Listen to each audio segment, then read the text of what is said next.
Okay, Okay. let's learn grammar. Mhm. Okay, so present perfect tense. Read the following sentences from the lesson and study the underlined verb pattern. Look what it has brought us. So the underlined words are has brought, right? Right. Okay, so it is has plus V3 of bring. Bring, brought, bringing, brought. You know what I just said? Bring is V1. Brought is V2. Bringing is the present participle. Brought is a V3, past participle.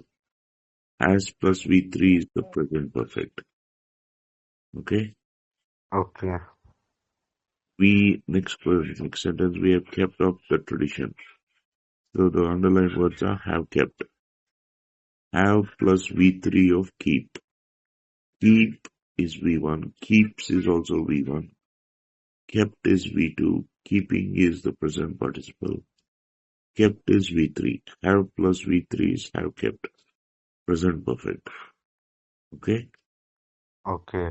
Have or has plus V3 is present perfect. Okay? Okay. Next, I have learned this from my father. So, learn, learns, V1. Learned is V2. Learning is the present participle. Learnt is V3. Have plus V3, have learnt. Right? Right. Right. In the above sentence, the verb pattern is the present. 1 minute, let me come to the PDF. Okay. So you mean we've done a few extra chapters? Yes. Okay, any left to be done? Yes, we have to done. Okay, I have to dictate some notes for you. Yeah, yeah. So I'll dictate that, okay? Okay. You can write it down. Or Okay. it will be on the recording so you can listen to it, right? Right. And you have to practice writing actually. Okay. I will practice. Okay, 1 minute. So,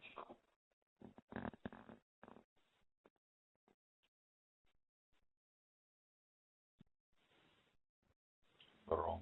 1 minute.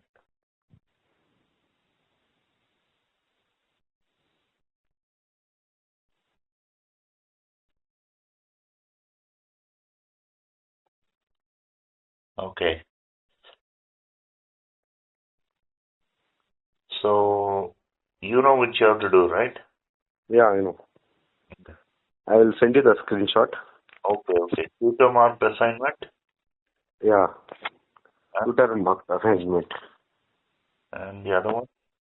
Other one is public examination. That is coming on exam, and that this TMA is going like assignments you have to submit. Okay. This is the TMA is not coming on exam. Okay, fine. Hmm. This is that is a set of questions, right? Tutor marked assignment we did, I think we did part of it. Yes. So that, okay. So you have to submit that to Nios. Yeah. I have to submit. Okay. So if you have any, I answered a part of it, I think. Yes, we have to answer the part of it. No, I have answered, if I'm not mistaken. Okay. I'll check, okay? Okay. Mm, no, we'll go, just 1 minute, since it's important. I'll open it. Okay.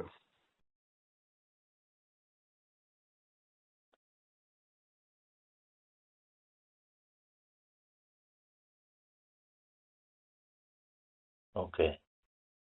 So all questions are compulsory? Yes, all questions are compulsory in public examination. Yeah. Marks allotted for each question are given beside the question. Okay. Pressing the wrong button actually. I think I've answered the full question paper, am I right? Right. Hmm. So if I have written any points, you just make them into sentences. Okay. So you can submit that. Okay.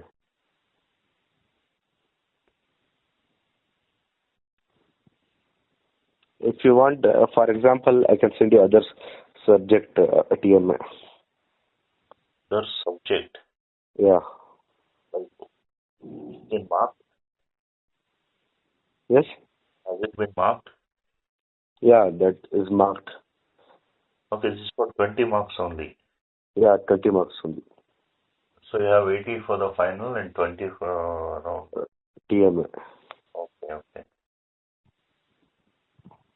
So I don't think I've answered these two. Yeah, I think so. Project, sixth question. All right. And also A and B are not answered. Okay.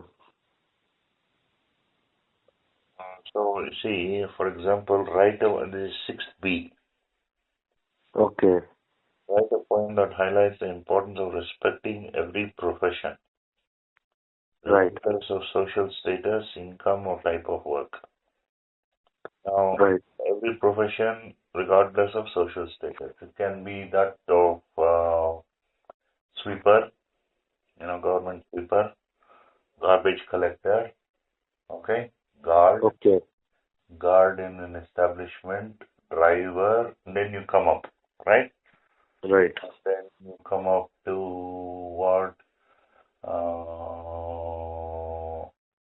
Electrician, engineer, cook, okay, engineer, then what? Professor, assistant professor, like that. You Right. can choose few of them. Okay. Income will vary, right? Right.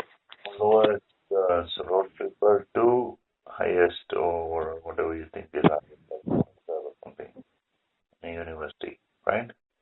Right. Or type of work. Type of work, is it menial? Is it sweeping the roads, or is it actually dealing with the mind of the child, teacher? Yes. So regardless of the type of work, regardless of social status or income. So you should write that poem about that. Okay? Okay. The poem should emphasize how all jobs contribute to society. So that's obvious. See, if the road sweepers were to go on strike or something, Okay. imagine what would happen. There's all sorts of things on the road. For example, sharp objects. If those don't get swept away, right, the Right. number of punches and so on, accidents will happen. Okay. Okay. And if the garbage collectors don't come, then, a whole lot of problems. Smell, mosquitoes, stray dogs, okay, unhygienic Okay. conditions. So, see, all jobs contribute to society, right? Right. And next, professor, I mean, the higher you go, you can take a couple of days leave. Yes. Okay. And how every worker from street vendors to doctors plays a vital role in keeping the world running smoothly. So doctors keep the world running smoothly. Street vendors also, if they're selling vegetables, tailors, cooks, hotels, bus drivers, auto rickshaw drivers, and then sweet shops, whatever you see on the road, whoever you see on the road, right? Okay. Right. All the shops on the sides of the road.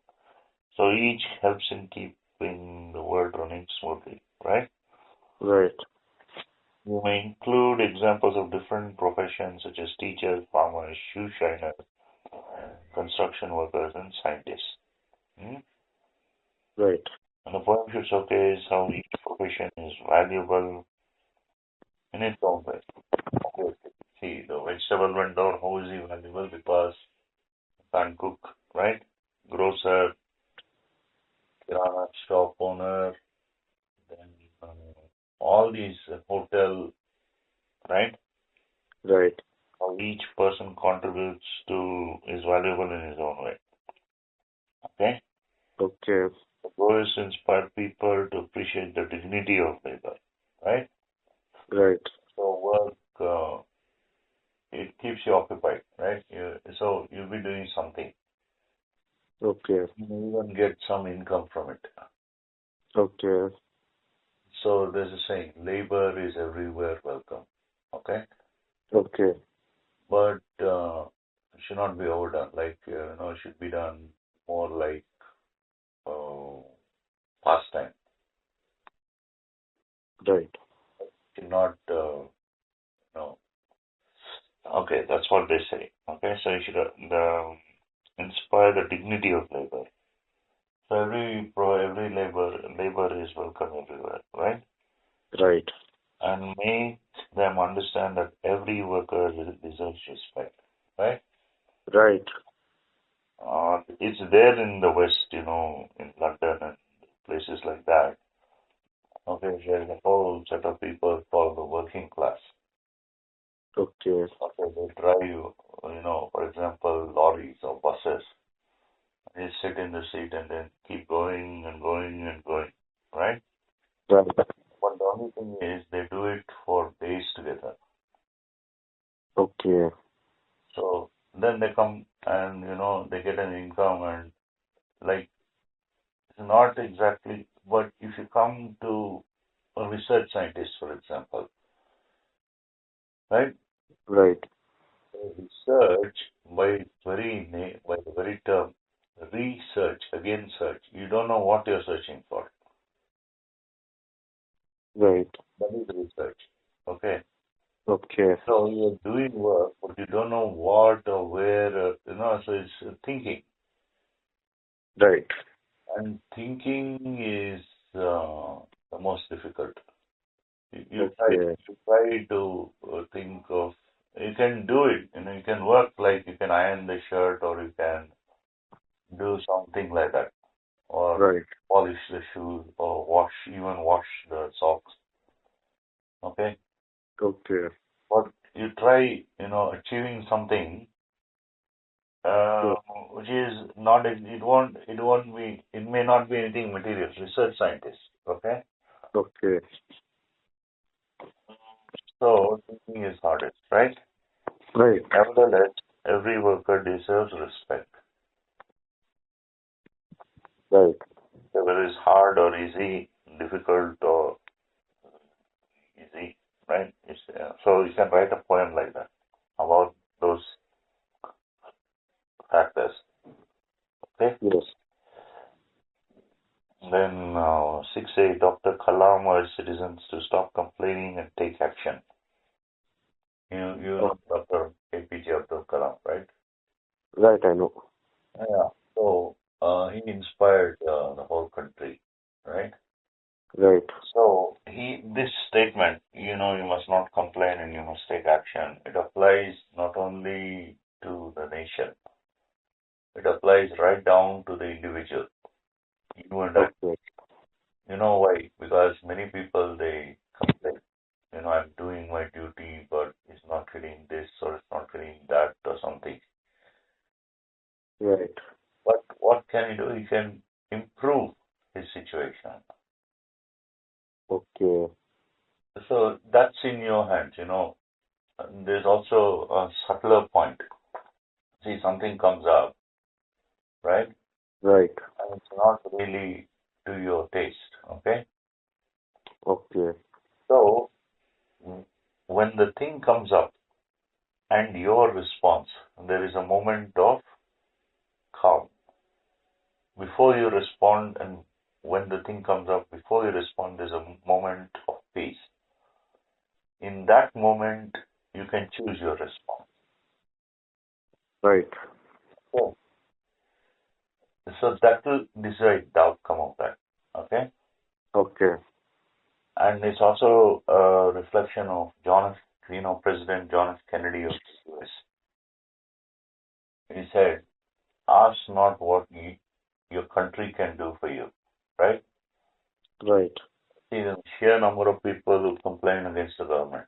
Government is not doing this or that, right? Right. Ask not what your country can do for you. Ask what you can do for your country. Okay. So that is the statement made by John F. Kennedy, President of the US, right?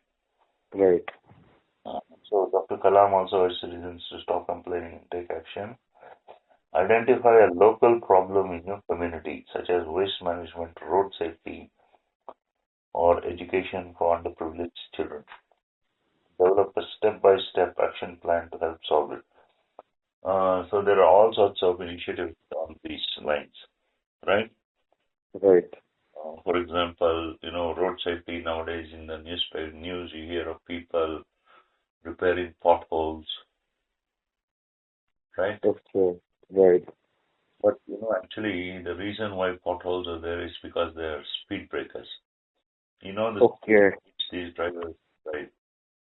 Right. If there were no potholes, there would be a lot of accidents. Okay. So it is actually maybe it's thought up, or maybe there's no action taken. Okay. So by the authorities, right? So see, road safety, right? Right. Um, or education for underprivileged. So there's a lot of this actually. Okay. Okay. Go to the footpaths, for example, in Mumbai or Marina Drive and everything. Yes. Right, sorry. Right? They hold classes, right? Right. And they are like professors in Tata Institute of Fundamental Research and places like that. Okay. And they go and, I mean, at that level, okay? Okay. And they go to these, and there's also these slums, right? They go to the slums and they educate, okay? Okay. Uh, so it's already been done, and develop a step-by-step action plan to help solve it. Hmm? Hmm. So, for example, if you were to take up the case of educating underprivileged children, there's a story, isn't there? Like something about Lakshmi or something. She's, made in made in a house, and she gives up 100 rupees or something. There's a story, okay, Okay. in this textbook. Right. So then sort of divide step one, go to a teacher, approach the child. Step two, get the child's confidence. Step three, start with the alphabet, right? Right. Right. Or use sing-song methods, right?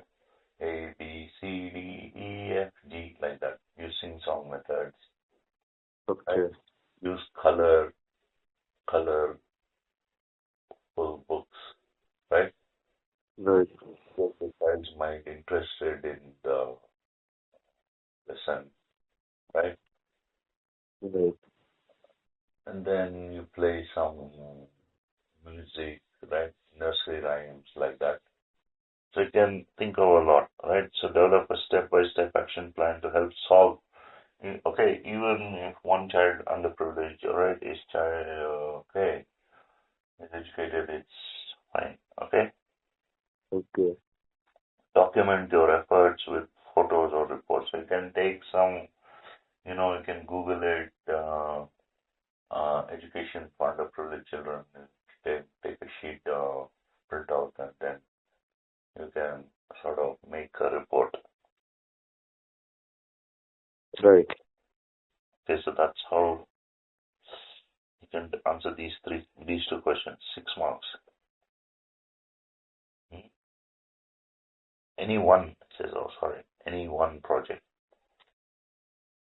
I suggest, oh no, I pressed the wrong button, 1 minute. I suggest you take the one about underprivileged children because you get a lot of printouts on that. Right. Okay, so you can paste in.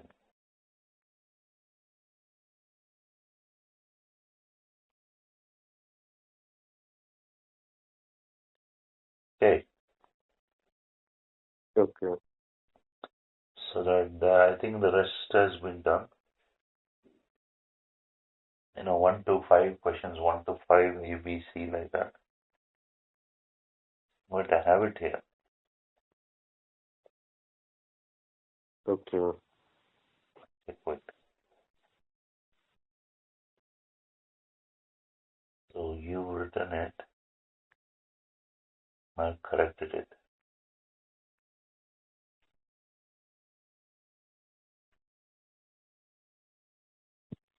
Oh, you've written it, right? Right. Corrected it. Okay, okay. Right.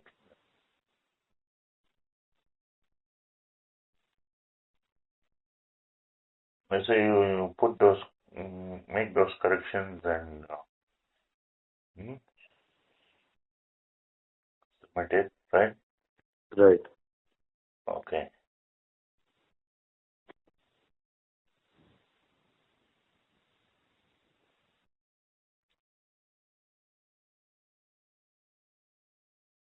Okay. Then what shall we do now? Uh, Whatever you say, sir. Okay. So we'll continue with the lessons, okay? Okay. I think we were in the middle of once, last stonemason. Yeah. We are in middle of that. We finished the lesson, but You have to do in-text questions. text questions, yes. Pressing the wrong button, keep pressing the wrong button.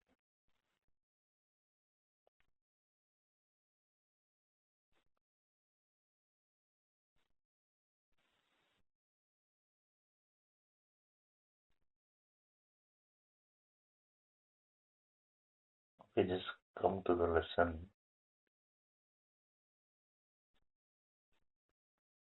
What's the lesson number? 11 or 13, 11, I think. Okay. Lesson 13. Yes. Okay, so now, okay, okay. So you remember this, right? Right. Okay. So I try to answer. Hmm? Okay.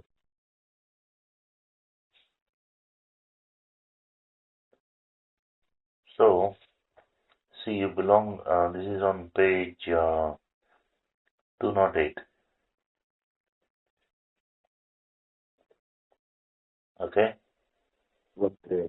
So these questions, they'll actually help you think about, you're not exactly a traditional, born into a traditional artisan's family, but you're learning about it, right? You see, you know what Right. traditional artisan's family is like now, right? Right.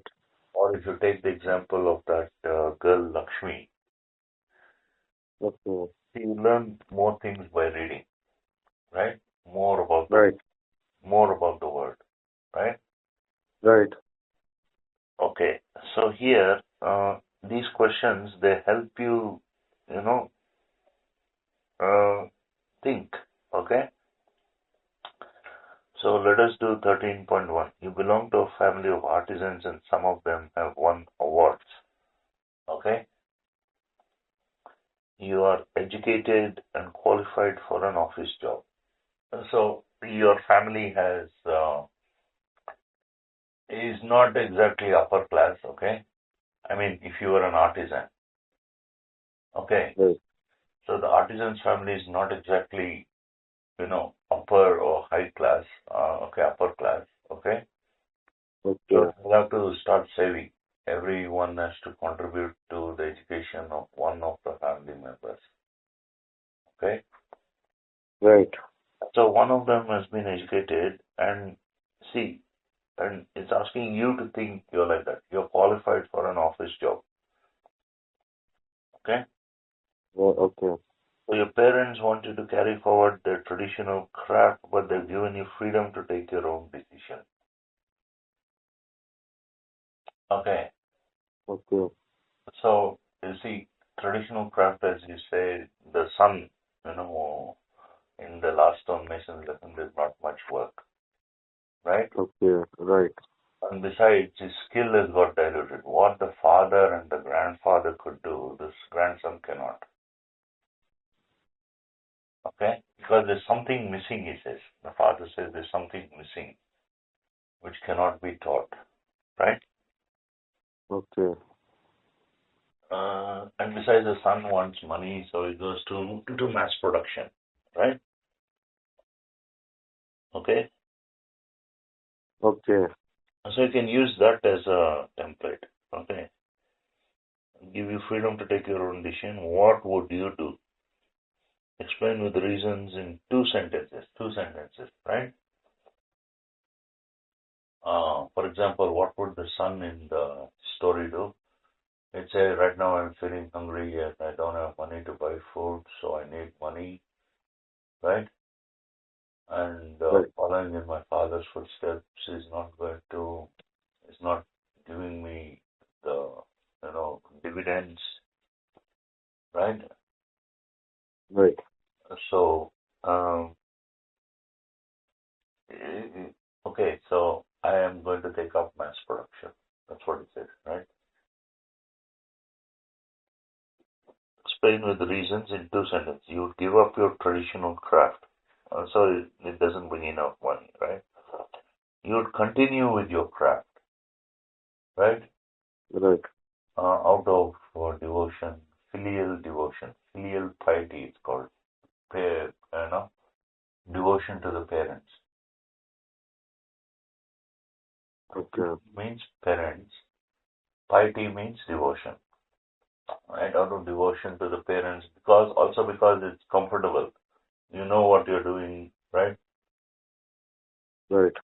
So you would continue with your craft. You would accept the other job, but at the same time would continue with the traditional craft too. So part-time work, right?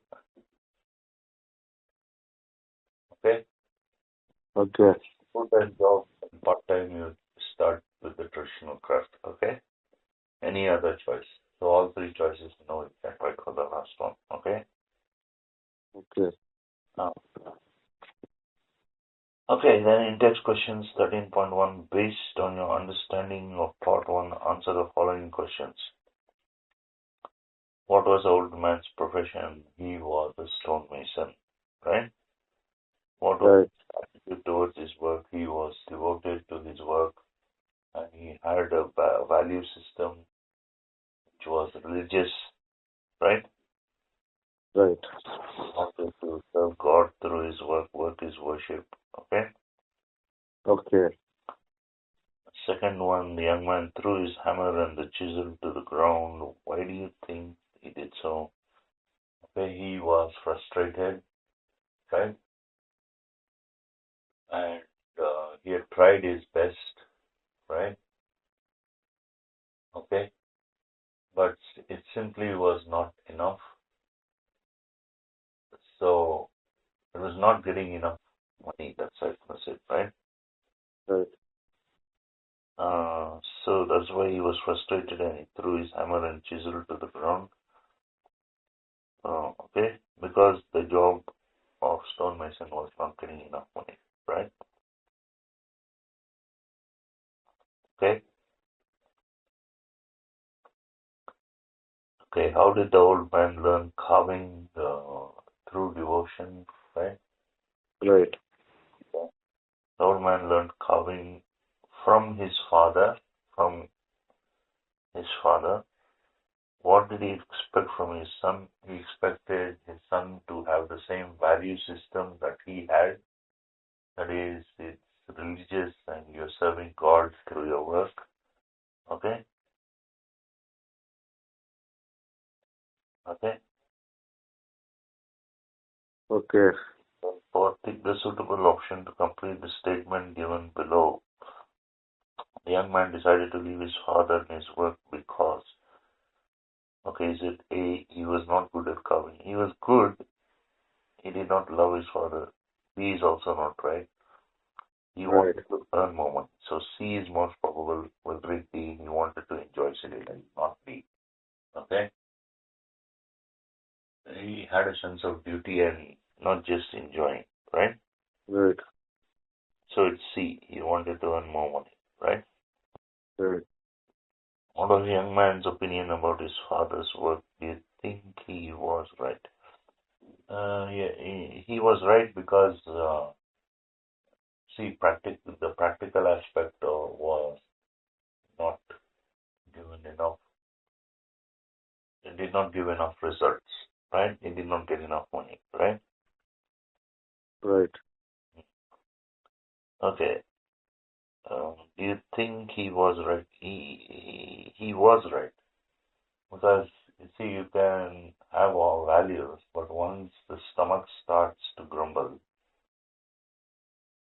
right? Okay. Right. Mm.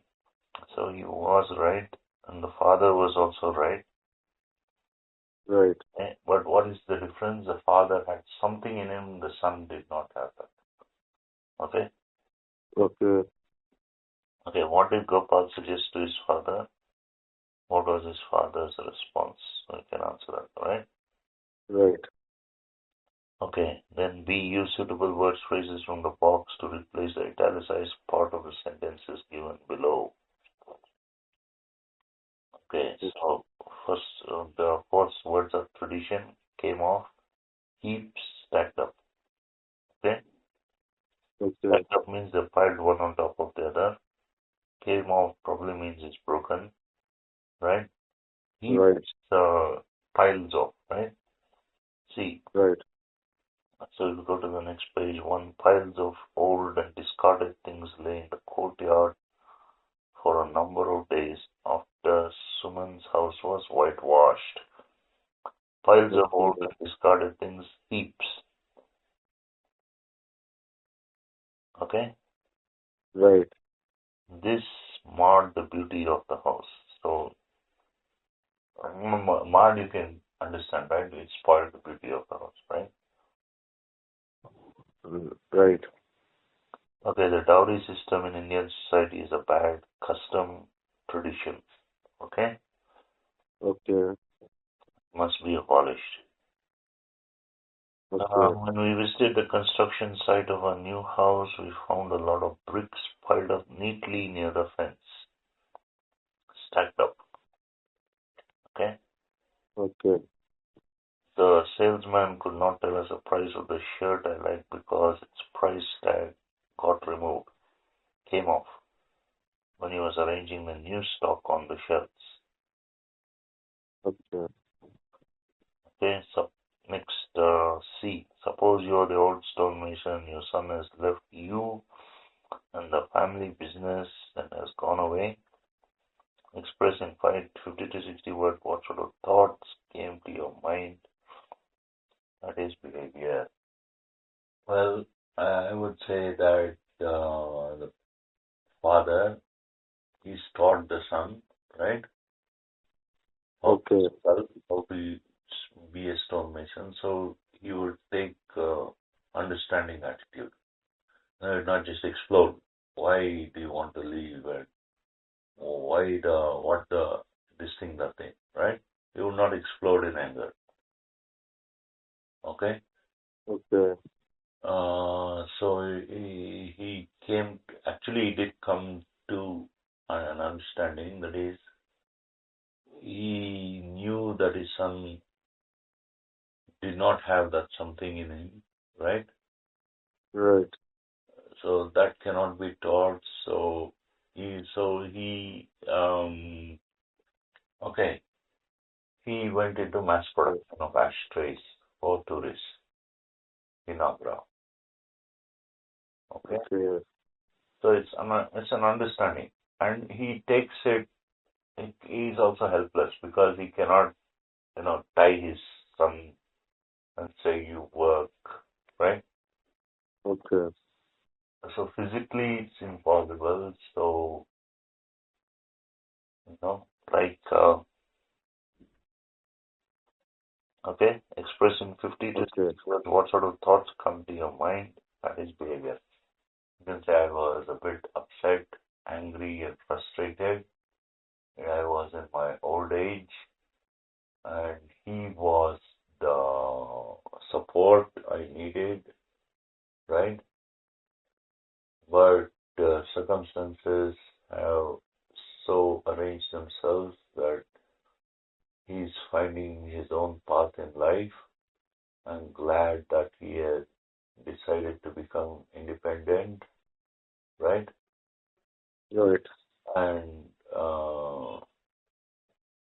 I hope he thinks of me every now and then. But really, the point is that he was not an artist, but more of, a craftsman. Craftsman is not really an artist, like he crafts, he makes a carpet, the cots and the sofas and things like that. You don't really need to be an artist, right? Right. Someone he says he may think, he was more of a craftsman, not really an artist. Okay. So I understand why and what has made him go away, right? Okay, Okay. so we can express those sort of thoughts in 50 to 60 words. Okay, Okay. then choose one of the following options and complete the statement. A true artist feels a sense of fulfillment if, okay, we'll go one by one. He gets an award for his work. His products are popular in the market. He feels he's created a real piece of art. He makes a lot of money. I'd say all four. But a true artist, he feels he's created a real piece of art. Okay? Okay. So third one. Mhm.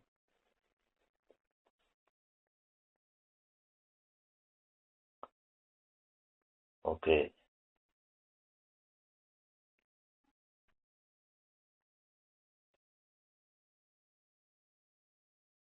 Okay. We'll answer this index questions 1.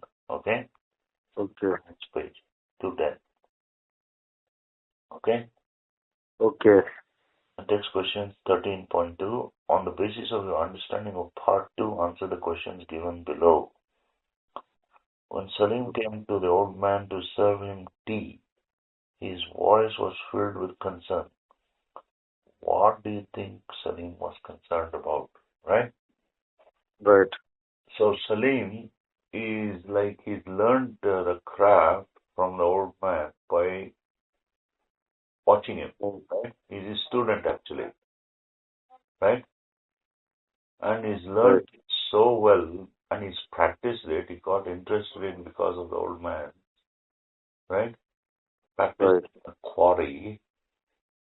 And therefore when he sees the old man helpless, right?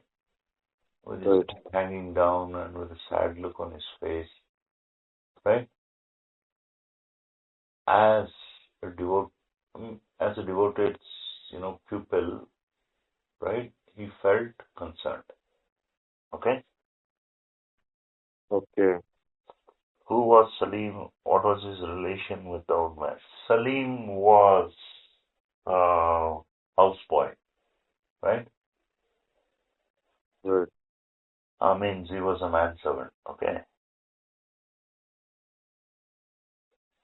so Salim was a manservant. What was his relation with the old man? His relation with the old man was that he made the old man's meals and brought him tea and looked after the old man, but at the same time, he was also secretly his pupil, right? His student. Okay? Okay. What was old man worried about? The old man was worried about whether he would finish sculpting the statue, right? Right. Why did he wish Gopal was with him? He wished Gopal was with him because Gopal was his son, and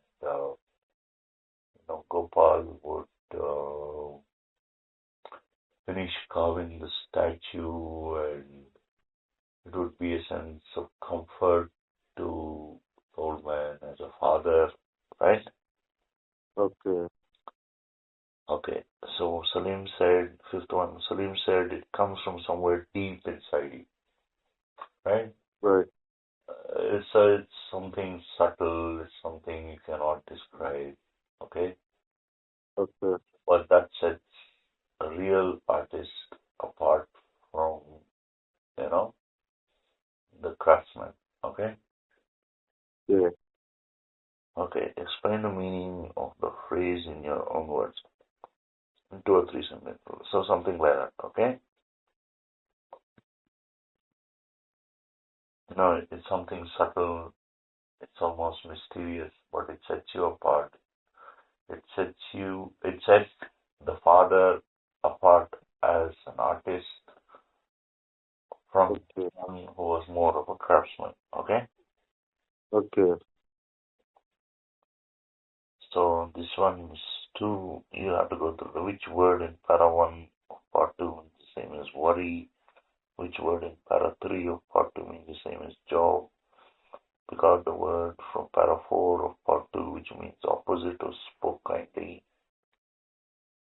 Which word in para 6 in part 2 means opposite of weakness. Okay? Okay. You can skim and scan. Skim and scan means you look for these things.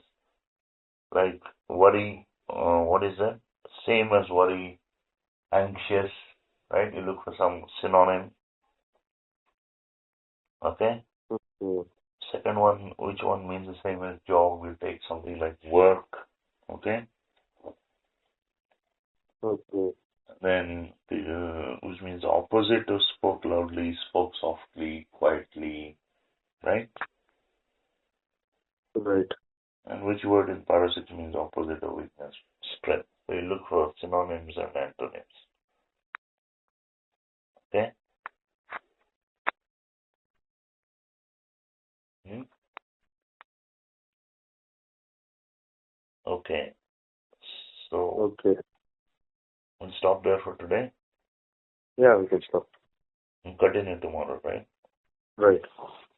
Okay. Thank you. Good night. Thank you. Bye. Good night. Okay. So which lesson shall we do? So, we have to do Ustad Bismillah Khan. One?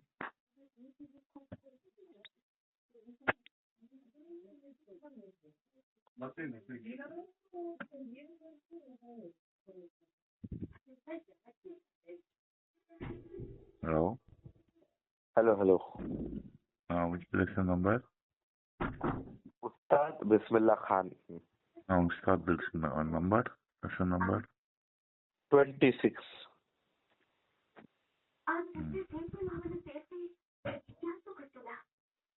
Okay. Yeah. And once again, you didn't send me the answers.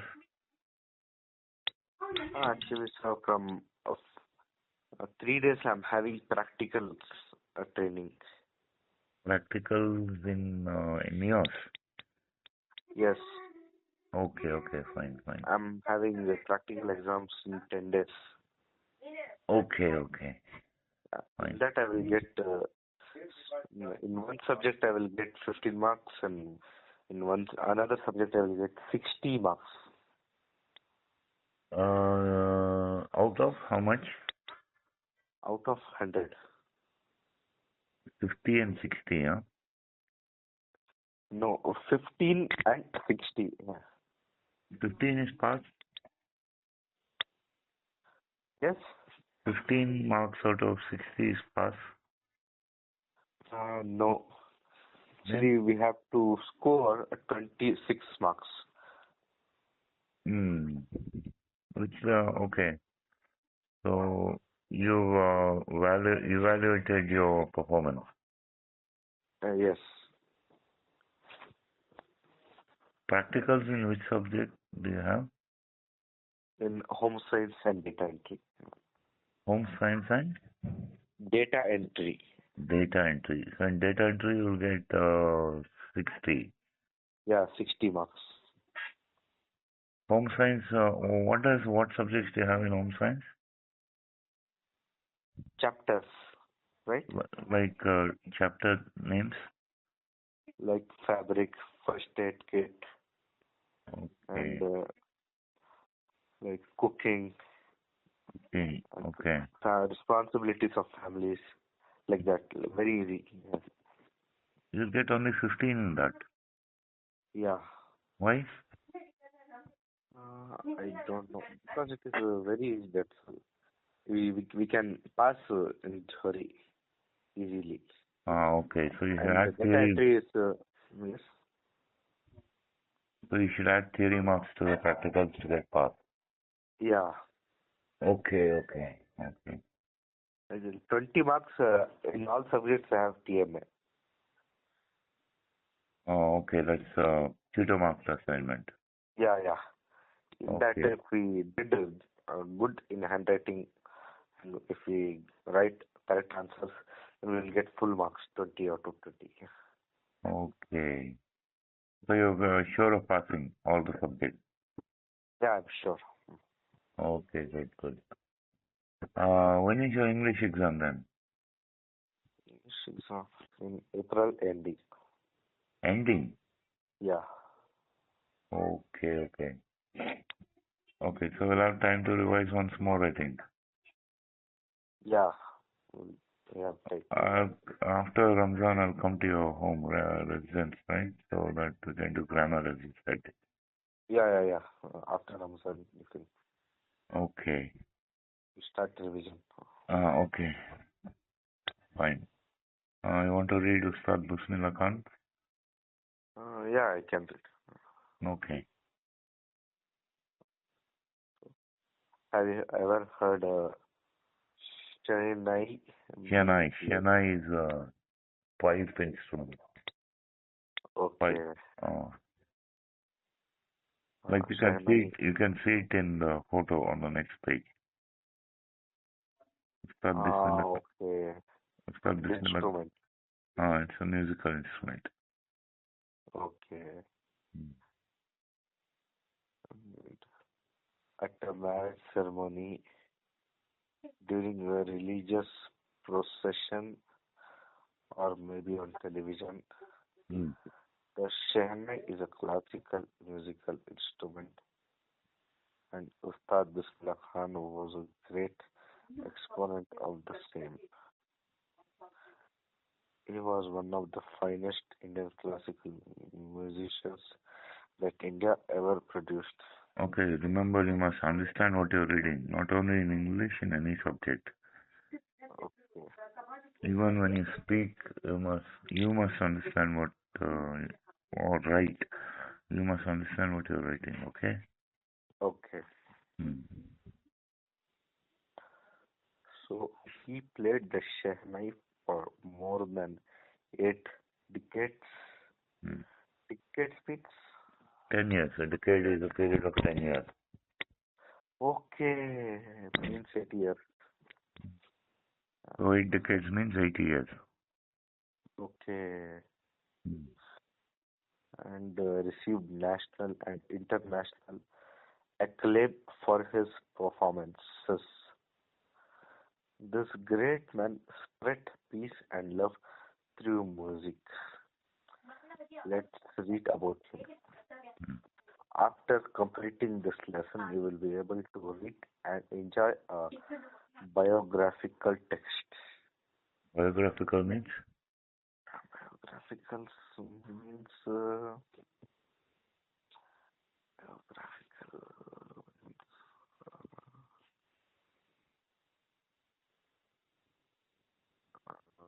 Bio means life. Graphy means writing. Writing about Okay, life is biography. like sketching. No. Writing in words. Writing.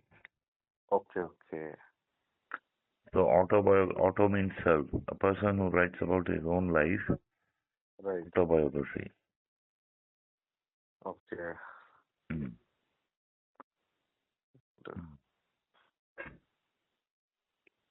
In fair that hard work is the key to success.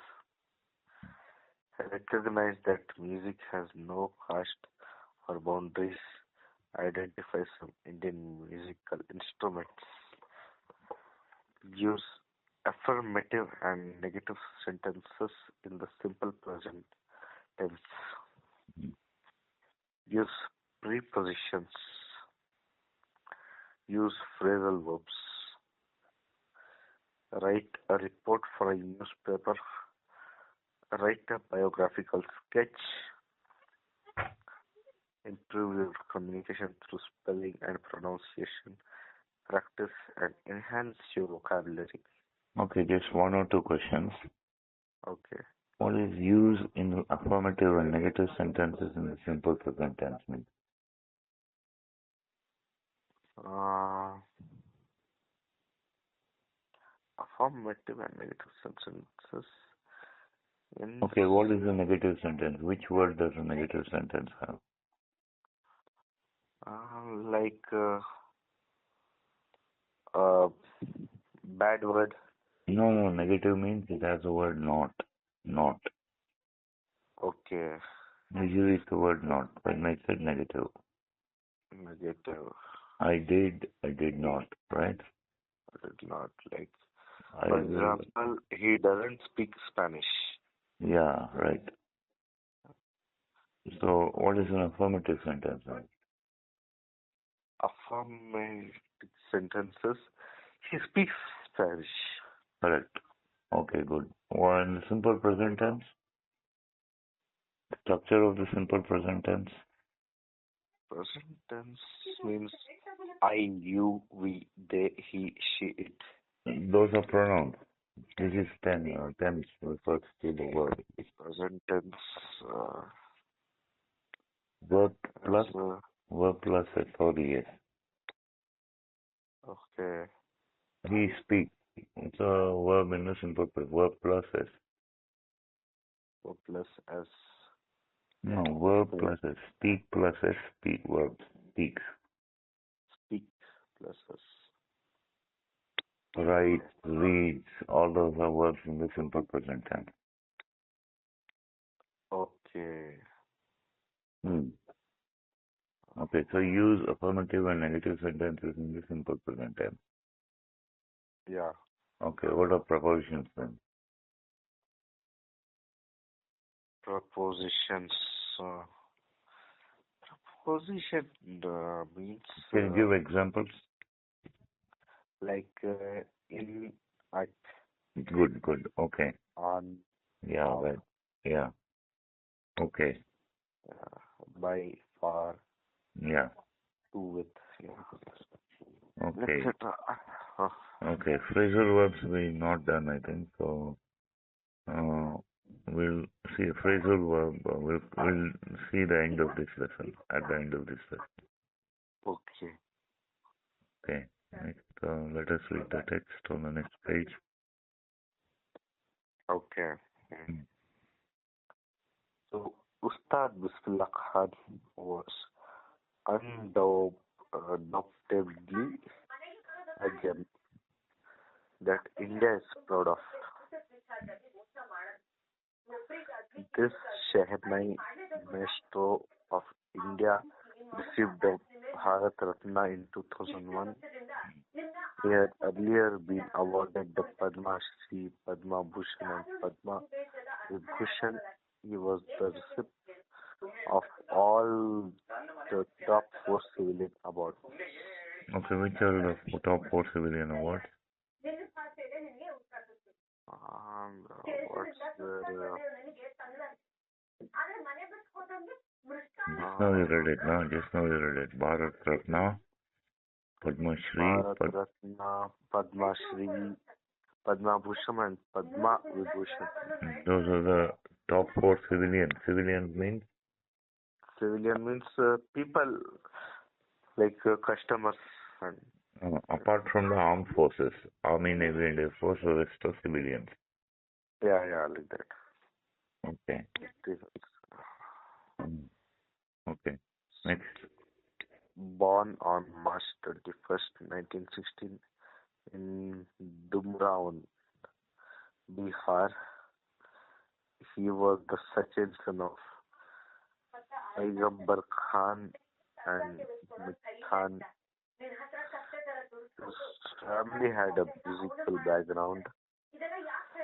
His ancestors were musicians in the court of princely state of Bhojpur, now in Bihar.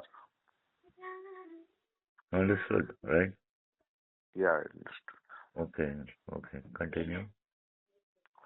Bismillah Khan was named Kamrauddin Mm, to sound like his elder brother's name, Shamsuddin. mm. However, when his grandfather Rasul Baksh Khan saw him as a baby, he uttered the Yeah. word Bismillah, Uttered. Uttered means said. or uttered, Mm, said, okay, word Bismillah, and hence he came to be known as Bismillah Khan. His father was a musician in the court of Maharaja Keshav Prasad Singh of Dumraon. mm. At So the age of he was a musician in the king's court.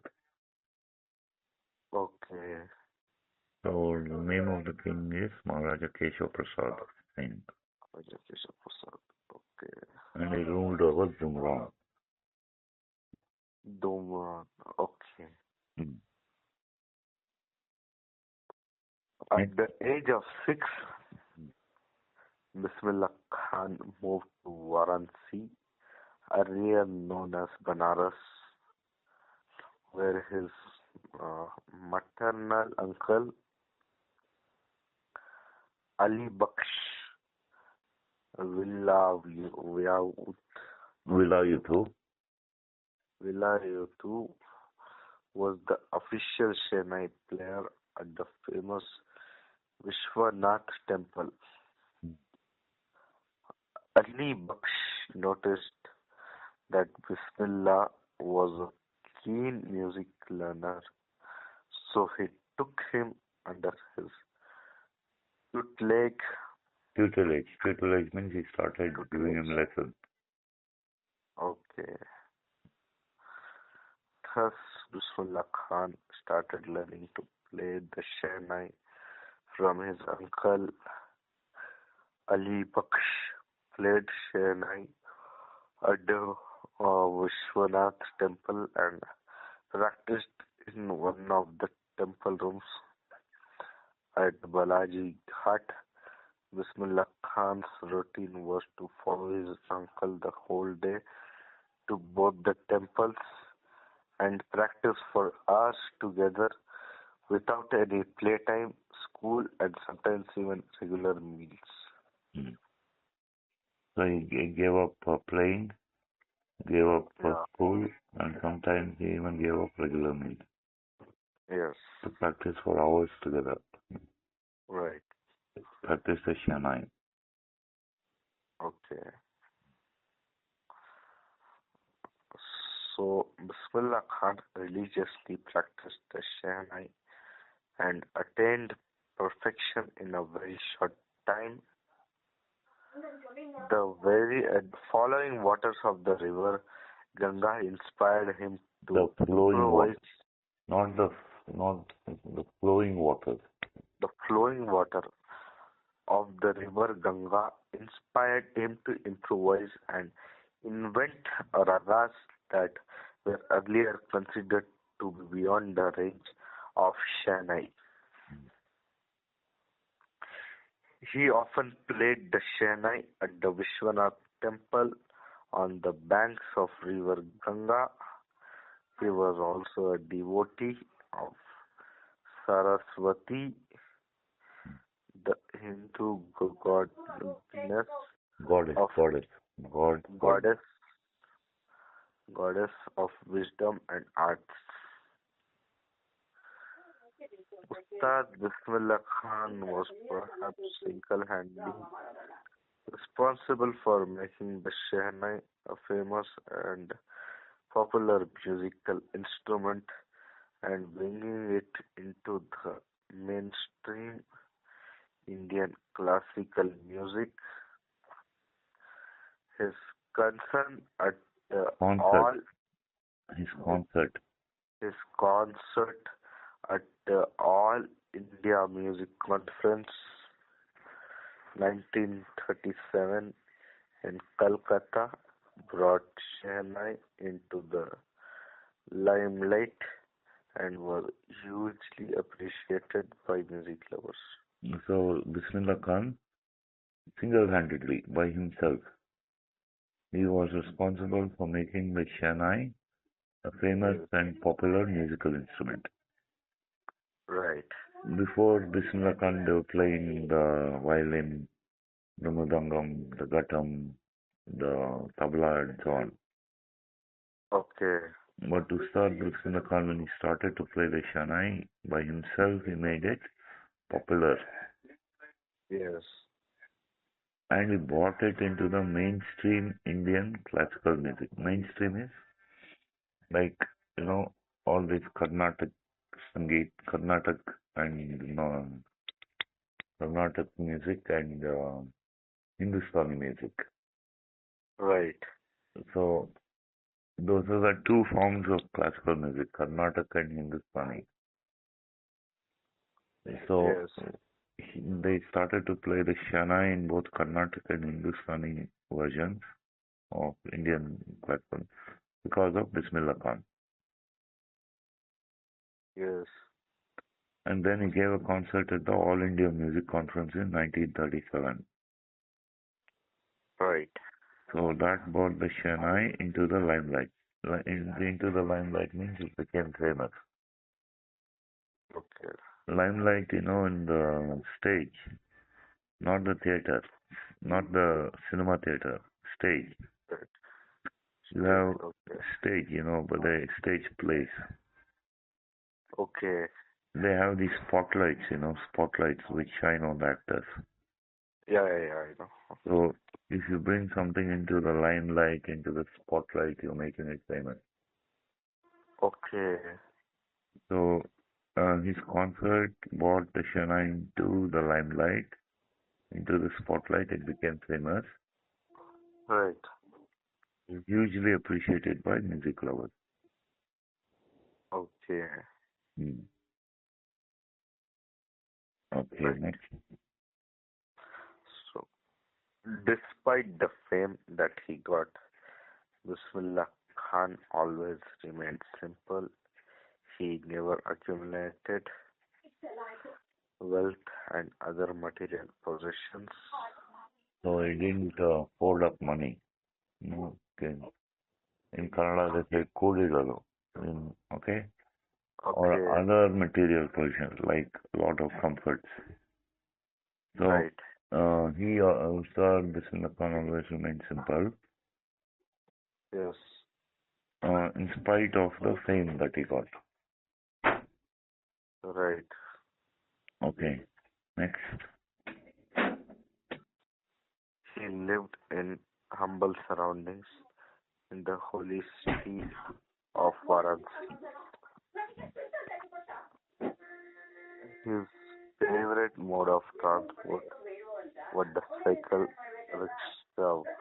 Cycle rickshaw, you know what it looks like? No. An auto rickshaw, right? Yeah, I know. It's got a engine, right? Okay, right. Cycle rickshaw means it's pedaled. There's a person in the front, he pedals the cycle and takes it. Okay. So that's a cycle rickshaw. Oh, I have seen that actually. Mm, yeah. Uh, So that was in the old days.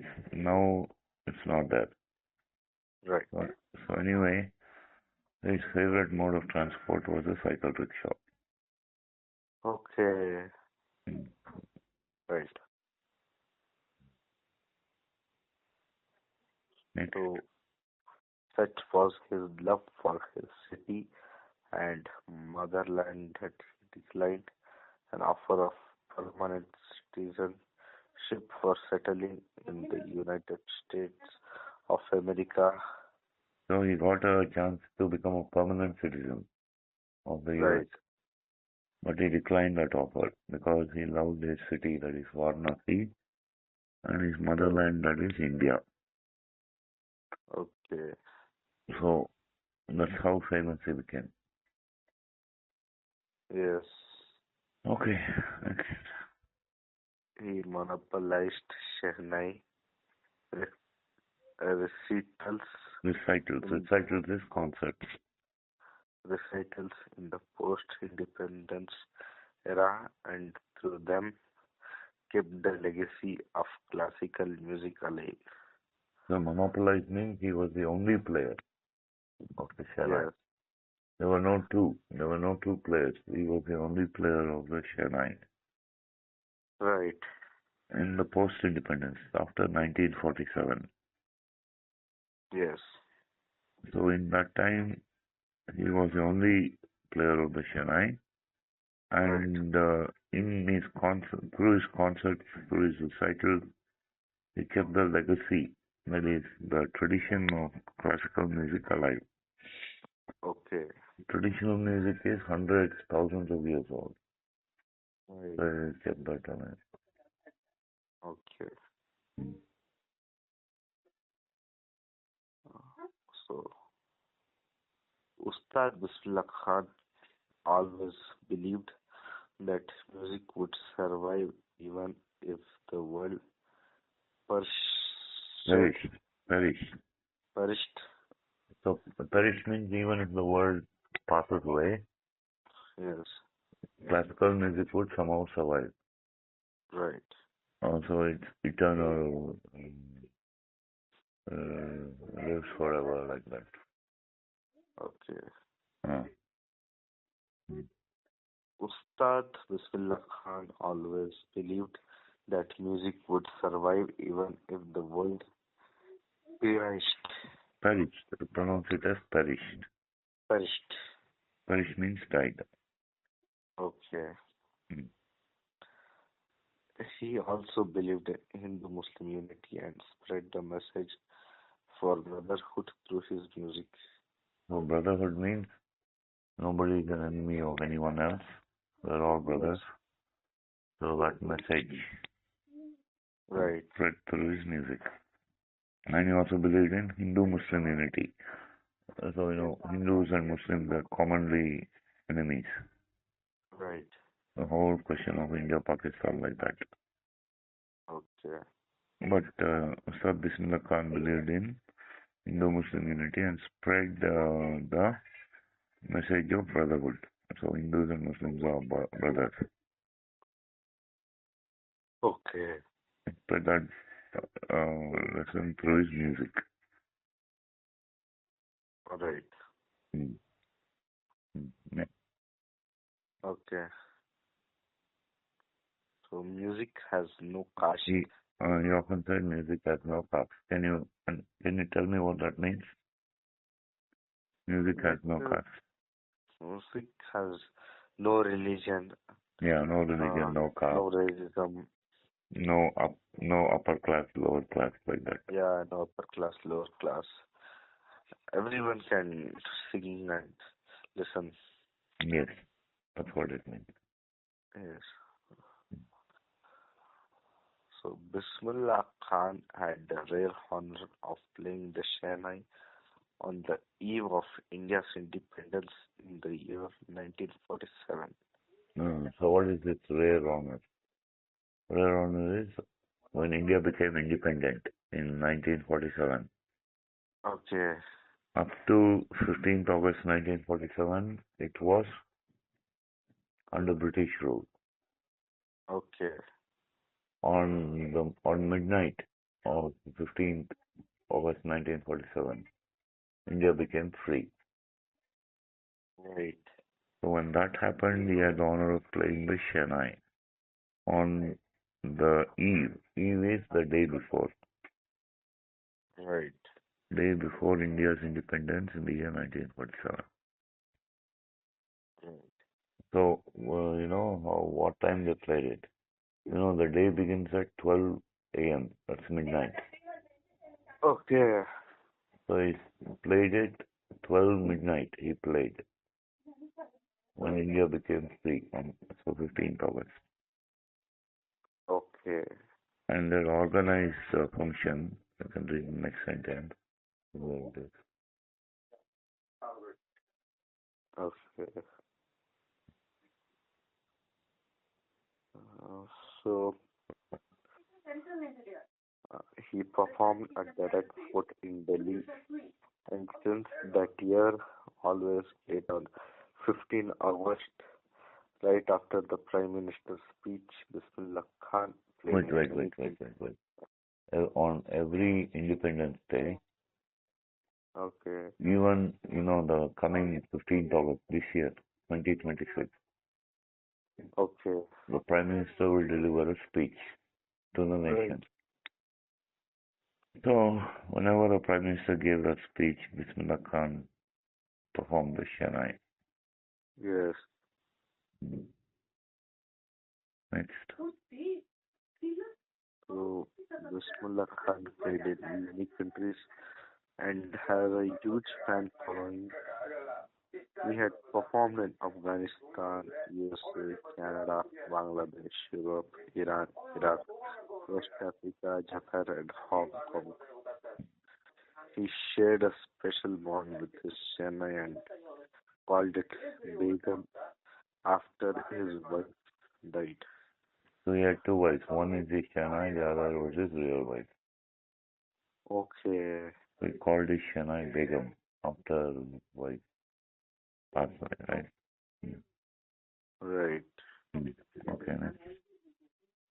After cardiac arrest Cardiac arrest on is heart attack. heart attack Yeah.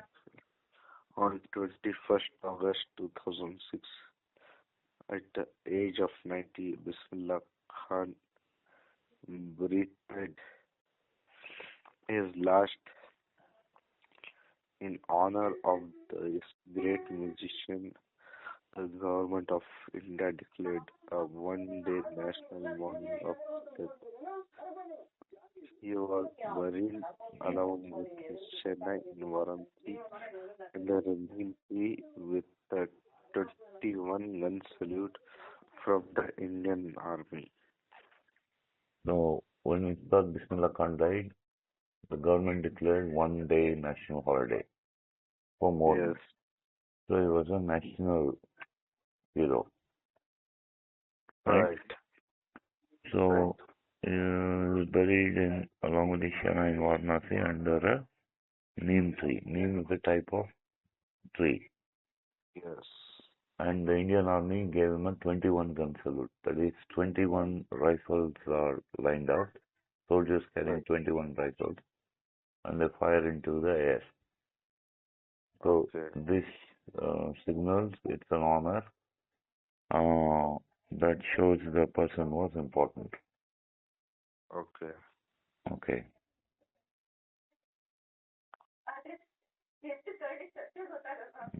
So next, we'll go directly to the questions. Yes, yes. Okay. Mm. Wait, let me see. Page 182. Mm.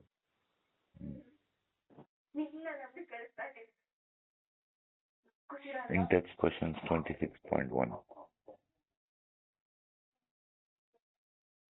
Shah Khan was born in uh, Varanasi. I think. Ustad Khan's father name was uh, Rasul Baksh Khan. Hmm. But the first answer is the wrong. D. 4. Okay, Hmm. Damaron. Hmm. Khan Bismillah Khan's maternal uncle's name was Ali Baksh. Correct. Okay. Bismillah Khan moved on once at the age of 6. Okay. Which musical instrument did Ustad Bismillah Khan play? Shehnai. Okay.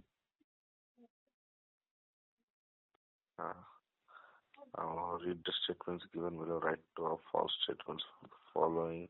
One solves correct the incorrect statements and rewrite them into the space provided. Ustad Bismillah Khan, the Bharat Ratna in 2001. Ustad Bismillah Khan was the third son of Paigambar Khan and Mithan. True. No, what was his father's name? His father's name was Rasul Baksh Khan. We must rewrite it as Ustad Bismillah Khan was the third son of Rasul Baksh Khan and Mithan. Yes.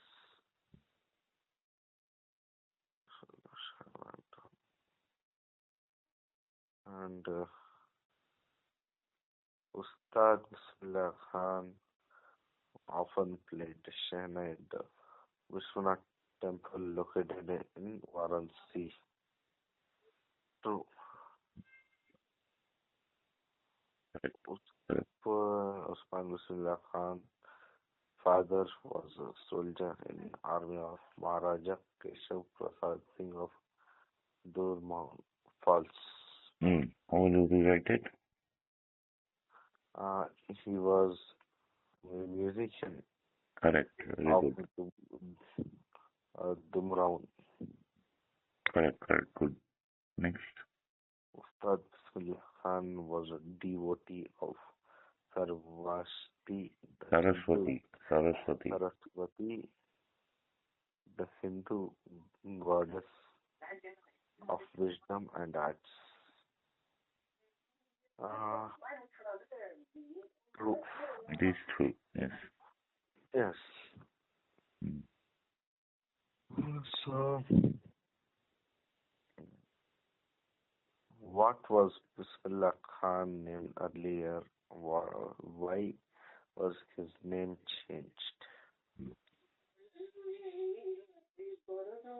Can you spell that name also? What he was named earlier?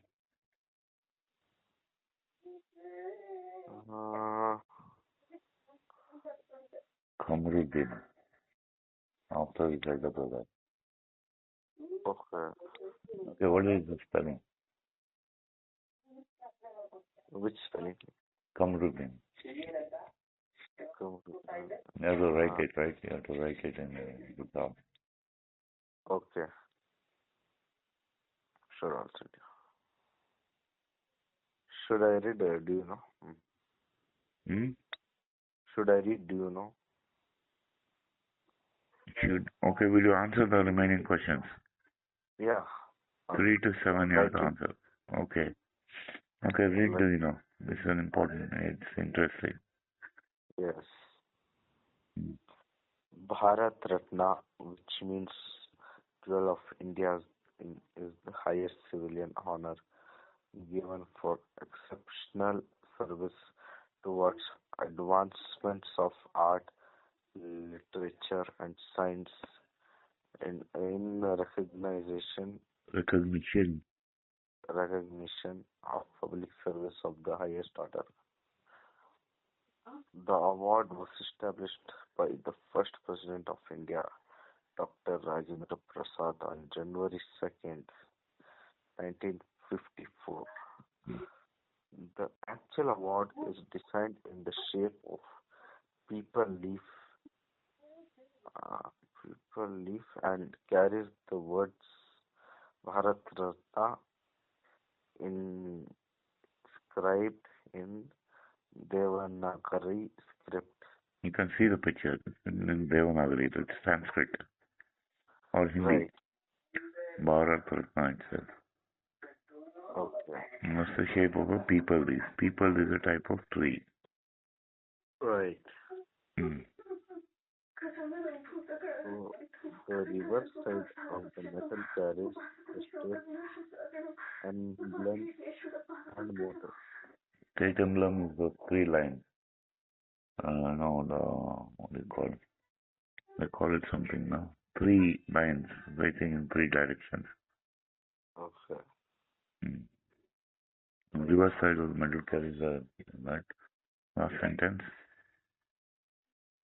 okay. President of India. The President of India presents the award in a special ceremony held at Rashtrapati Bhavan. Rashtrapati Bhavan is where the president stays during his term. Right. Okay. So Okay. to answer the remaining questions, okay? Okay, sure. We'll stop there? Yeah, we can stop there. Okay. Thank you. Good night. Thank you. Bye. Good night. Tomorrow we'll continue, right?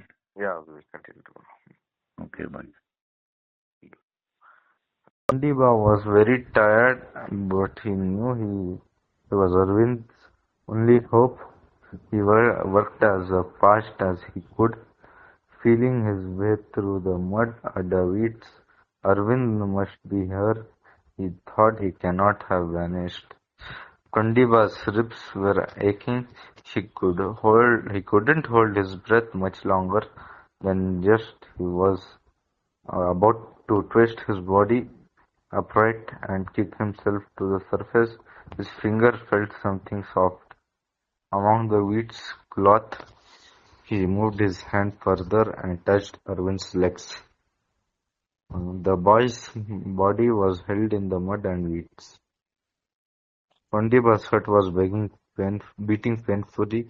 He badly needed to breathe. He felt desperately for something to hold him, other to pull Arvind up and out of the net he was in. Suddenly he felt Arvind's belt, holding it tightly with his right hand. He pulled the lad free, turned about and pushed up. His spine and muscles ached. This almost stopped his movements. His weak, starved body fought against what his mind told him he must do. Keeping a tight hold on the body Boy, belt, mm, tight hold the body belt, but boy's belt. Kondiba struggled to push himself upwards with his free hand and feet. It seemed a long time before he rose the 6 meters from the bottom and broke surface while he gasped for breath. Other hand quickly lifted Arvind up and out of the well. Kondiba held on to the well's rocky side. His eyes closed, his body tired. He heard but paid little attention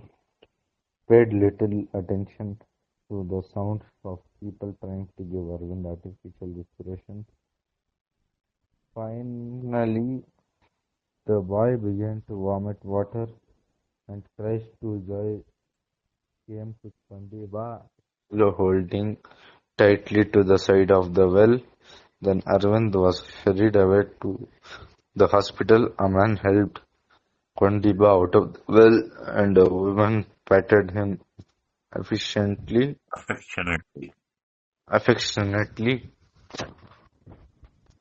on the shoulder. Yelenbai led him back to the hut. There Kondiba put on his clothes, finished his half-eaten meal, and fell asleep. That evening, a police officer came to tell the blind beggar that the boy he had saved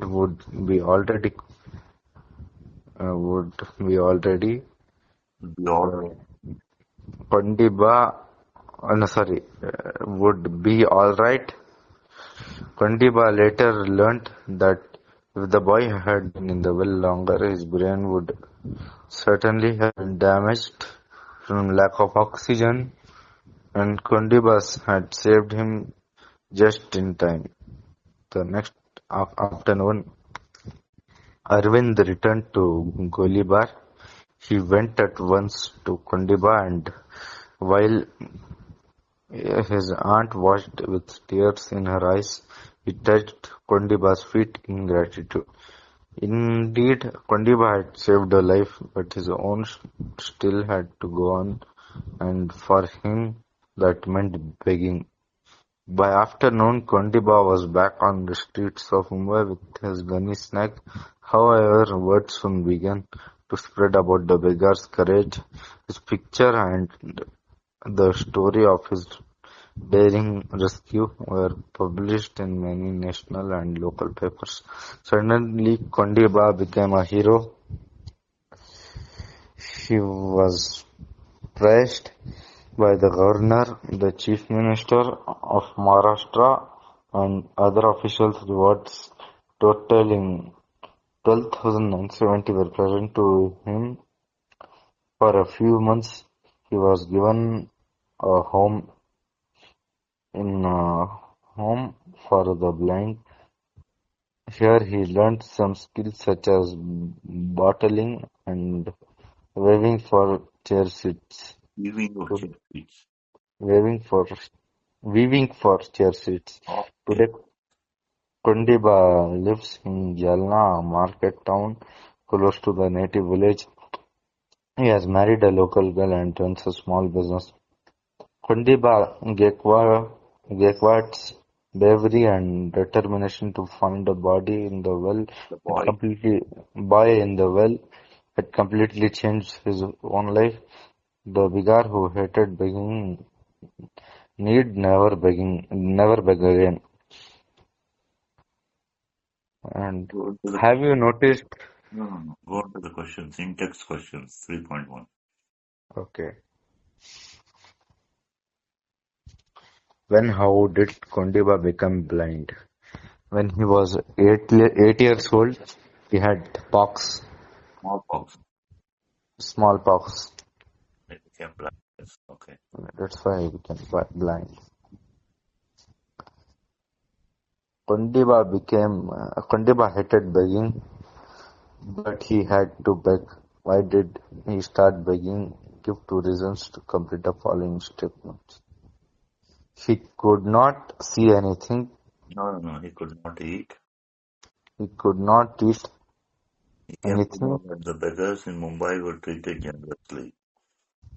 Why did he start begging? Because in the famine of in Maharashtra in 1972-73, Hmm. he went to Mumbai to search for food even though hated begging. Okay. You were in Kondipa's place and would lose your eyesight, what would you do? And they won't ask you that. Who had dug the well?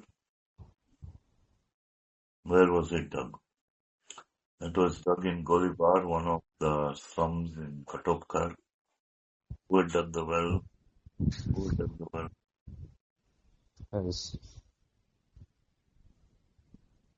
It had been there for, so the well was, mm, the well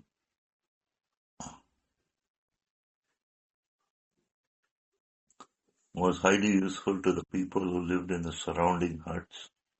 They had dug it 2 years before because the only water tap in the colony was not enough for the slum's growing population.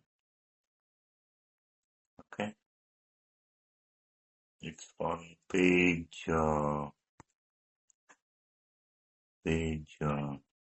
31, Okay. 31 last paragraph.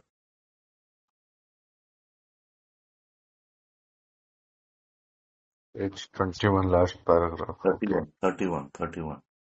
Page 31. There is only 21 pages. No, sorry. Oh, 31 is there. Hmm. Yes, yes. It's on page 31, last paragraph. Okay. You answer the next question. Mm, Why was the well dug? Because the water in the tap was not enough to meet the slum's growing population. Mhm. Yeah, mm, it's in the same paragraph. You can check which paragraph? page 31, last paragraph. It's Second, 31 last second paragraph. sentence. Mm. The well was highly useful to the people who lived in the surrounding huts. They had dug it 2 years before because the only water tap in the colony was not enough for the slum's growing population. There had never been any money for a wall around a well. Oh, okay. Okay. Hmm. Okay. Sixth question.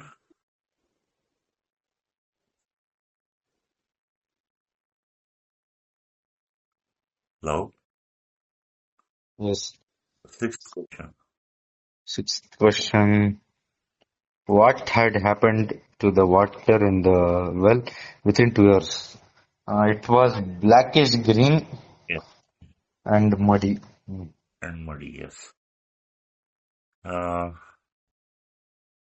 okay. Okay. Then seventh question. What happened one day when Kondiba was having food? A boy fell down in the well. His name was Arvind. Yeah, his name was Arvind. Okay. Next, in-text questions 3.2. What did Condival do as soon as he heard that someone had fallen into the well? He took off his shirt and slipped into the water. Yes. Okay. Okay, now you do the second one. Tick the correct sentence. When Condiva reached the well, is it A, B, or C? Mm, I think A and B. Kondiba learned. Is it A, B, or C, or A and B and C, or A or B or C?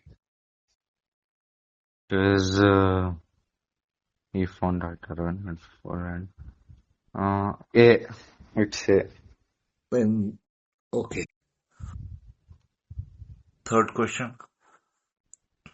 How many times did Kondiba go in the well? Was his experience the same, different every time? Mm, no. Yes, no. How many times did Condiva go into the well? Three times. 3 times. Okay. Okay. Then, uh, was this experience different every time? Last time it was different. Third time or fourth time it was different. Yes. He felt Arvind's piece shirt, then he felt his belt and he pulled Arvind to the surface. Last time it was different. First two times it was not different. Mhm. Yeah. Okay. Why was the crowd disappointed? Why was crowd disappointment? Because a boy named Arvind fell down in the well. Yes, but also because Uh, they saw a head. no, he came up, but he did not have Arvind with him. Yes. Oh, Okay. okay, you don't have to answer the fifth question. Okay. Okay.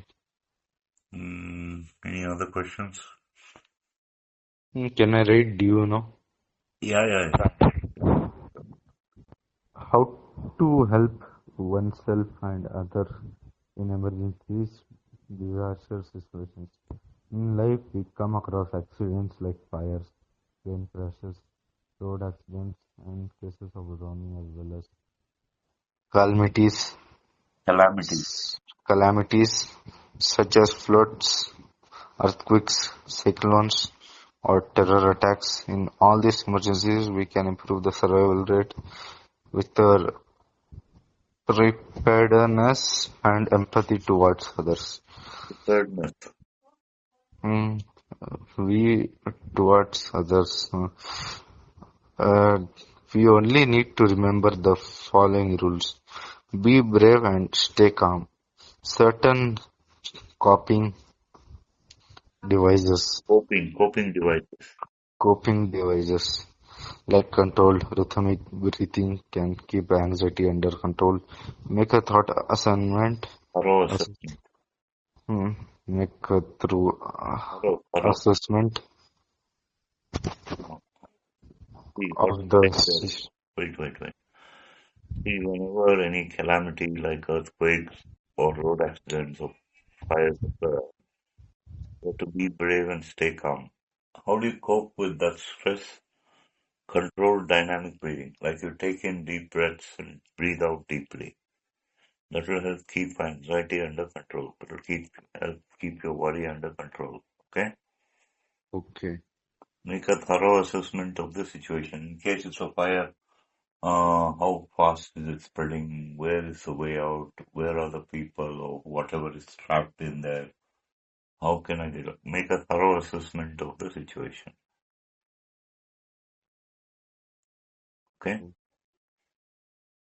Okay. Think of possibilities. Be sure you have enough information required to help yourself or rescue a person or person. So you must have enough information and also the means, right? Suppose you have a blanket, then you throw it in yourself, go into the fire, rescue the person and come out. You have to thoroughly assess, think of possibilities. Is there any water nearby? Are the fire engines coming? Is there anybody to help you? Think of the possibilities. Then read the last part.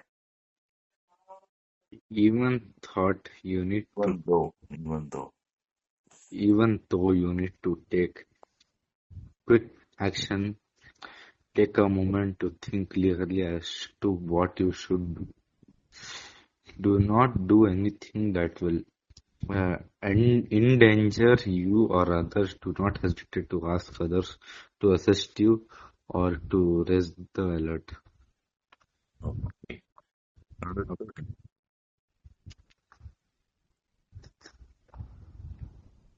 So, Mm.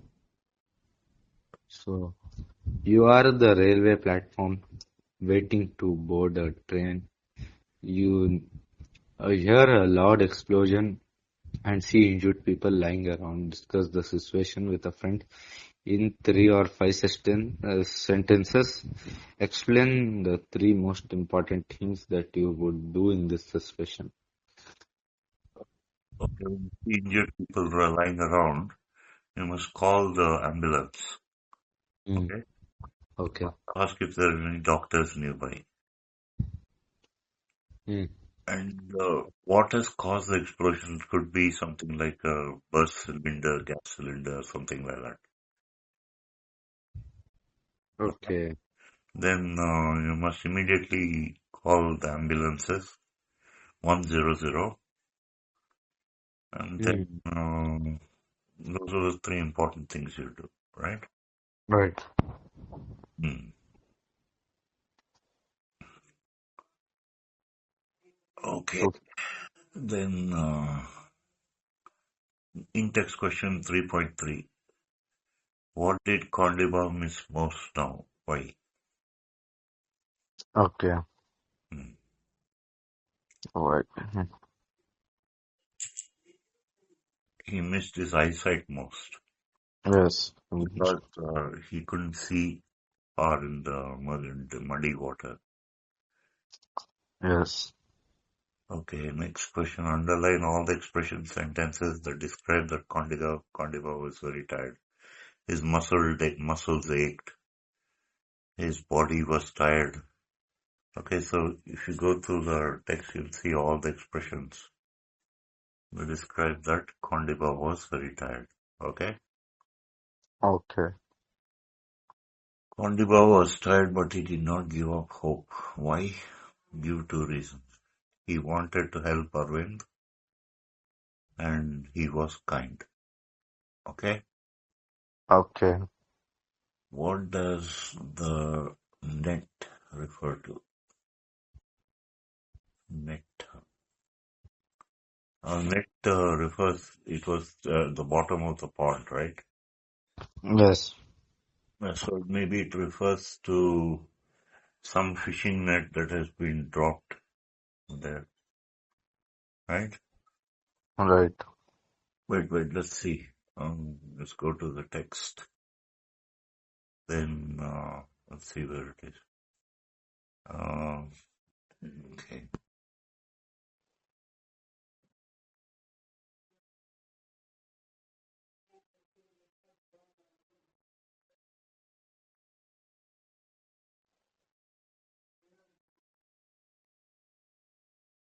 Wait, I'm trying to find it. Okay.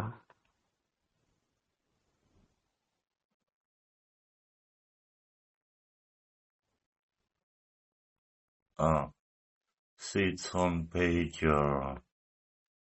33, first paragraph. Page 33. Will you come to that? Page 33. Yes, I have come.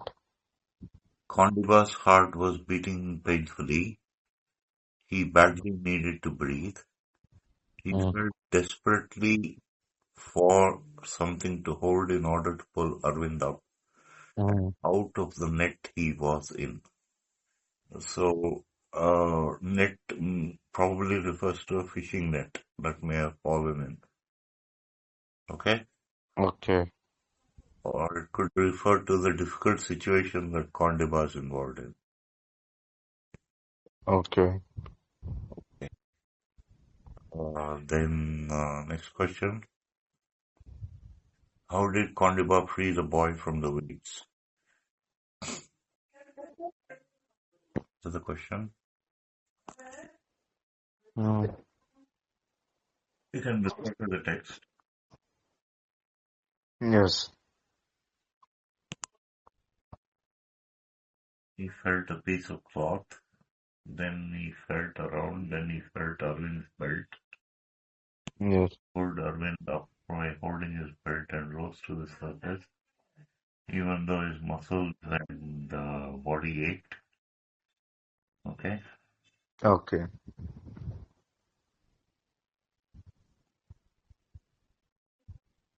It seemed a long time. For whom did it seem too long? Why?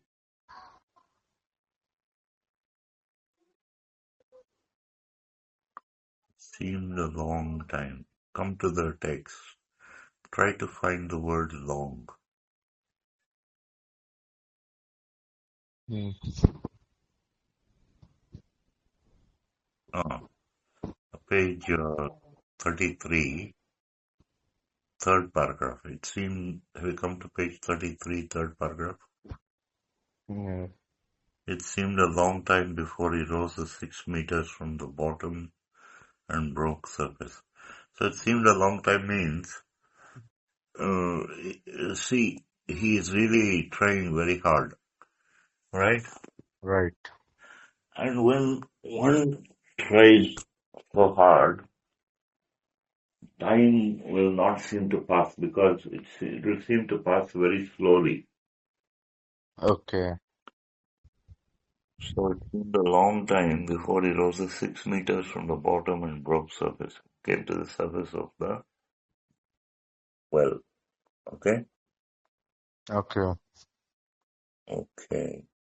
Then, uh, when Kondiba came up, seventh question, when Kondiba came up to the surface, what three things did the crowd do? Mm, Okay? So read it. Come to page mm, 33, I think. yes. 33. Uh, Same, third paragraph.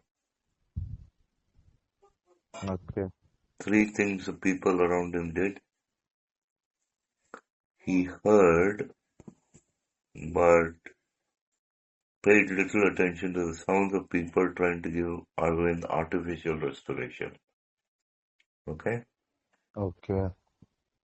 Finally, the boy began to vomit water and cries of joy came to Kondiva, still holding tightly to the side of the well. Okay. Okay, then mm, you don't have to. How did Kondiva feel when he brought Arvind out of the well? He was very tired, but he was glad, right? Right. If you were in Kondiva, you don't have to answer that, okay? What did the policeman tell Kondiva? What would have happened to Arvind if he had not saved him just in time?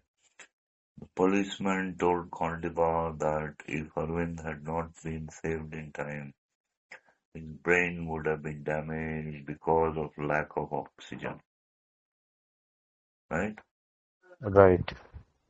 And the police officer came to tell Kondiva, the blind beggar, that the boy he had saved would be alright. That's on page 33, uh,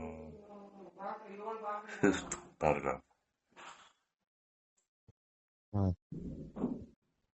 Okay? Okay. So, what publicity did Kondiva get? His story was published in the newspaper, and the chief minister himself gave him an award. They collected slightly over 12,000 rupees, and that was how Kondiva was rewarded, right? Right. That was the 11th question. How did Kondiva utilize his prize money and skills? Kondiva went to a home for the blind where he learned weaving chair seats and bottling, right? Right. Then he opened a small shop in Jalwan, Jalna, a village next to his native village. He married and kept a small shop, right? Right. So, what does this example prove? This example proves, I think, wait, let me check. Uh, So, page 33, right? Right. Last paragraph. Kondiba Gaikwad's bravery and determination to find the boy in the well had completely changed his own life. So by helping others, we help ourselves, right? Right. Right. So those are the answers to the questions. Okay. Try writing a small summary also. Okay. Ayan, Okay. try writing a small summary. Mm. So this one we did describing words, naming words. Naming words are nouns. Describing words are adjectives. So gunny, bag, daring, rescue, like that. Okay. Okay. Starved population, we did that, right? Muddy water, Mm. cloudy day, can check, Mm. okay? Okay. Then Growing population. uh, the answer, Broken pottery. broken pottery, okay? Slippery water. Sorry, slippery weed. Okay. Weed. Half-eaten meal. Hmm. Blackish green water. And surroundings. Huts. Hmm. Okay, So so yes, the words in the left column are all adjectives. yes, And the words in the right column are all. So mm, it's half eaten. That is the V3 of half eat. Half eat, half eats, half ate, half eating, half eaten. Did you understand what I said? yes, V1 half eat, half eats. V2 half ate. ING form half eating. V3 half eaten. So it shows that the V3 form of a verb can act as an adjective. Okay. okay, Then last one, surrounding. See, V1 surround. V2 surrounded. V4 surrounding. V3 surrounded. So mm, even the ing, present participle and past participle, can act as adjectives. yes, Even growing and starved. Okay. okay, So like that. Hmm? mm. So yes, mm. Stop. So We will have this also. Phrasal mm, verbs. Exercise 3. Right? okay, Phrasal verb. I just read it. Okay. mm, okay, A phrasal verb. What? See, a phrasal verb is a simple verb combined with an adverb or a preposition, or sometimes both. See, I gave you that example. Hang out. Hang is a verb. Out is a preposition. Hang in, hang out, hang on, hang up. Hang up the phone, hang on means wait. Hang out means sanada, like that. So it's a verb and a preposition. Okay? okay, So that's a phrasal. Phrase means it's a group of words. So you can have two words or more than two words in the phrasal verb. Okay? mm, Now, see, okay, example, read the sentence. Kondiba's life had to go on. So go on, right? So right, life going on means it has to continue. okay, If you say the train went on, it means it continued the journey. mm, Life had to go on means life has to continue. Okay? mm, And then go on is one. Go out. Go out means, you go for a movie or go for a restaurant, go to a restaurant like that. Go out, okay, right? Go on, go out. And then go in. Go in for. If you go in for something, you attempt, right? He went in for go, goes, went, right? right, He went in for science, right? right, Go in for. So that is an example of a phrasal verb with two prepositions. Okay. okay, So in this sentence, go on means to continue, right? So right, dive into, run out of, that's three words. Go into, give up, push through, pull off, fall into, right? right, So on reaching the well, Kondiba pushed through the crowd. See, push through is there, but you can change the tense. Pushed, ed you can add. Push through the crowd. okay. He came to know that a small boy had fallen One into.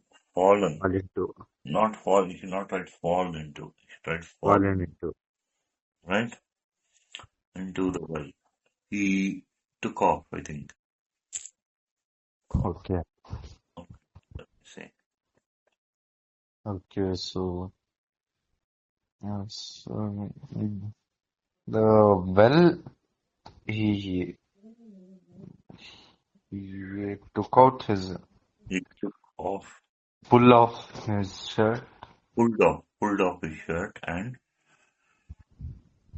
pulled off his shirt and Fall, push Dive, through, dived into the well. Dived into the. dived into the well. He dived the well No, twice. he went into the well twice but failed to find the boy. Go Mm, into, go, goes, went, going, gone. Right? right. He went into the well twice but failed to find the boy. So you can Mm, change the tense or the form of the verb. Okay? okay. He had, To push through the no, no, no, no. He had run out of breath, out of breath. but he did not give up. Gave up. Give up. He did not give up.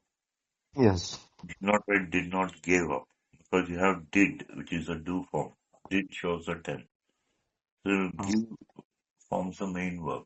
Like I gave that example. Do not eat, does not eat, did not eat. okay. Did, does, or did show the tense. Okay. So here you have did not give up. Give is the main verb. Okay, which is part of the phrasal verb. Okay. Okay, he went into the well once again. He felt the shirt of the boy and Mm, pulled him out. So there, pull out, it is split by him, by the mm, pronoun him, right? okay. So you can split phrasal verb with another word. Here it is pull out, pulled him out, right? Okay. Right. In spite of his blindness, Kondiba was able to rescue the boy. Okay?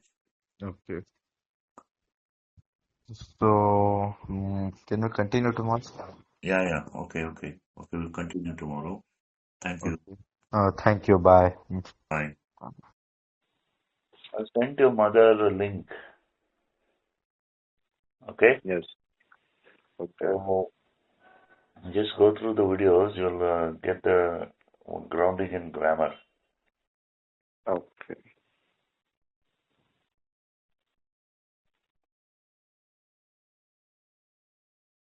Okay, so let's see.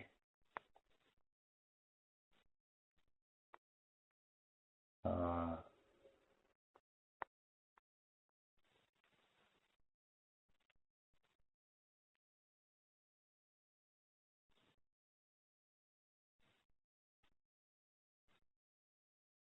so what do we do? You choose one. Mm, so, can we do mm, prayer for healing? Prayer for healing. Okay. So, mm,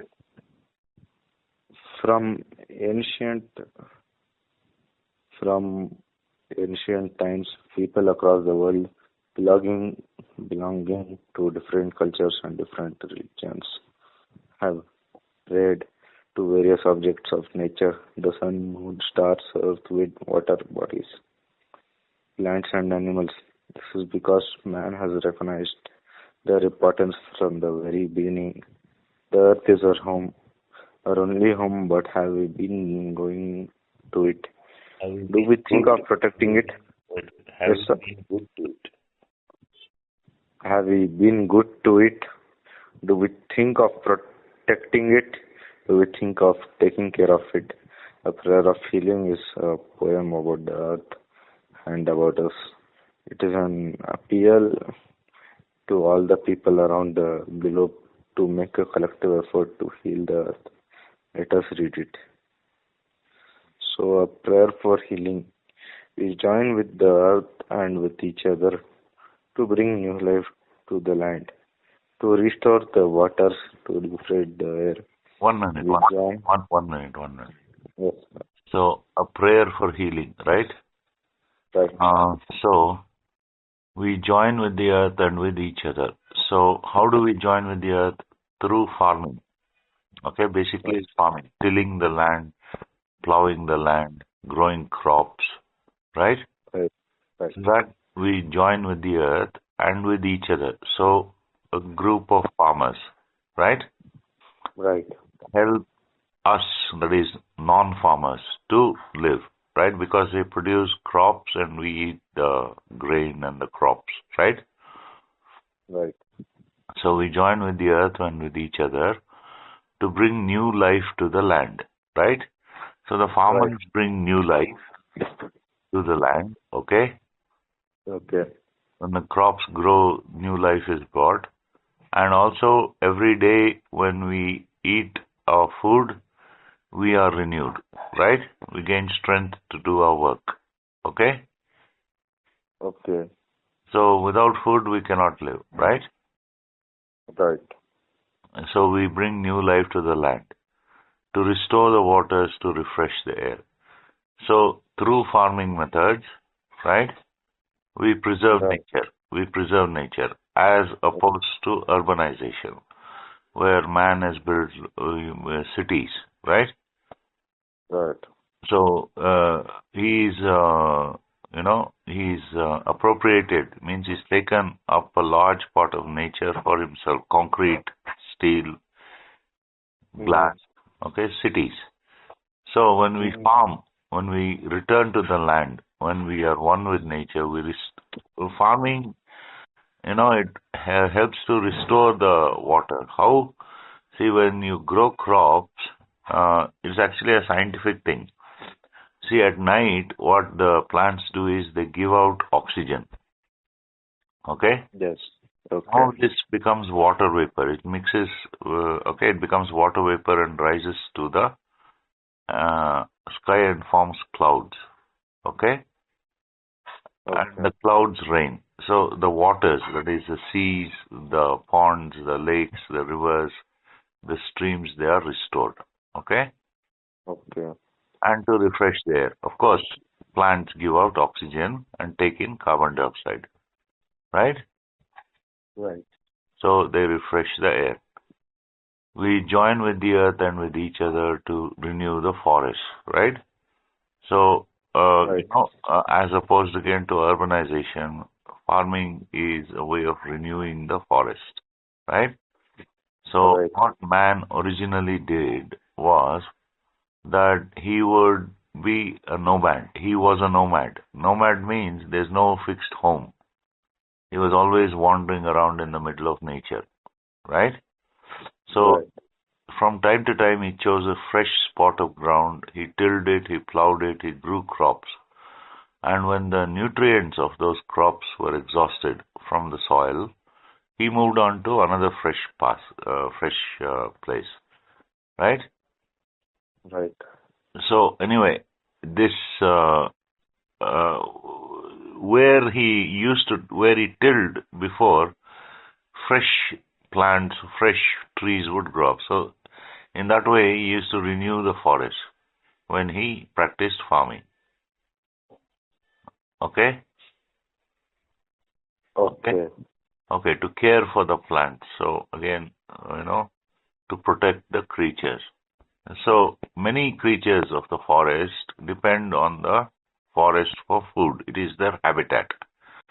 For example, the zebra or the bison or the elephant or the giraffe, they depend on the forest for their food. They're all plant eaters, right? Zebra, bison, buffalo, giraffe, elephant, they're all plant eaters.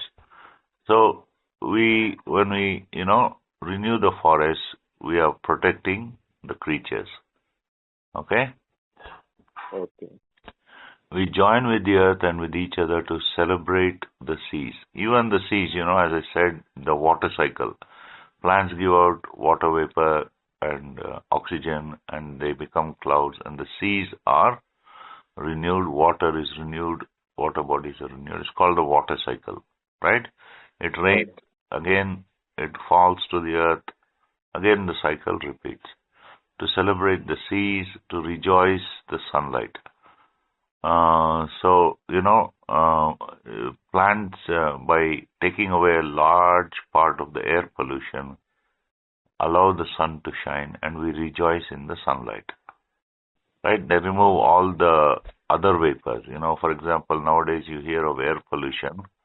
There is vehicle exhaust, factory exhaust, so many things, so much smoke.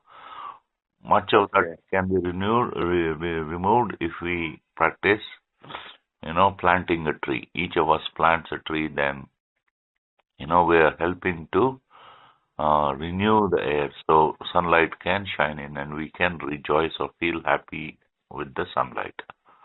Okay? Okay. And at night time also the air will be fresh, the air will be clean, so we can sing the song of the stars.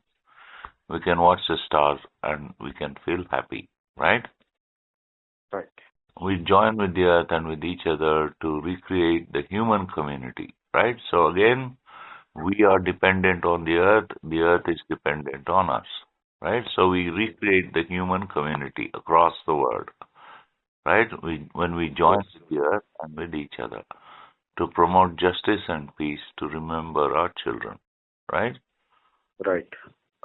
We join with the earth and with each other, we join together as many and diverse expressions of one loving mystery for the healing of the earth and the renewal of all life.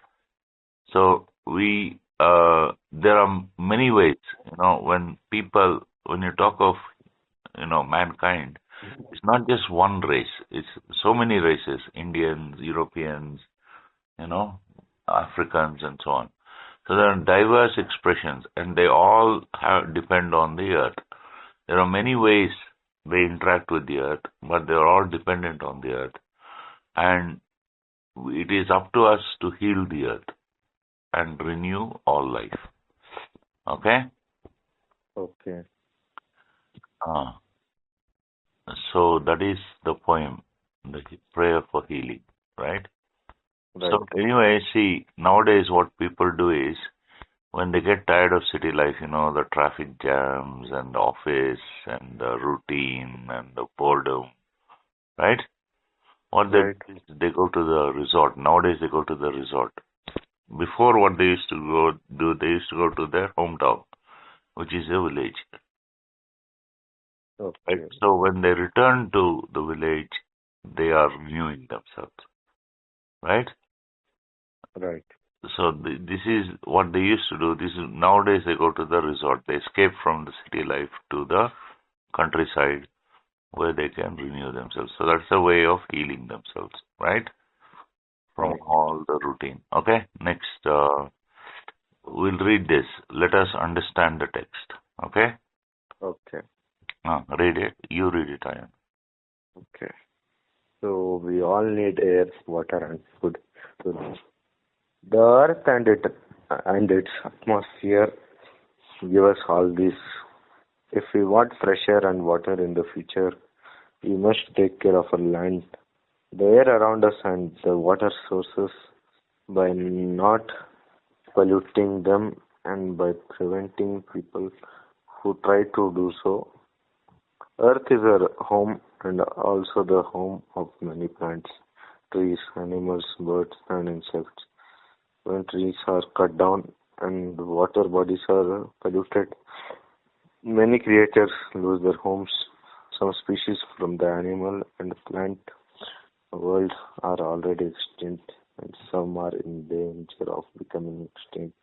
We must protect them and take care of them. Forests, the green cover of the earth, must be looked after too. Can you imagine the night sky without stars? Do you like looking at the shimmering waters? Shimmering means shining, reflecting the sunlight or the moonlight. Shimmering. Okay. Shimmering water of the oceans and trees on a cold winter day. Have you ever wished for the sun to come out and warm you?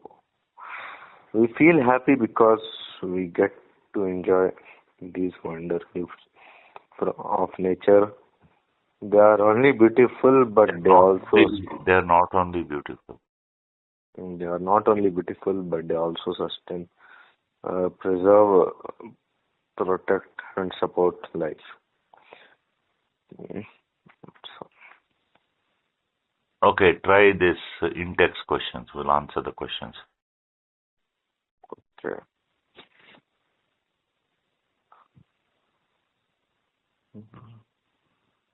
Okay, see, in these sort of questions, this is an MCQ, right? Multiple choice. So Yes. given four choices.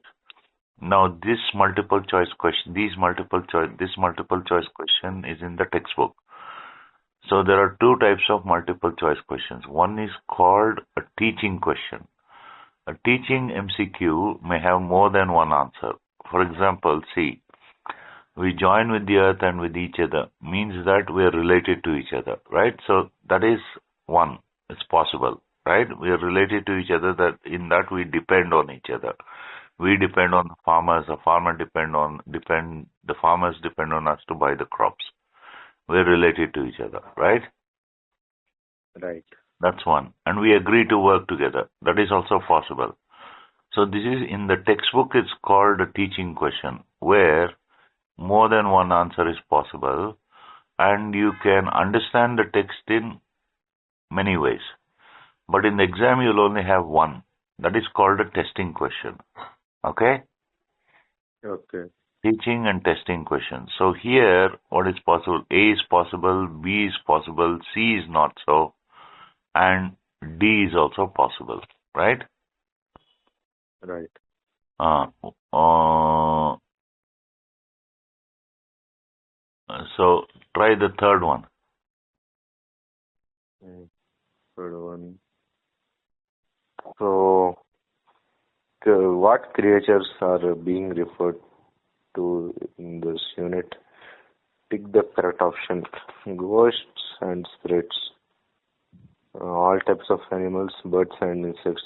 Human beings who are dependent upon others. I Hmm. think all types of animals, birds and Yes, insects. correct. B is the answer. So how would you write this answer? You'd write B, okay? You must write that answer choice, A, B, or C. Write B, and then you should also write all types of animals, birds, and what the choice is, right? Right. Okay. Uh,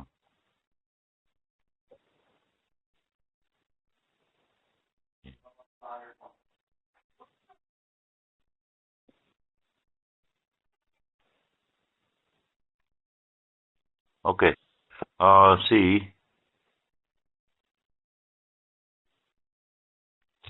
Uh, okay. So the next one on the next page. Let us listen. Okay. Oh, Now, okay. see, you're not only answering the question paper in Nios. Okay. Mm. You're also learning to speak. So far, when you read the text, you're speaking, right, with understanding. Okay? Yes. Whenever Okay. you read something either softly to yourself or out loud, or you speak, you must understand what you're saying, right? Right. So that is speaking is dependent on listening. Listening is and writing and reading are see, speaking, listening, and reading are dependent on each other. Writing is also dependent because as you read, you pick up the spelling, you pick up the grammar, right? Right. Four skills, reading, writing, speaking, and listening, they go hand in hand. Fifth one is that you must understanding, okay? Okay. Now here it says, one by one, read aloud the slogans given below, okay? Okay. So read it, and you must, it, okay, it's quite clear. It's about the environment.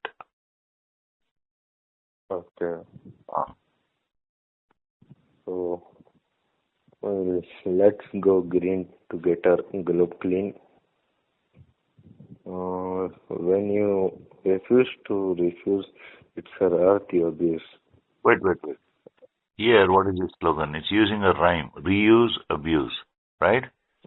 See, Right. for example, when you use paper and you throw it, right?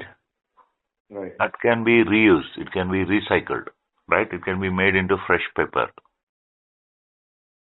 So when you refuse to reuse something, it's our earth you abuse because you throw out that article. Can be plastic or something. So it's the earth you abuse, right? Right. Next. See, next one is a general statement. It's like a proverbial statement. What does it say? Read it. Air is nothing but life if polluted. How can we survive? Next one is also, it brings home the point, right? What does it say? Earth is indisposable. So you can't dispose of the earth, right? Because we're all dependent on it. Air, water, and land. We can't pollute it and say we'll throw it. Earth isn't disposable. Okay? So all these are slogans about the environment. Earth Day, every day. Okay. So Earth Day is a celebration. Just as you have Children's Day, Father's Day, Mother's Day, and so on. Independence Day. Earth Day is also a day. But here it says Earth Day, every day. Every day we have to take care of the earth. Okay? Okay. Heal the world, make it a better place. Okay? Give Earth a chance. So don't you do an individual, your individual bit to keep the earth clean. Like you plant a tree or you plant a plant or you plant a flower like that. Give Earth a chance. Right? When the earth dies, where will you live? Right? So see, that's save forest, save wildlife. Okay? Okay. So you can read all that. Okay? Okay. Now,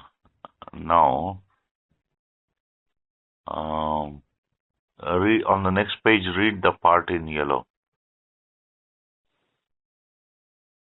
So almost 24 trees are cut down produce to produce 1 ton of newspaper. Recycling 1 ton of paper saves about 17 mature trees, 7,000 gallons of water, 3 cubic yards of landfill space, and 2 barrels of oil. You know what Recycling? You know what landfill is? No. See, cities like Bangalore itself, right? Right. There are tons of garbage produced every day. Tons, literally 10 ton, 50 tons, 60 tons every day. Yes. A ton is 1,000 kg, right? So, Right. 500,000 kg of garbage, where will you put it? Yes. So they go have, outside the city they have these landfills where they just go and dump it, all the garbage, they're called landfills. Okay, so see, then that is also used to produce energy because see, if you have something like vegetable scraps or you have something like kitchen waste and you throw it into a landfill, after some time it will start generating methane. Methane is a gas which can be used to produce electricity. You burn methane, you heat water, the water becomes steam and you turn a generator and you generate electricity. Right? Right. So there's landfill space, right? So recycling 1 ton of paper saves all that. 3 cubic yards of landfill space.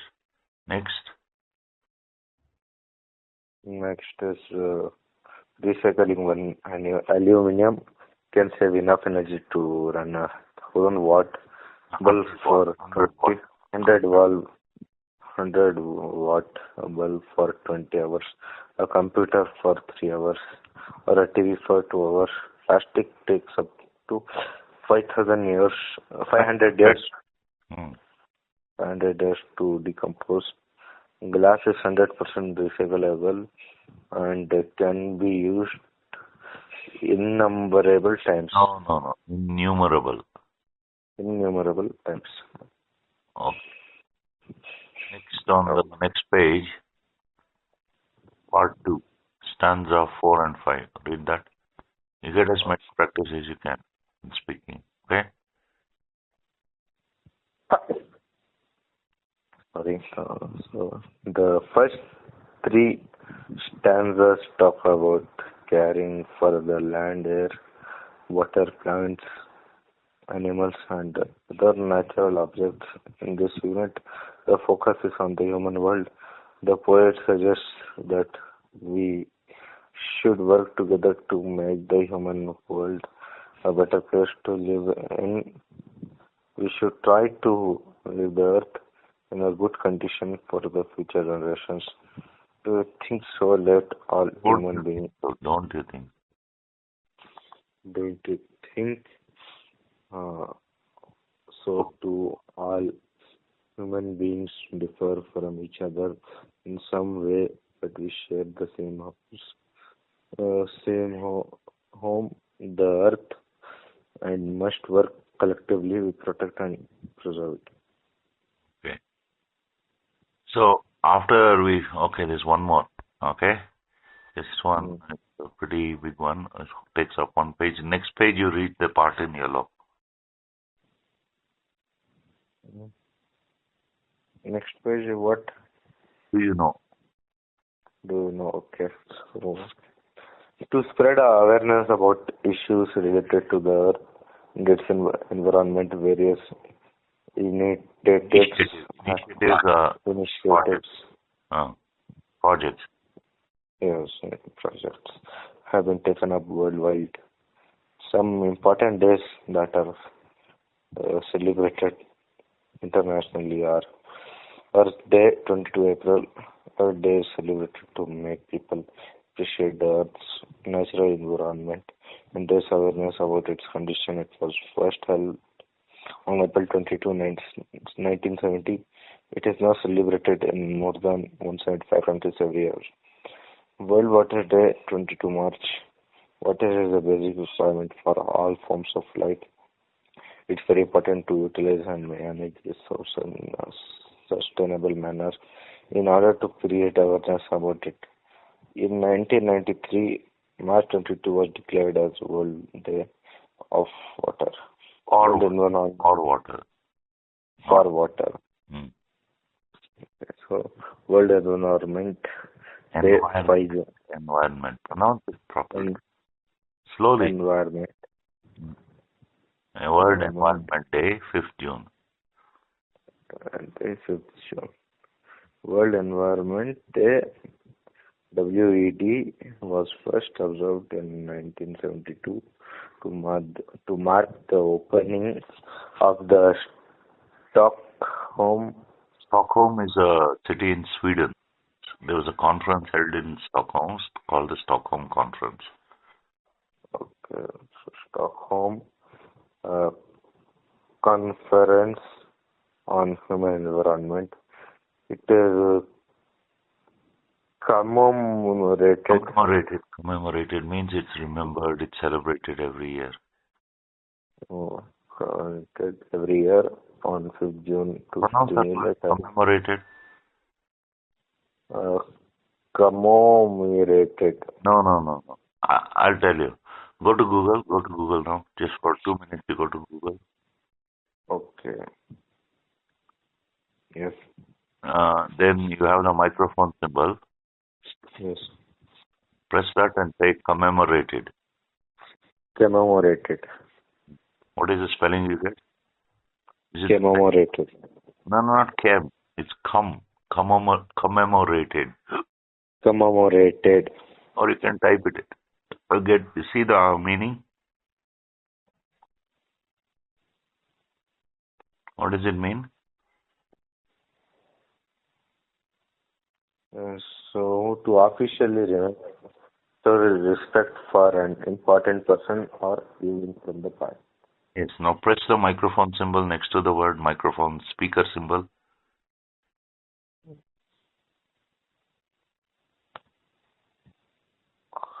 Commemorate. No, repeat what. Try to press it again. Commemorate. No. Press it again. It's commemorated. MEM, not MOM. Commemorated. Commemorated. Now you got it. Say it again. Commemorated. Yeah. Commemorated every year. Commemorated every year. When you say commemorated, it's called the pull of it's called MTI, Mother Tongue Influence. Okay. Commemorated every year on June 5 to stimulate awareness of the environment and to encourage political attention and action. Earth Hour last Saturday of March. Earth Hour is a global event organized by the World Wide Fund of Nature. For nature, not of nature, for nature. WWF. For nature, WWF. It is held every year on the last Saturday of March.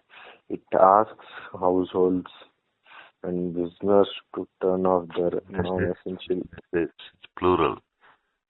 Not their non-essential lights and other electrical appliances for appliance for 1 hour to raise awareness of the need to take action on climate change. Earth Hour was jointly initiated by the WWF and the Sydney Morning Herald in 2007. 122 million residents of Sydney. 2.2. 2.2 million residents of Sydney, Australia participated by turning off all non-essential lights. Okay. So, what is the Sydney Morning Herald, do you think? I don't know. Okay, type it into Google, Sydney Morning Herald. Or say it into the microphone. Then tell me what it is. Sydney Morning Herald. The Morning Herald is think. Not think. Tell me what you see.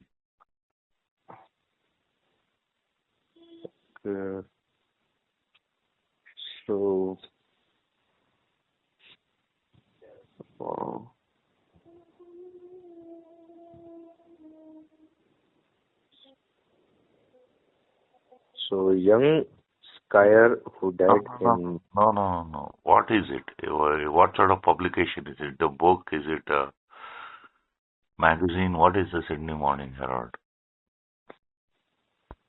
Sydney Morning Herald. Sydney Morning. What type? Is it a textbook? Is it a book of poems? What is it? It is a news, I think. Newspaper, yes, it's a newspaper. Yes. Herald means announcer. So in the morning they announce the news in Sydney. Sydney Morning Herald. Yes. Okay, so that's the name of the newspaper. Okay, every morning they announce the news. Now Deccan Herald, what Deccan Herald means? They're announcing the news in the Deccan Plateau. That is in the south of India. Karnataka, Andhra, Tamil Nadu, in that place, that's called the Deccan Plateau. Deccan Herald is where they announce in the morning the news, right? Right. Okay.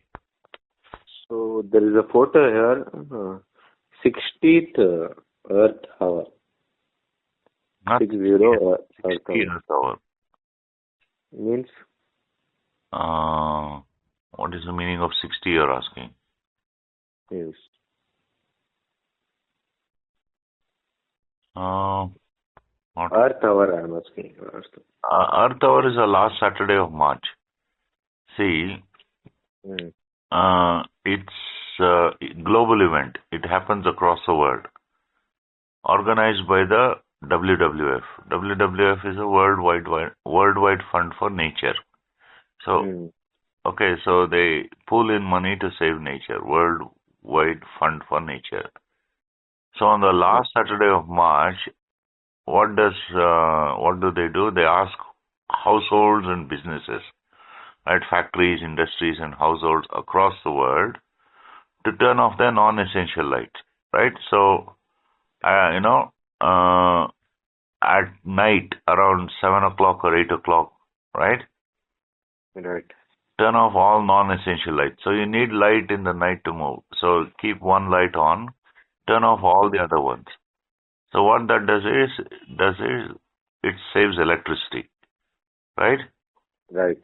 If all the households in the world turned off non-essential lights for 1 hour, then it will save a huge amount of electricity, right? Right. Now, electricity, it affects the climate. Now, nowadays there's a lot of news about the climate change, right? Okay. Right. If you watch YouTube or Facebook, this reels or something, you'll see there are tornadoes and there's cloud bursts and there's forest fires and so on. Okay, Right. so Okay. see that climate change is dependent on the production of electricity because the production of electricity burns coal. They burn coal and with the fire of the coal they heat water, right? Okay. They Right. superheat the water and that becomes steam, superheated steam.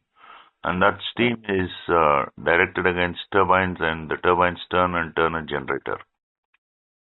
Okay. So all that smoke burnt by got by burning of the coal, it goes into the atmosphere. Right. So that produces, it gets trapped, okay, in the atmosphere. So when sunlight hits the ground, it's not reflected back into space.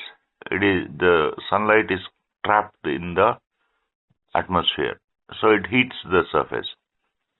And that causes Okay. climate change. It causes, you know, like the polar ice caps to melt and water levels rise when the polar ice caps melt. So you see, Okay. the electricity, okay, if you turn off all non-essential electrical appliances for 1 hour, it saves a huge amount of electricity and you may, if you do it enough times, it may reverse climate change. Mm. Right. Earth Hour was jointly initiated. Initiated means it started by the WWF and the Sydney Morning Herald in 2007. So Sydney Morning Herald is a newspaper. That newspaper and the WW Worldwide Fund for Nature started Mm. Earth Hour in 2007. Okay. So 2.2 million residents of Sydney in Australia, they participated by turning off all essential lights. So that is Earth Hour. Okay? Okay? Okay. Uh, so, okay, well, you want to read the next page? We shall overcome. Mm. So can we do it tomorrow? Yeah, tomorrow. You're free tomorrow. Yes, I'm free. Okay, I'm also free. Shall I call you sometime in the morning? Morning, like AM or PM? Morning around 11. 11 actually. I have an hour's class. Oh, okay, okay. Can you call me at 3? 3 Yeah, or 4? I'll call you at 3. Okay. Okay. Bye. Well, thank you. Thank you. Uh, we're on which lesson now? 1 minute.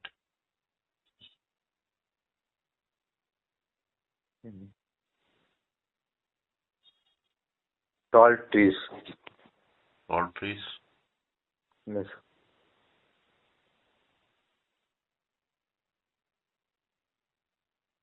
Okay, just let me come to that lesson.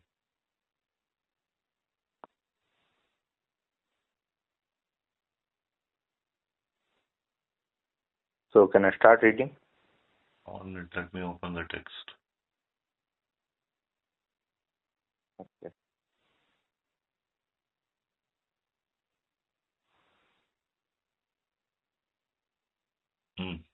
Okay.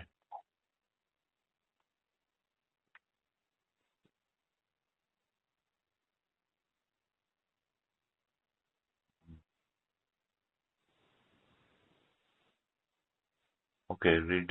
Let me follow. Think of some tall trees you have seen. You find them in villages, in gardens, on the roadside, in towns, in forests, and on mountain slopes. And maybe you ever have one such tree in your courtyard. Have you ever observed trees carefully? Have you noticed how trees silently offer care and protection to all? Read the poem, find out what the poet thinks of when he looks at tall trees. He imagines them to be watching, sheltering, and people like human beings. Okay.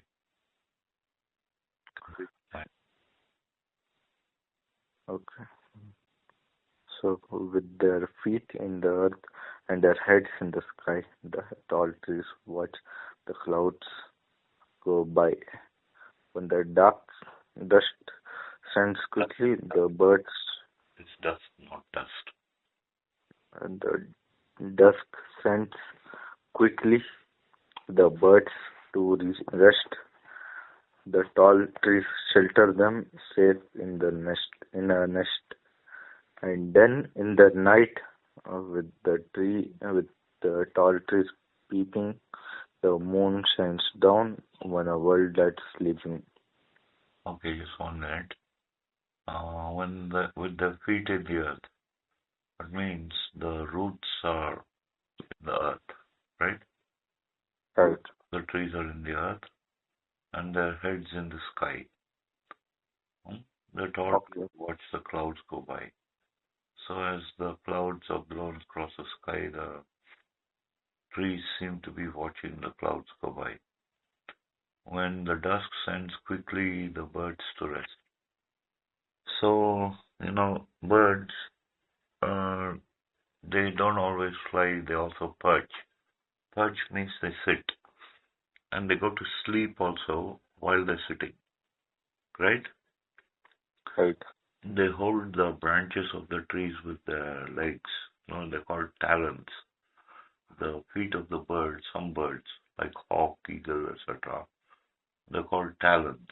Talons, you understand, it's got like claws, right? right, So some birds they hold on to the branch with their talons and sleep. That's called roosting, right? They roost. So they roost as soon as the sun goes down, and the tall trees shelter them safe in a nest. So the home of the birds is the tree in the nest in the tree, right? right. And then in the night, with the tall trees peeping, the moon shines down on a world that's sleeping. Uh, so just as you have to peep, you understand what you mean by peep, as though you're trying to uh, focus on something with your eyes, right? In the dark, you're forced to focus on something with your eyes because there's no light, right? So Right. all trees are trying to focus with peeping in the dark of the night, and the moon shines down on a world that's sleeping, right? Right. Uh, so anyway, in this poem, the poet, or actually it's a poetess, Eileen Matthias. Eileen is a Irish name. She's from Ireland, I think, right? Eileen Matthias has personified the trees. Personification means that they're given human qualities. For example, trees we're told their feet are in the earth, right? Feet Right. belong to human beings. So that's called personification. Feet, heads, uh, then the trees watch the clouds go by, right? Right. And then uh, uh, trees shelter the birds, and then in the last stanza, the tall trees peep on a world that's sleeping, right? So Right. trees are personified. Uh, then Uh, Look at the rhyme scheme. Rhyme scheme means, see, you have four lines in each stanza. There are three stanzas. Each stanza has four lines, right? Right. So if you label the first line as A, small a, the second line as B, then the rhyme scheme will be, right? Uh, Right. A, B, C, B. Do you understand what that means? I'll say it again. See, A, B, C, B. A is different from B. Last line. It's not. I'm talking about the rhyme.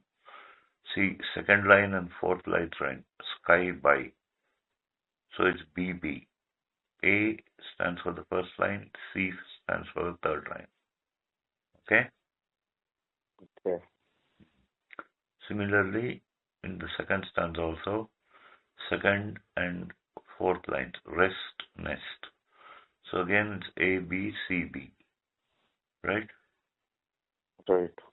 Then last one, again it's A, B, C, B, peeping, sleeping. Okay, so that's the rhyme scheme. Hmm? Okay. Uh, so, uh, okay, so read the next part. Let us understand the text. So with their feet, clouds go by. By saying that the trees have their feet in the earth and their hands in the sky, It's not the, and their heads in the sky, the poet conveys to the reader that the trees are very, very tall. The poet looks at the tall trees and feels that they are standing and watching the clouds as they pass. Do you notice that she also describes the trees as if they were human beings with heads and feet and even eyes to see things around them? Why does the poet compare the tall trees to human beings? Does the poet see some other similarity between human beings and the tall trees? Maybe she feels that some human beings are like the tall trees that are strong, tall, and powerful, like the tall trees that have their feet in the ground. These empowered human beings are humble, kind, and caring towards those who need their help. now answer the questions. Which parts of the tree does the poet describe as its head and feet? The feet are the roots.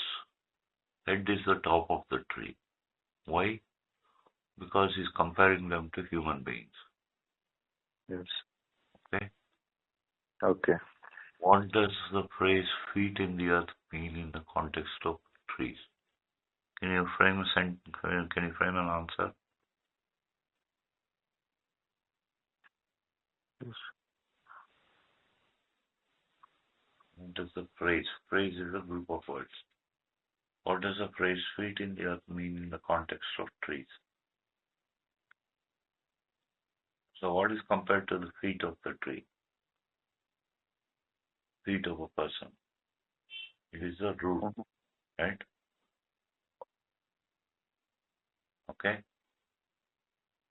And They're rooted. Rooted in the earth. Feet in the earth means they're rooted.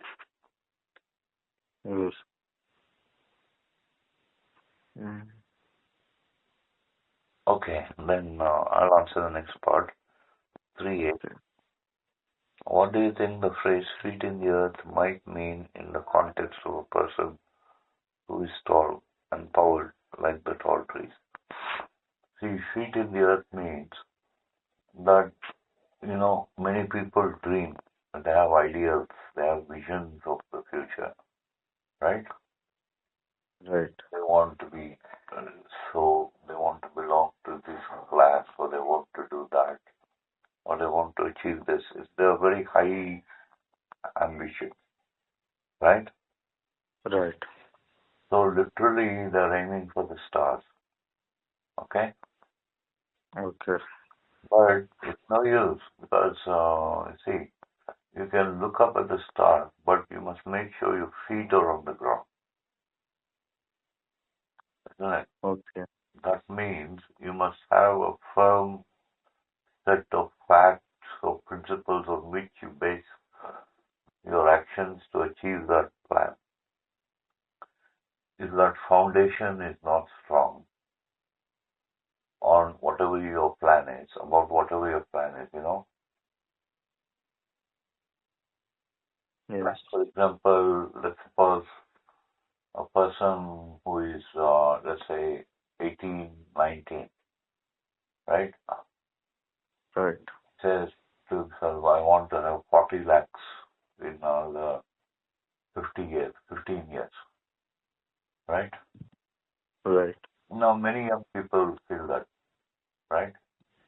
Right. 19, 20, they feel, they must earn a lot of money and they must have a lot of retirement benefits like that. Now, how, it's not wrong.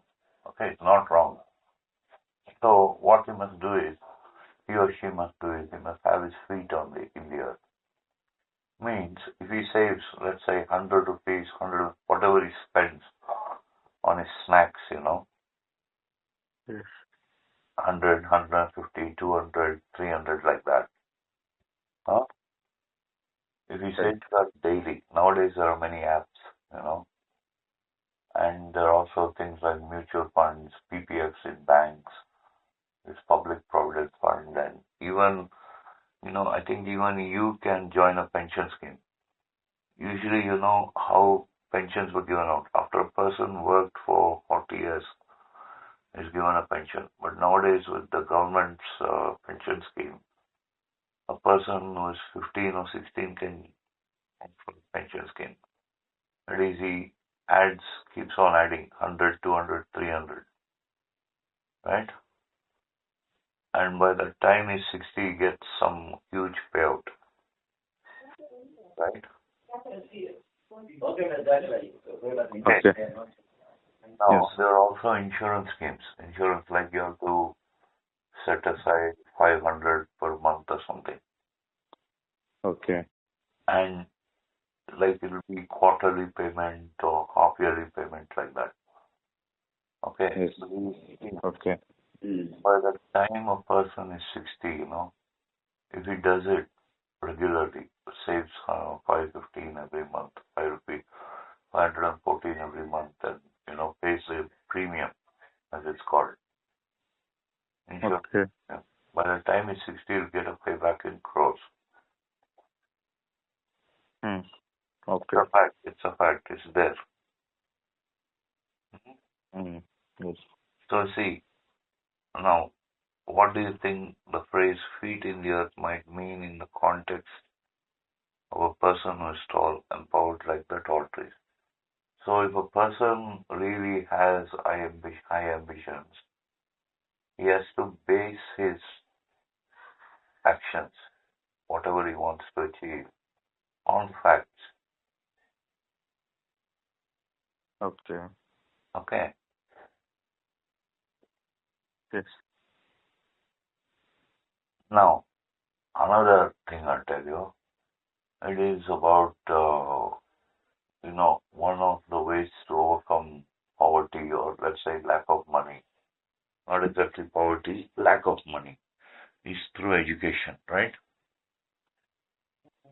Okay. Now, there are many courses, subjects which are available, right? Right.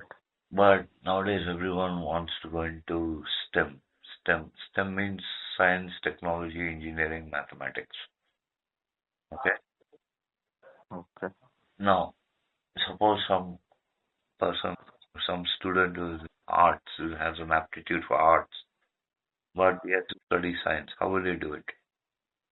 He doesn't understand the first thing about physics or chemistry. Okay.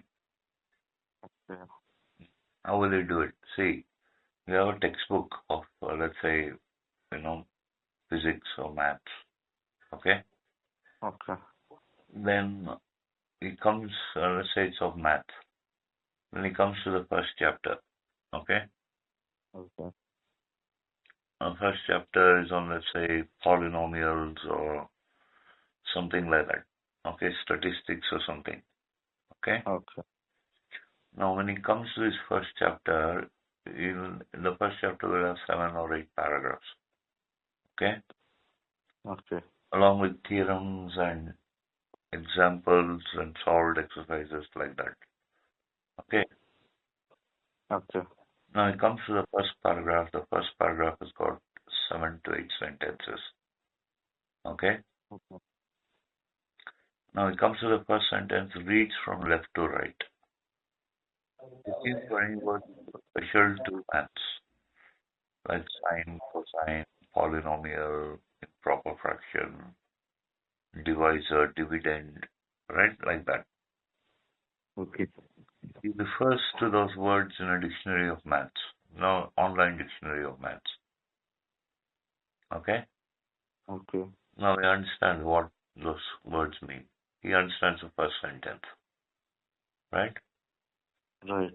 Like that, he slowly works through the first paragraph, then the second paragraph, like that. Okay? Okay. Then he comes to the theorem, right? Right. Now the theorem, it won't be immediately understood by the student, right? Right. So he looks at the example given.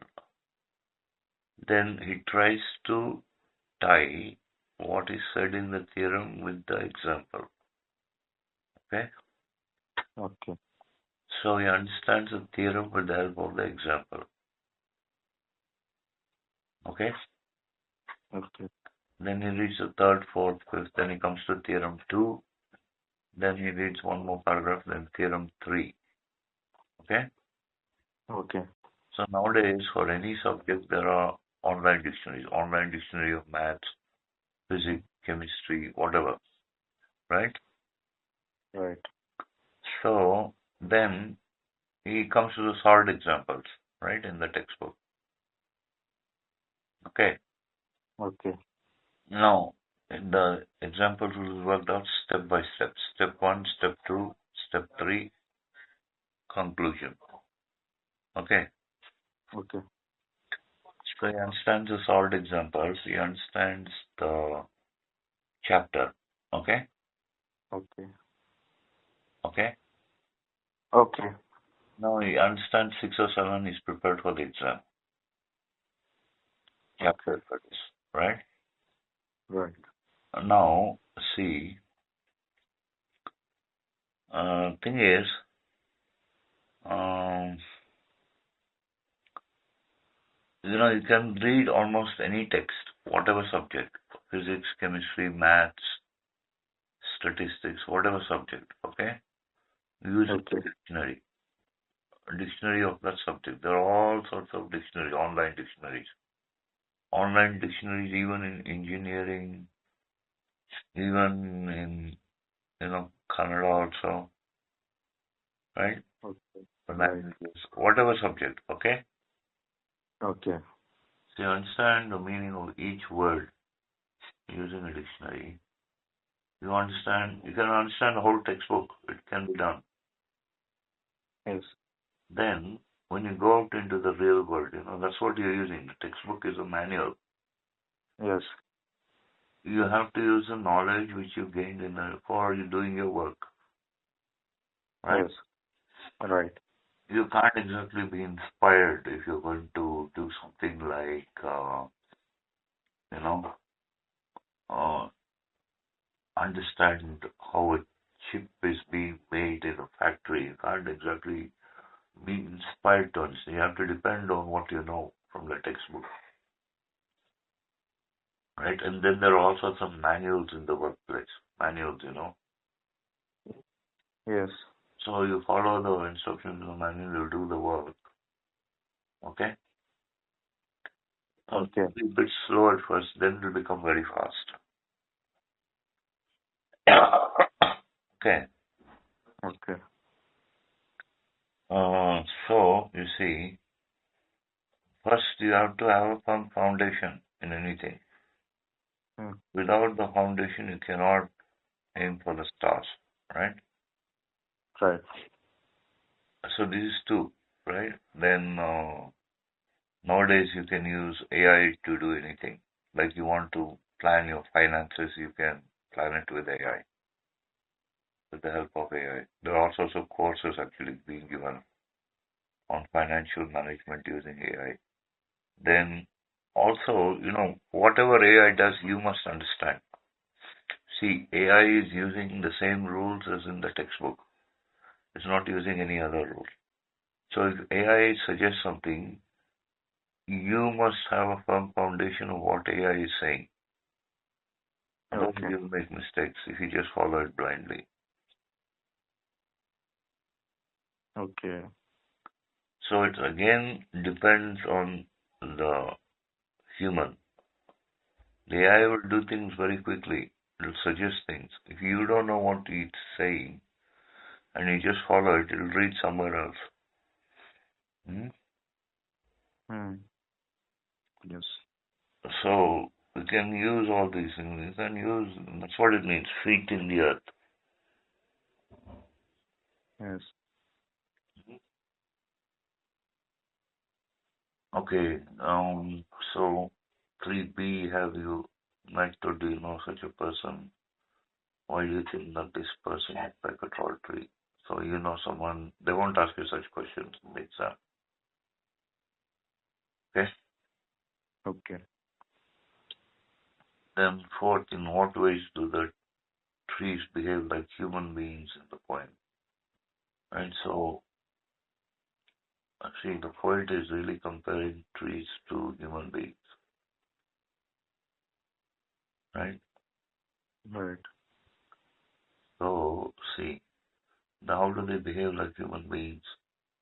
Their feet are in the earth, their heads are in the sky, the trees watch the clouds go by, right? Right. Then, when the birds come to rest, the trees shelter them in the nest, right? Right. And then when the tall trees peep, then the tall trees peep on a world that's sleeping in the night. Okay. That's how the trees behave like human beings. Right. If you were to use psychology in this, let's say the poetess Eileen Matthes thinks of father image. See the heads in the feet in the earth, the heads in the sky, and that father looks up at the sky. That image is stuck in the poet's mind, right? Right. Then when it's night, the father uh, shelters the poet, right? Right. And then when it's night, the father peeps in through the door to see that his daughter is sleeping all right, right? Right. There's a father image poet has. Okay. Or it could be some other like grandfather or anybody, any male, probably a relative who's looked after the poetess. Okay. Okay, so read this second part. Do you know? Second part. The yellow box. Okay. So, small trees No, in the, some tall trees. uh, some tall trees in the rainforests can be more than 100 feet tall, but most of the tall trees around us in India grow to a height of about 40 feet. The following are accepted as the top three tallest species of trees. First is coast redwood. 379.1 feet, California, USA.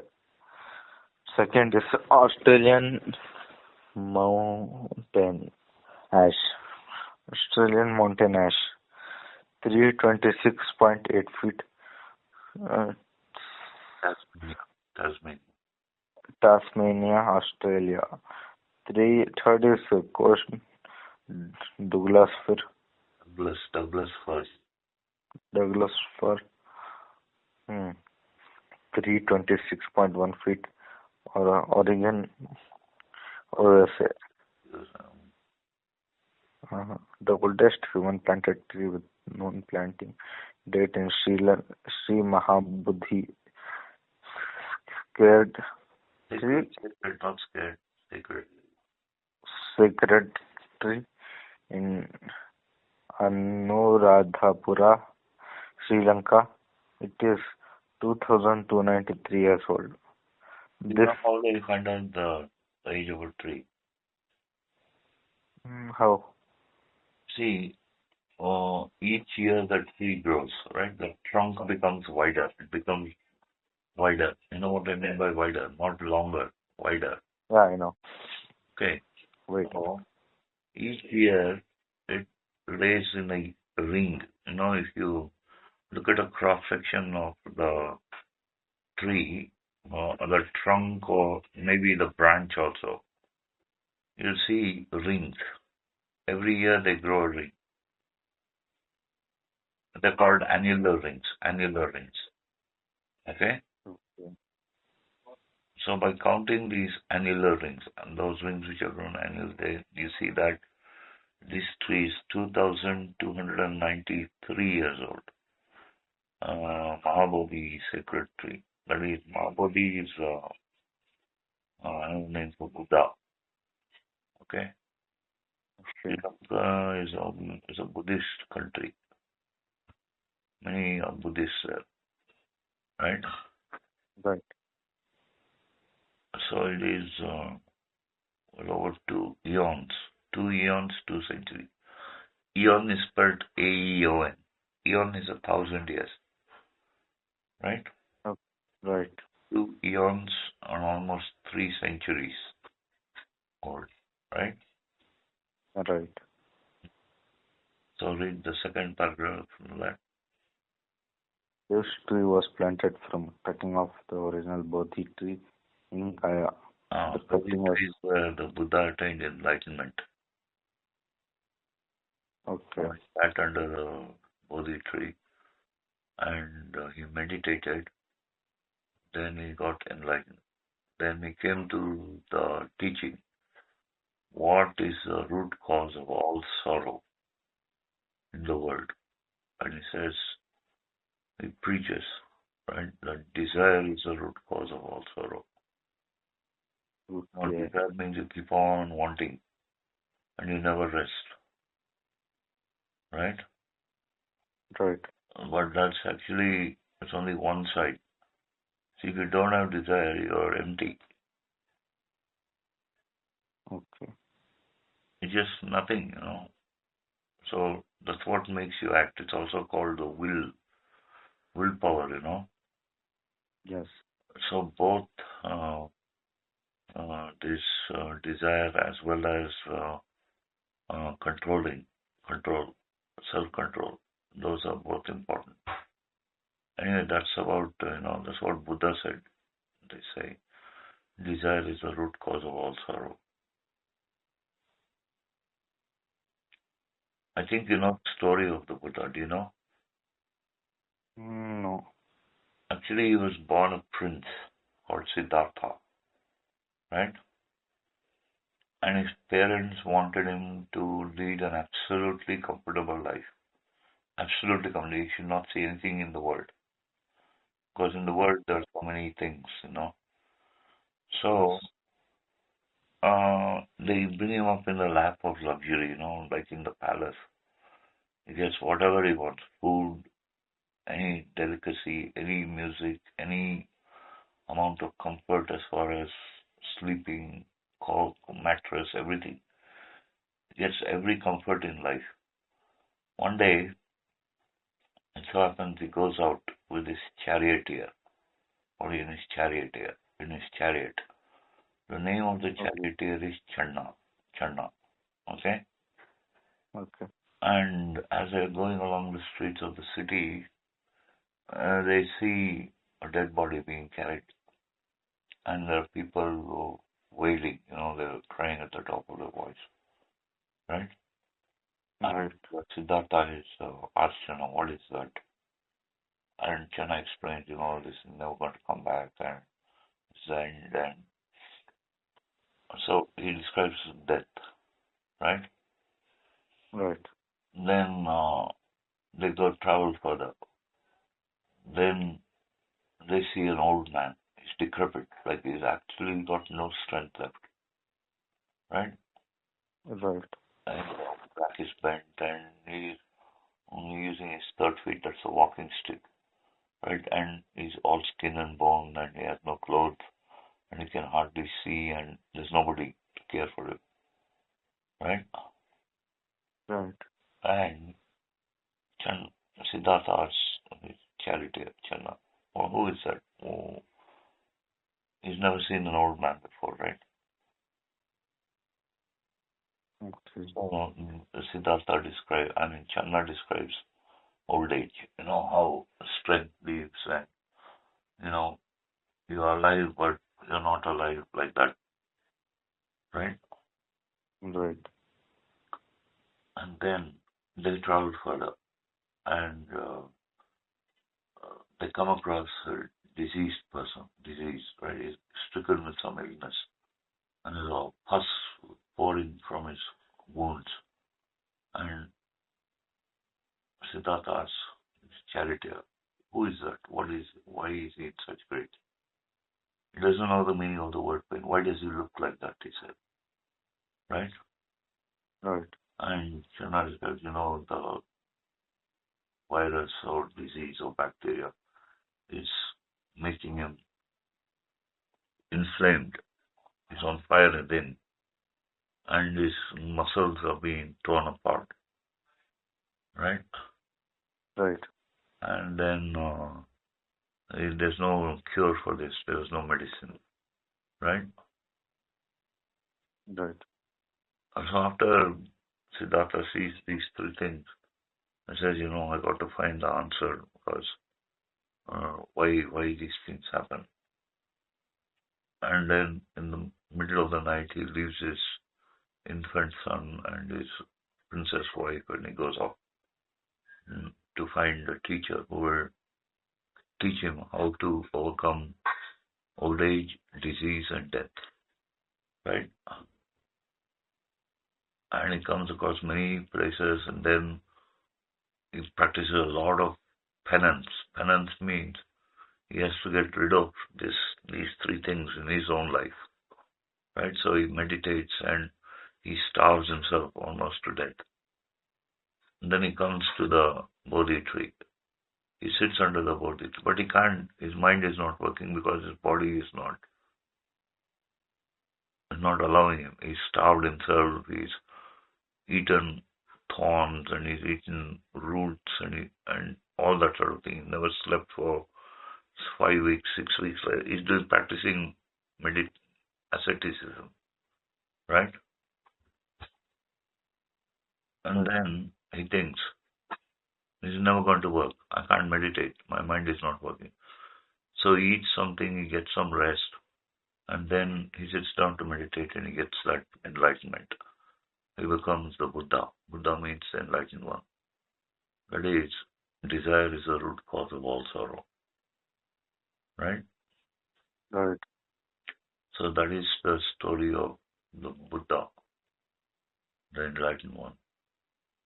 Well, that's in brief. There are many, books written about this. Okay. Buddhism is a religion, but Buddha is not the god. He's not the god. Like Islam doesn't have a god. I think you know that, right? Then Buddhism doesn't have a god. In Hinduism, there are many gods. Christianity chooses Jesus as representing God. And all forms of religion one thinker says they're nothing but preparations for death, right?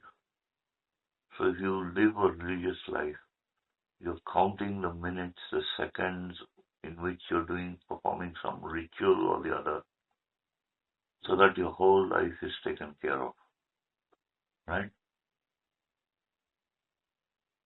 So religions are supposed to be preparation, forms of preparation for death, but that's a really very, well, nobody knows what to do 10 p.m., 10 a.m., 5, 3 p.m., 6 a.m. No, every minute of the day, of every year, everyone's life is taken care of by these rituals, according to religion. Okay. But that is not feasible, right? Because Right. now you have to go to the office and do the thing, and then you have to study science and all that. Okay? Yes. Okay. So anyway, this is the story of the Buddha, right? So the cutting, continue from there.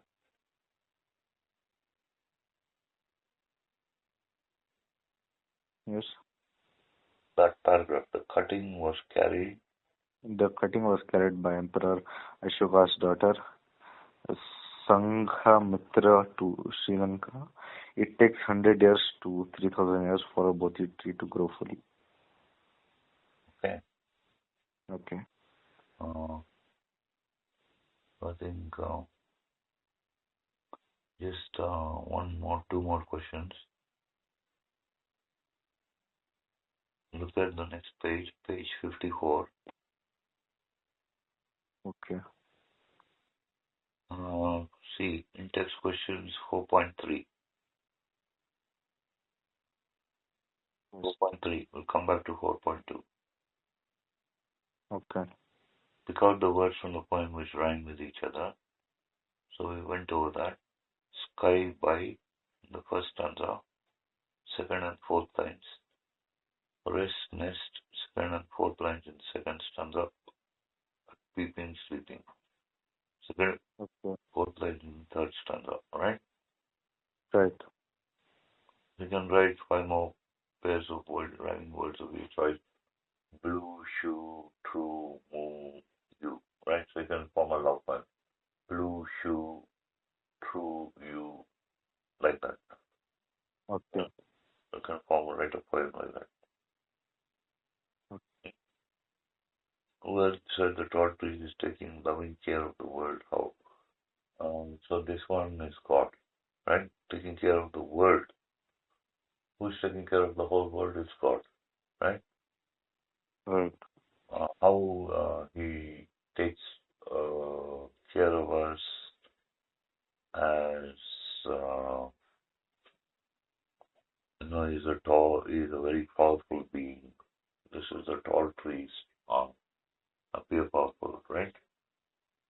Right. And he takes care of us when we in the night. He watches over us as we sleep. Actually, it's a part of it. You could have seen God. I didn't matter, but it is more like paternal figure, like father or uncle or grandfather, right? Right. But you shouldn't write that. Right? God is compared to the tree. He's taking loving care of the world. Okay. Okay. Then last part in text questions 4.2. What time of the day does a poet refer to in this stanza? He refers to both morning and night. What time of the day? Both morning and night, right? Right.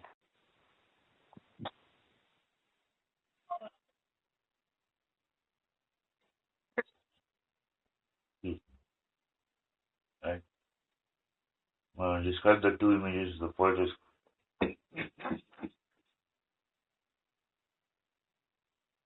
Okay, we'll stop there. Okay. Okay. Hello. Okay. Hello. Hello. Yes. We'll continue tomorrow. Okay. Oh, yeah, sure. Okay, bye. Good night. Okay, bye. Thank you. Good night. Thank you. Good night. Okay, when is your exam actually? It's in April. April. Okay. And your mother asked me to take economics as well, Yes, yes. online. Okay. Yeah. Okay. Uh, so which shall we do today? Shall we continue with economics? Yes, we can continue with economics. Okay. So, you have the PDF. I have your PDF, but I don't know where I kept it. You send the economics PDF. Present? Yes, sir. Okay. And I'll record the remaining question and answers for your lessons. Okay, sir. I thought you said March 14th. Please, March 15th, I thought you said. Yeah, it's practical exams. Oh, practicals. Okay. Yes. I thought you had English tomorrow. So I was wondering, I asked your mother, I told your mother it's on March 15th. Would she pay the full fees and everything? Okay. Anyway, it doesn't matter now. I think we finished, okay, the third chapter, goods and services, right? Right. We have completed basic economic activities as well. Yeah, basic economic activities. Chapter 6. Okay. Shall we do, which one do you have next? Next is production. Okay, we'll go to production.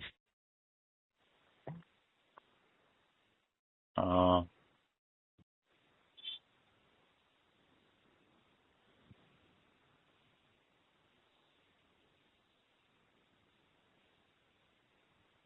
okay. Okay, I'll read and will explain, okay? Okay. So, chapter 7, production, okay? Okay. Now, when you read, you will actually have an idea of what you're reading about, and more Yes, sir. information will be added. So, you know what production means. Means in a factory, they'll produce so many goods, so many Right. different types of goods.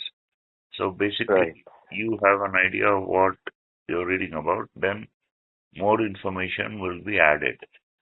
Yes. Okay, so I'll read it now. In order to satisfy our wants, we have to produce various types of goods and services. Okay, Right. Okay. the production of goods takes place in agricultural fields. So, what goods are produced in agricultural fields? Crops, grains, wheat, rice, like that. Yes. Factories, some cars, different types of machines, firms, Okay. industries, and production of services takes place in shops. So what sort of service are we given in shops?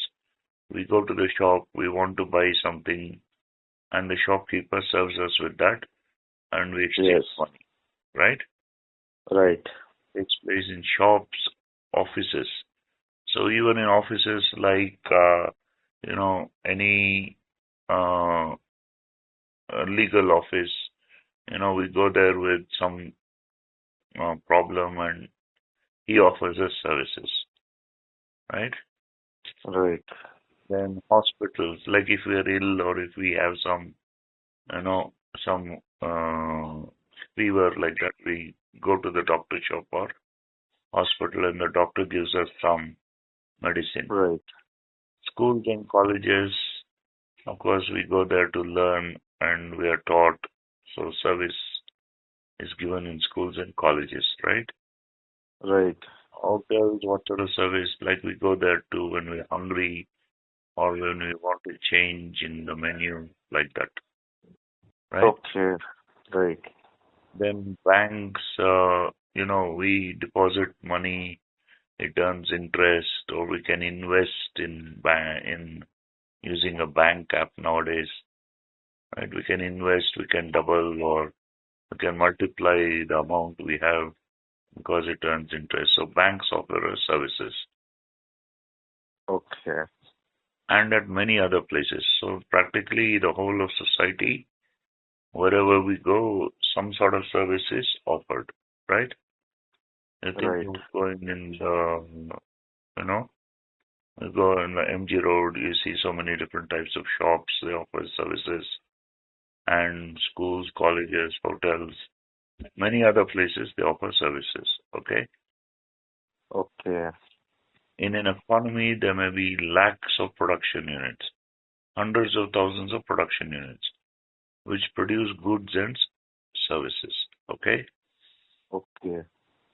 Production is the result of the combined efforts of the four factors of production. The four factors of production are land, labor, capital, and entrepreneurship. So if you want to produce, say, something like a car, then you need land for the factory. Then you need labor. Labor means the factory workers. Okay? Okay. Then you need capital. Capital either to buy the land, lease the land, rent the land, and pay the salary for the workers, as well as invest in machinery and other such infrastructure required for producing cars. Capital means money, investment, Okay. and entrepreneurship. Entrepreneurship means managing this whole set of factors. So the entrepreneur is the one who arranges for the capital, who sees to it that the land is acquired, then he sees to it that the workers are hired, and he Right. manages the whole thing. And when the car is produced, he sells the car and makes a profit, pays the salary, pays the rent or the lease or whatever, however he acquires the land, right? Right. So the entrepreneur is the one who is like, he's managing the whole set of factors. Okay. Right. These are also called inputs or resources. So what are called inputs or resources into production? Land, labor, capital, and entrepreneurship. They're called inputs. You input these and output is the car or whatever is produced in the factory or the industry. Okay. The relationship between inputs and outputs holds the key to optimum use of resources. So, a relationship between inputs and outputs. Inputs mainly one of the main things is the capital. Okay? Okay. Capital is required to acquire land, labor, pay the workers, hire the workers, pay their salary. Okay? And that's the input, these three. And output is whatever profits he makes. So, relationship between input and output. So, Okay. however much money he borrows to set up the factory, he has to repay over a certain period of time in installments, along with interest. Did you follow? Yes. You know how banks lend. You see, if you want capital, you go to a bank, say, I want this much money, and depending on your capacity to repay, they will lend you the money, but you'll have to pay interest on it. Interest component will be heavy. Right. Okay. So relationship Okay. between inputs and outputs holds the key to optimum use of resources. So the optimum use, the land should be utilized efficiently, the workers should work to efficiently, the capital should be utilized efficiently, right? So that is Right. the optimum, the best use of resources, producing maximum level of output possible. So maximum level of output, okay? Okay. Increasing the number of cars produced and increasing the level of output, etc. And it must also increase over time. Okay. Okay, so that is the introduction. Okay, Okay. so objectives. We'll come back to the objectives after reading the chapter. Okay. Okay.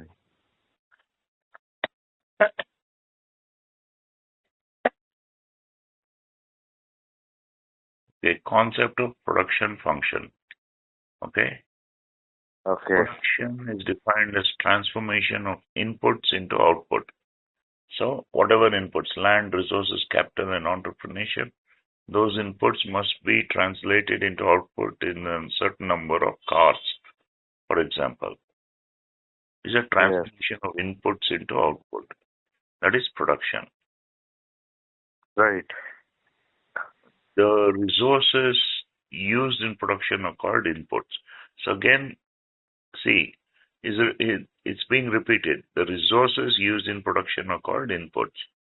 So land, labor, capital, and entrepreneurship. Okay, the resources used in production are called inputs, and the goods and services produced are called output. Okay. Okay. So, for example, so it gives the example now, right? Right. For example, for the production of an output called rice.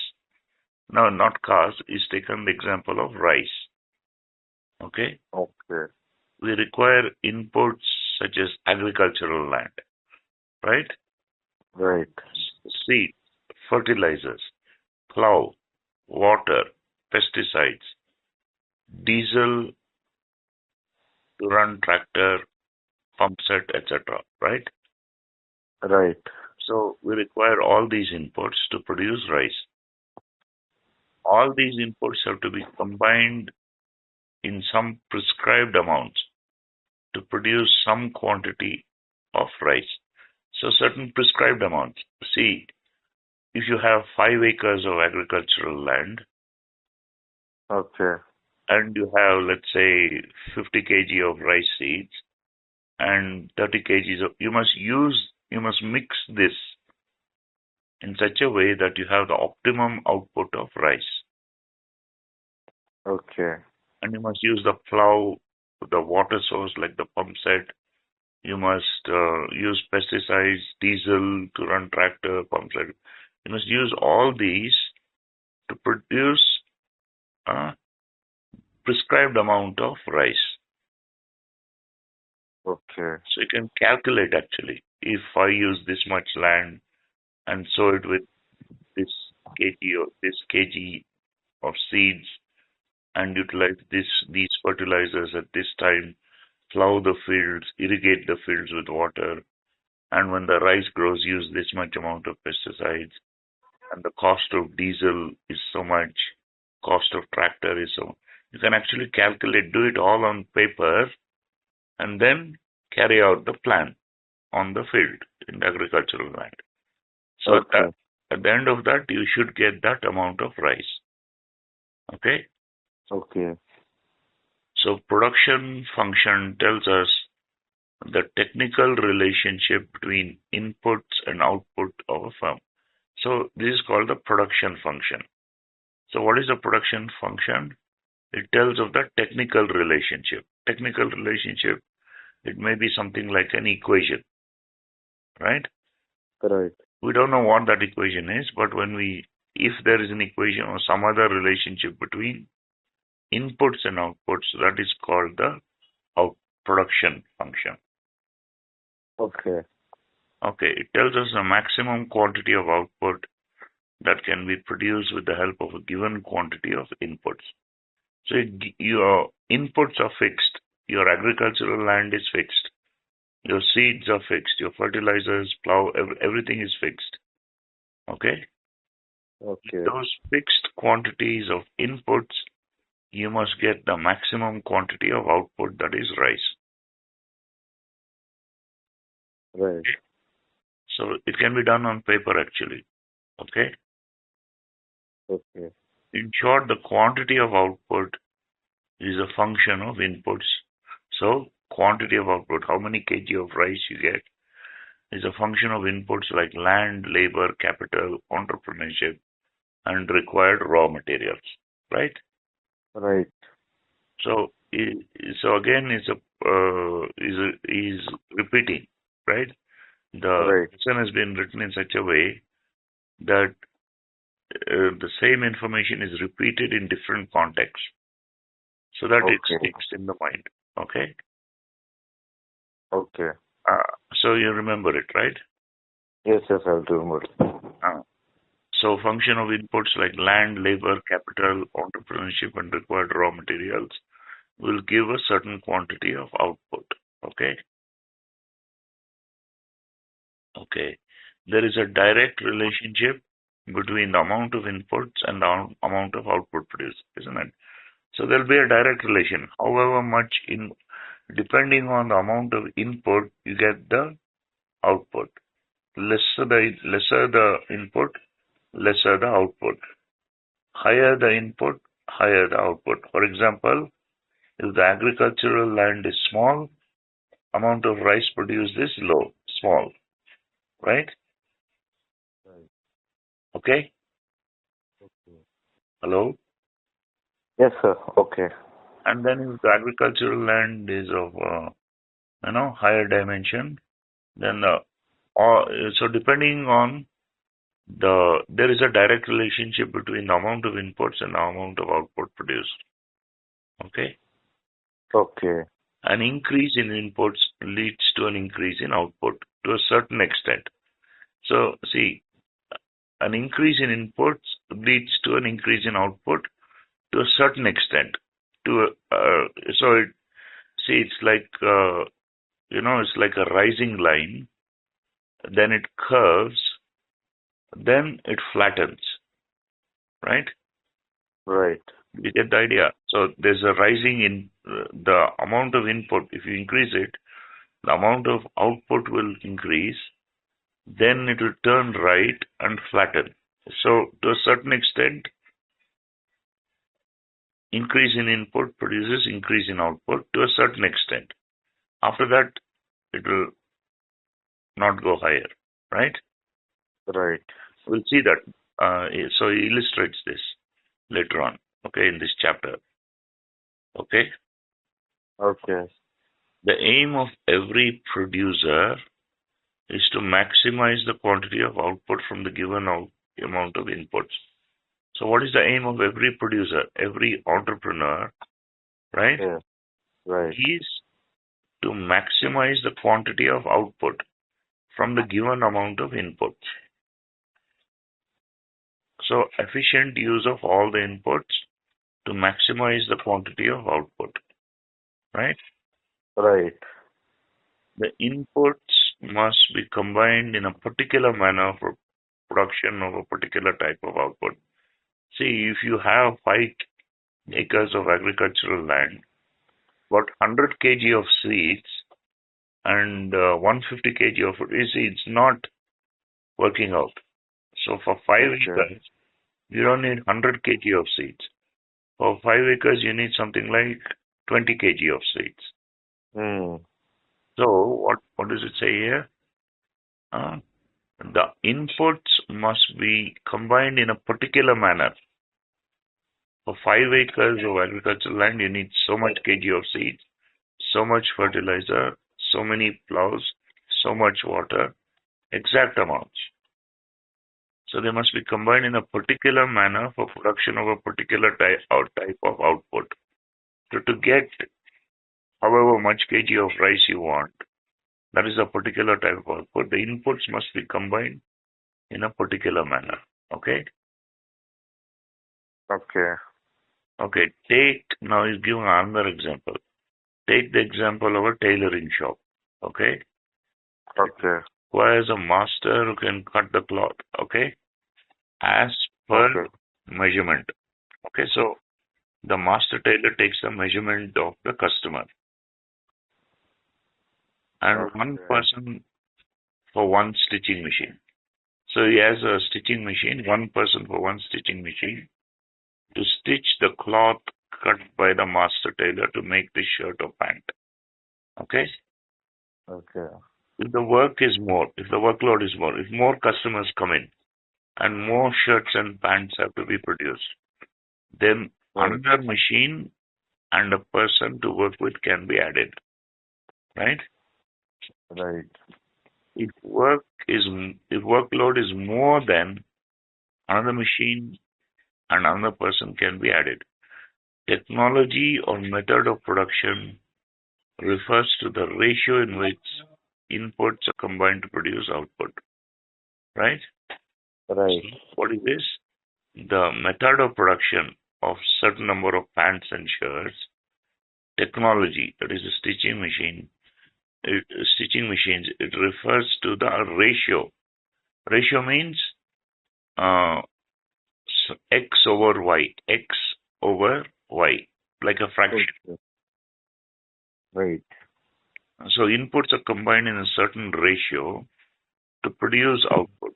So that is actually in the form of an equation. What the exact form of the equation is, we'll see, right? Right. Maybe I'll explain. So the production function is also defined as a technological relationship that tells us the maximum output producible from various combination of inputs. So again, we'll go back to this example of the agricultural land and the rice. So what is it? The production function is defined as a technological relationship. It's most probably an equation or something like that, right? Right. That tells us the maximum output producible. So amount of rice producible from various combination of inputs like agricultural land, seeds, fertilizers, plow, water, pesticides, diesel, etc. Okay. Okay. Now different technologies of production. So different technologies. Again, what do we understand? Some machines, right? Right. Goods and services can be produced in more than one way. So to produce a car, there are so many different methods of producing a car. Hmm. So not all factories use the same components.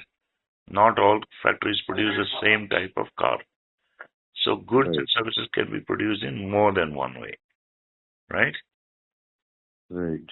For example, production of cloth. Now gives example of production of cloth can be made either with the help of handloom or with the help of power loom.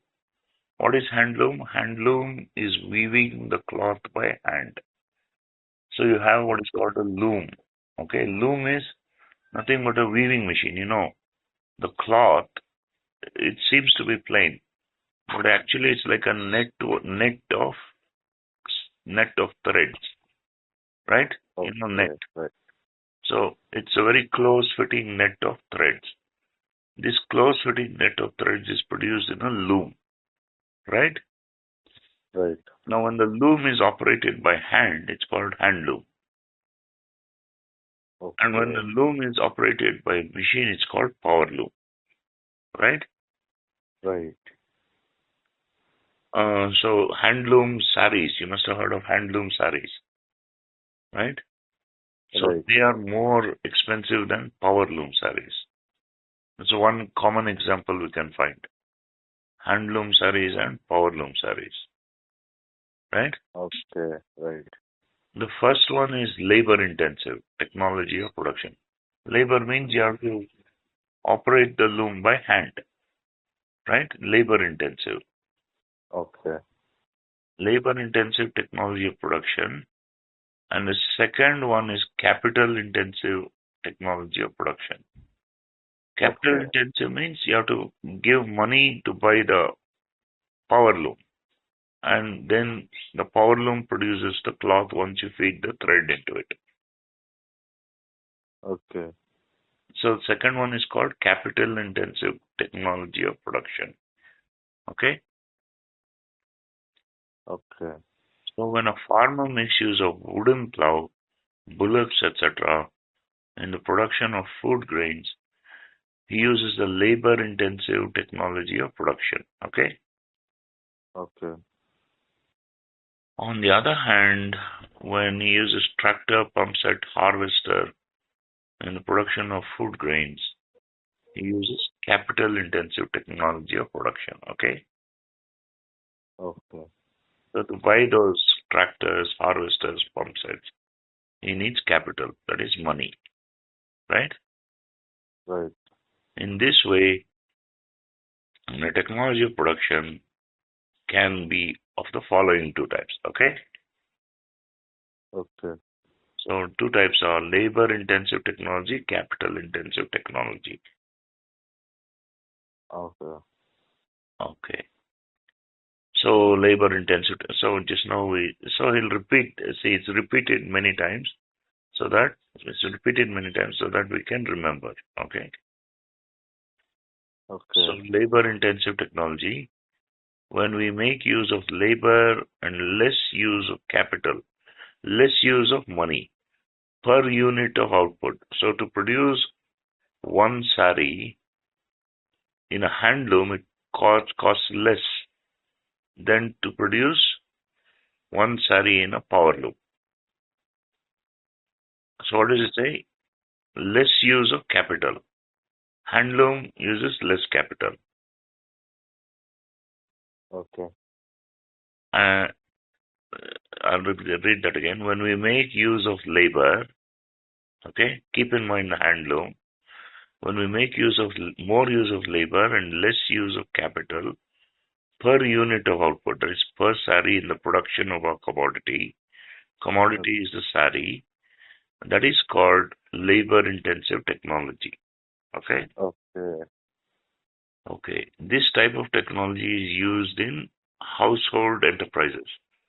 So most of these handloom units are set up in small houses. Okay. Okay. This type of technology is used in household enterprises and in the enterprises which make production for self-consumption. So which make production for self-consumption. So whatever they produce, they consume it themselves. It can be something like oil, groundnut oil, coconut oil. That is also done in some with labor intensive technology. They use the bullock. Oh, The bullock okay. goes round and round. There's a wheel. They put the groundnuts into a groove on which the wheel goes round and round and the oil is extracted. So this oil is useful. They consume it themselves.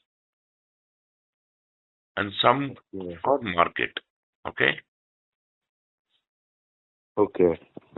So self-consumption in the case of small-scale production. Small-scale production means not thousands of kg of groundnut oil, not thousands of saris. Small scale, about 20 saris, 30 saris to be sold, Okay.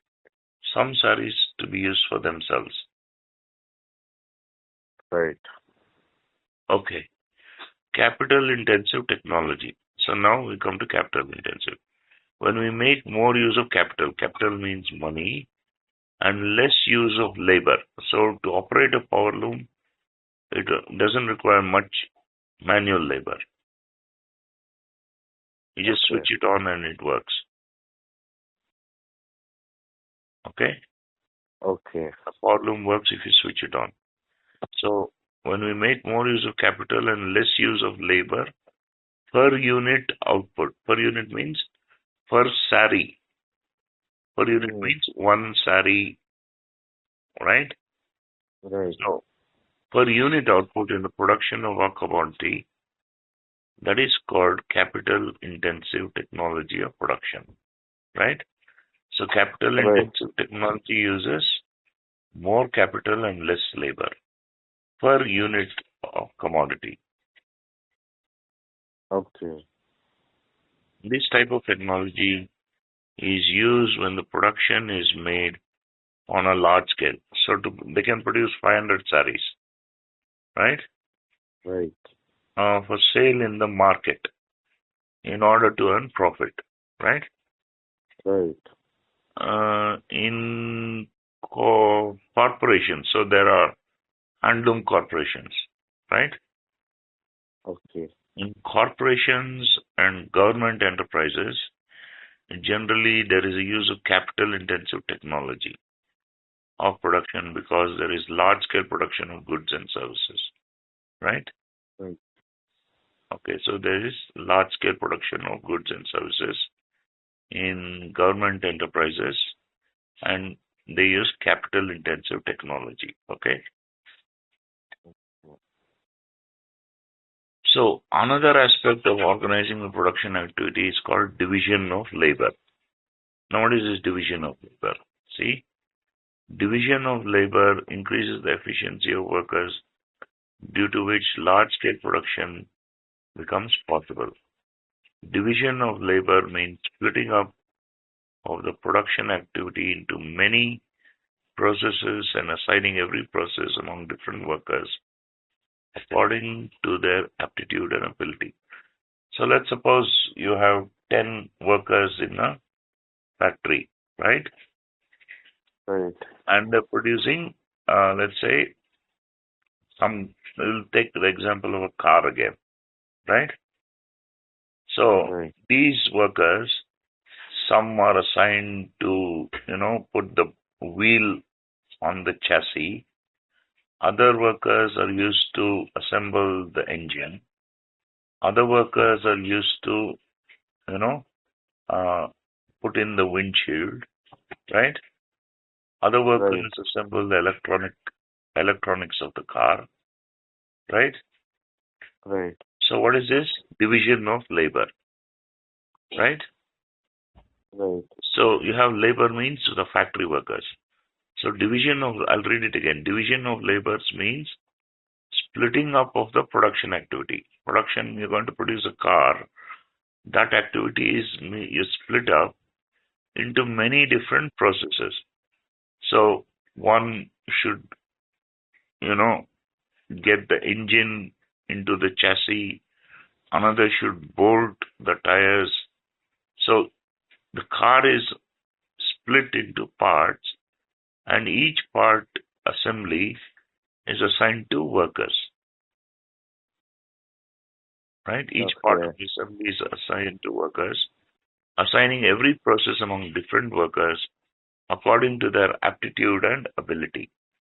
So some workers may have skill in, putting the tire onto the car. Some other workers may know a lot about assembling the engine, right? Mm. So Right. depending on their aptitude and ability, the process is assigned to different workers and finally the car is produced because the production activity of producing the car is split up between different workers. That is called division of labor. Okay? Okay. Division of labor is of the following two types. Again, there are two types of division of labor. Okay? Okay. So product-based division of labor. Mm. What is this? If a worker specializes in the production of a single good or service, it is called product-based division of labor. Right? If he specializes in one part of the production activity, it is called product-based division of labor. We'll look at the examples, right? Right.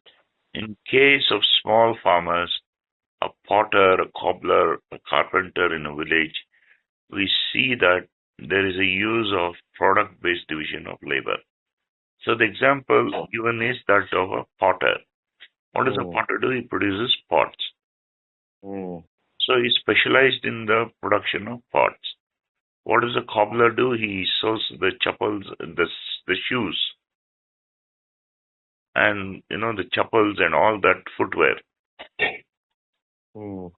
So there is what he specializes in one thing. So in the village, a cobbler, a potter, a farmer, or a carpenter, there is product-based division of labor. So what is product-based division of labor?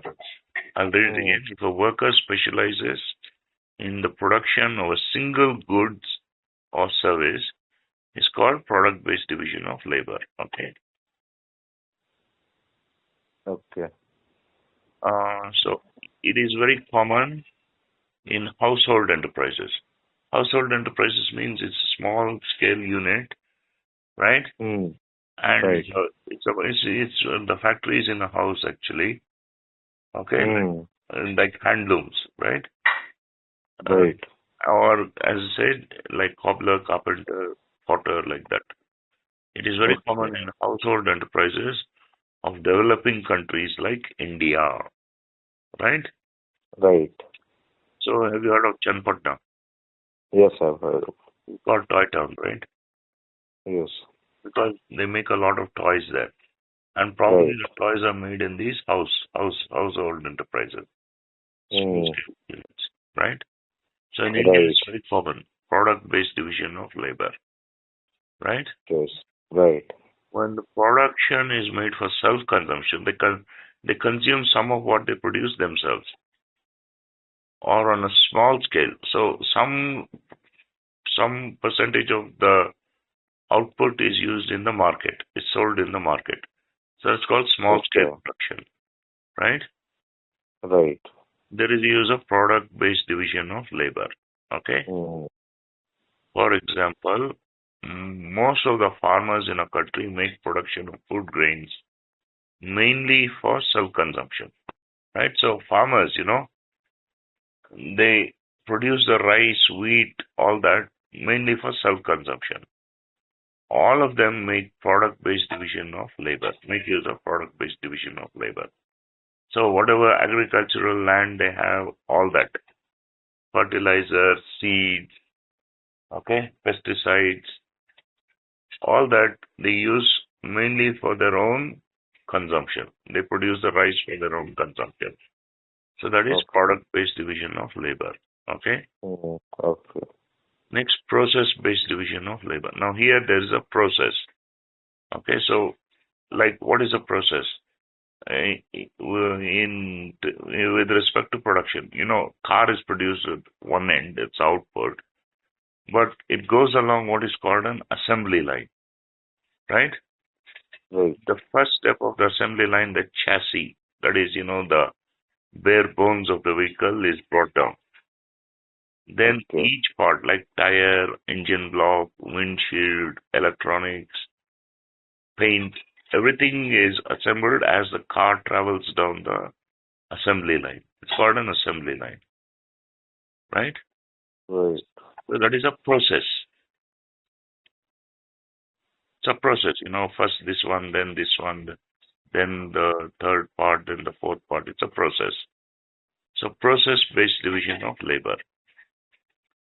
So that's what it Okay. is. In big production units, like corporations, like car factories and government enterprises, where the production is made on a very large scale, there is a use Hmm. of process-based division of labor.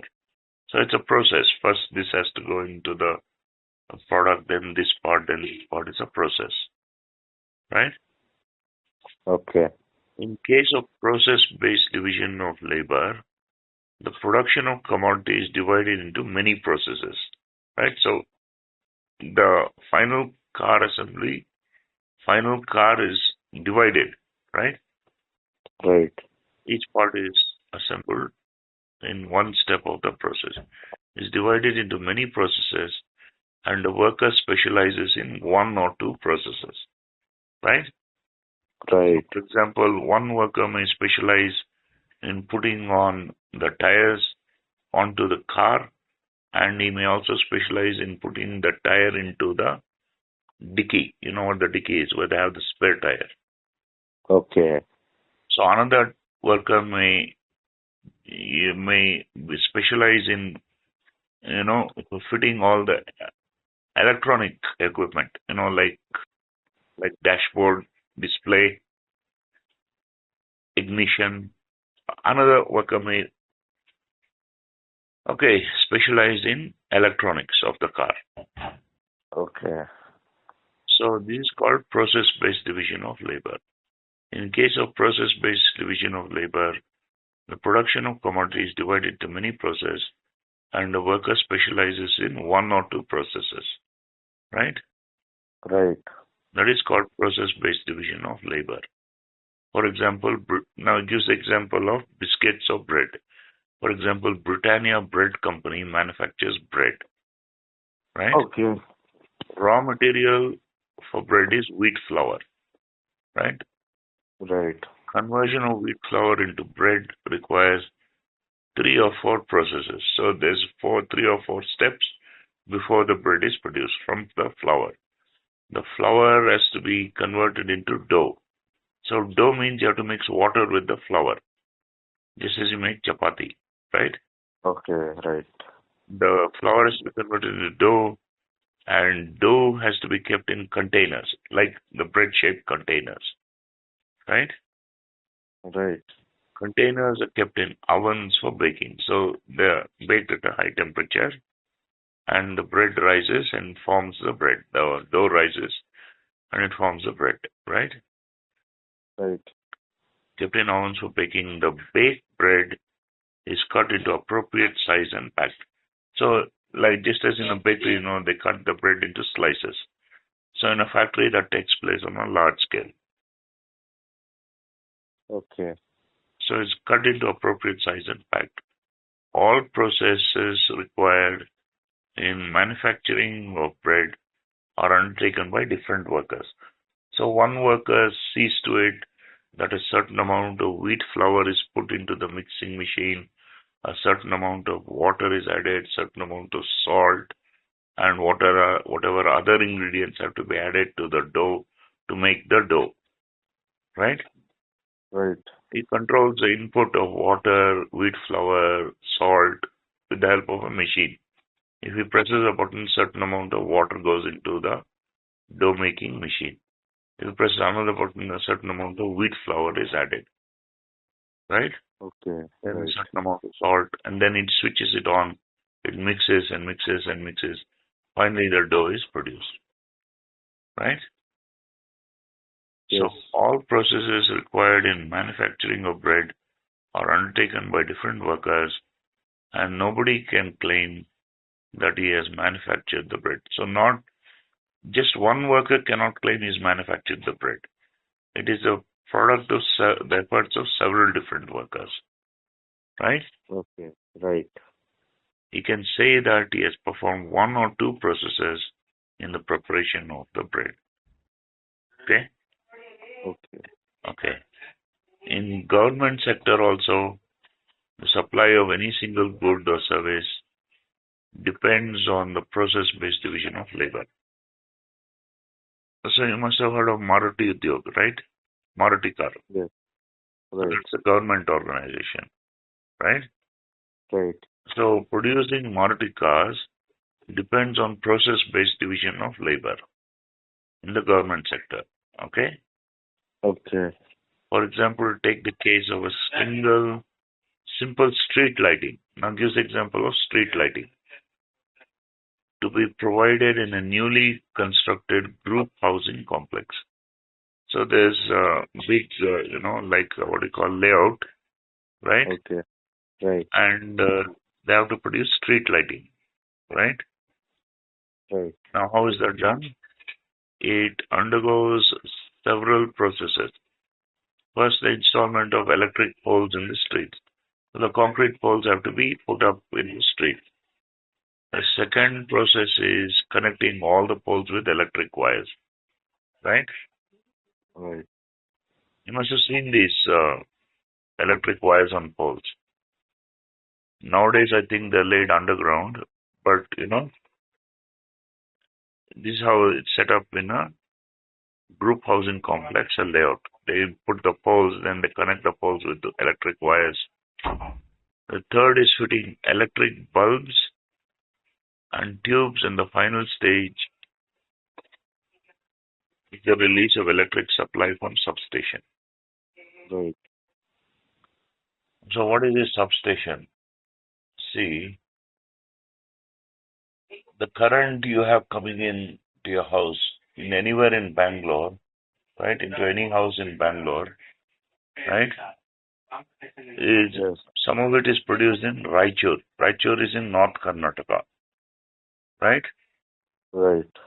So in Raichur, they produce current voltage of 120,000 volts in the generator. That is Okay. stepped up to 400,000 volts. And that is transmitted from Raichur all the way to Bangalore via Okay. overhead power lines. The towers, right? Right. When it comes to Bangalore, it is stepped down from 400,000 volts. It is stepped down to uh, a lower amount of volts. And then in the street corner, you see the transformer, right? Right. So that step down takes place in the substation. So from the substation, it goes to the street corner transformer.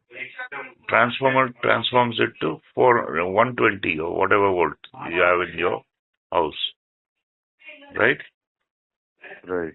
So from 400,000 volts, it's stepped down to the voltage needed to run the tube light, the fan, the fridge, and all that, AC and all that. Okay.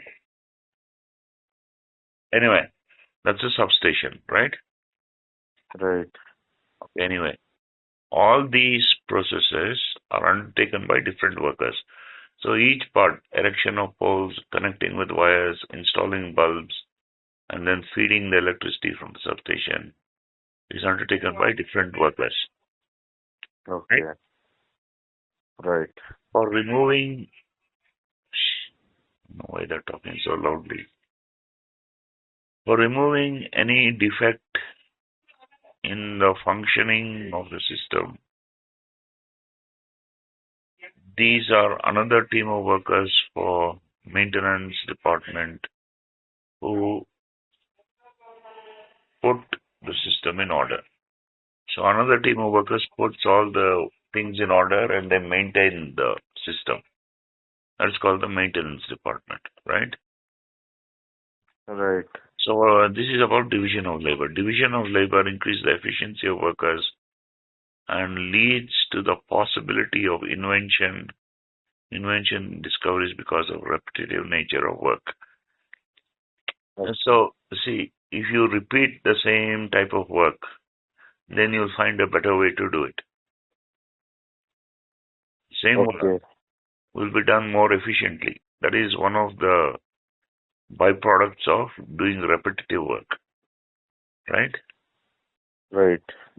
So it encourages the use of machines in place of manual labor. So they may invent some machines to do the work, right? Instead of doing it manually by hand, they invent machines. It also leads to the use of capital-intensive technique of production. So it leads to you need machines, you need capital, you need money for the machines, right? Right. Okay. So Ayan will continue tomorrow. Yeah, we can continue tomorrow. Remember, we are on page 58, okay? Okay. So production, in-depth question 7.2. I'll answer and send you a recording. Okay.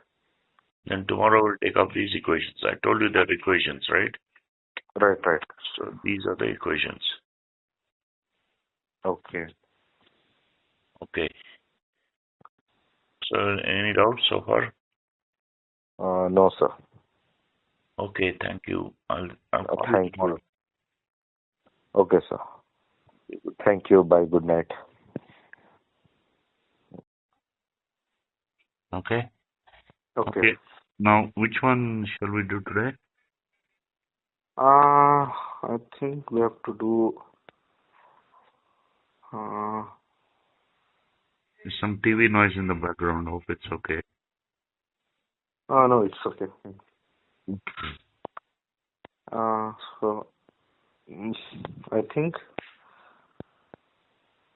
caring for others. Hearing for others. Just 1 minute. Let me come to the PDF. What's the lesson number? 17. 17.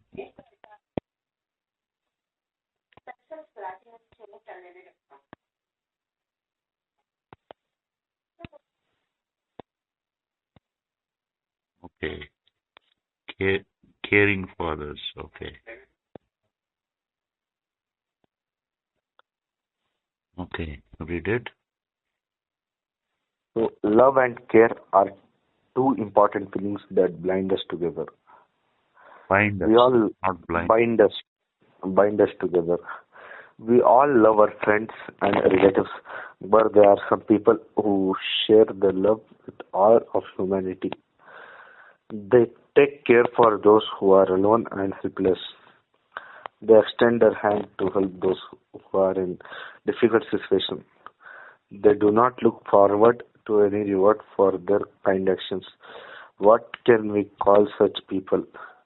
Shall we call them the saviors of humanity? We should be proud of them. The lesson was divided into three parts. The first is an interview with Mother Teresa. The second is a report about Janki Iyer, Ayer. not Iyer, Iyer and her school. Ananda Bharati, the third, is the story of a young girl called Bhagya. Read, okay, please. After completing this lesson, you will be able to state the purpose of taking an interview, frame questions for an interview, recognize the selfless service for some great women, use the adverb clause often, and observe the positive impact of love and care, recognize the need to sacrifice for the benefit of humanity, and develop self-awareness about how you make difficult choices and decisions. Okay. So, one point about this. Okay. Yes. Okay. Last but one, recognize the need to sacrifice for the benefit of humanity. Yes. Okay. Now that can be carried to a great extent. You must remember that selfishness is also important when you think about yourself. Okay? See, for example, it says the third one from the top, recognize the selfless service of some great women. Okay, selfless, selfish. Those two are opposites. Okay? Okay. So, first we must recognize that we also have needs. Only then we can take care of others. Okay? So, selfishness is also important. That's one point. Okay. Okay. Let's read the text. So, Mother Teresa looked after the poor and the needy. What did she do for the dying? We will get to know about Mother Teresa. She was born in South Yugoslavia. Yugoslavia. At the age of 19, she came to Darjeeling, India to teach. In 1931, she decided to serve the poorest of the poor. She belonged to the order of missionaries charity. You know what the order of missionaries of charity means? It's priests. Okay? Missionaries are those priests who are sent to distant lands. You know, they're all from the West, Europe. Okay. They come to places like India where, there's a lot of poverty and destitution. Okay. So many problems. They come to convert. Convert means if you follow Jesus, if you follow the Bible, then you're sure to get, a heavenly experience.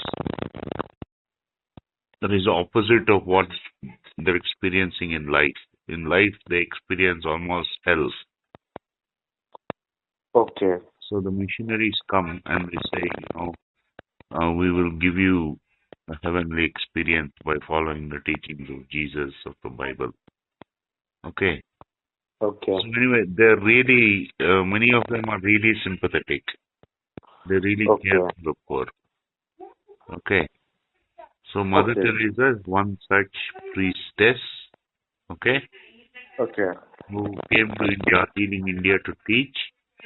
See, education is one of the ways you can come out of poverty. Okay? Okay. If you have a degree and you get a job, it's a steady source of income. Okay? Okay. So to teach, to educate, all these things, they are generally accepted to be for the good of society by everyone. So she came to Okay. teach and to serve the poorest of the poor. So that is, you must have heard of this saying, Jana Seveye Janardana Seve. Means if you serve the people, you're serving Janardana. That is God. Okay. So Jana Seveye, Jana means people. Jana Right. Seveye Janar. So such values they have. They Okay. have such values. Okay. Okay. So they ran 40 schools, right? So means they educated the children, where about 30,000 children are educated. See, that is a present tense, are. Okay? Okay. So that's even today it's there in Kolkata in India, missionaries of charity. Okay. They also have mobile dispensaries. Dispensaries means the ambulances and medical units, because there's another big need in society, that is for treating illness. Okay? Okay. So most of the poor, because they live in such conditions, they easily fall ill. So the Okay. missionaries of charity have mobile, that is ambulances with medicines, nurses, doctors.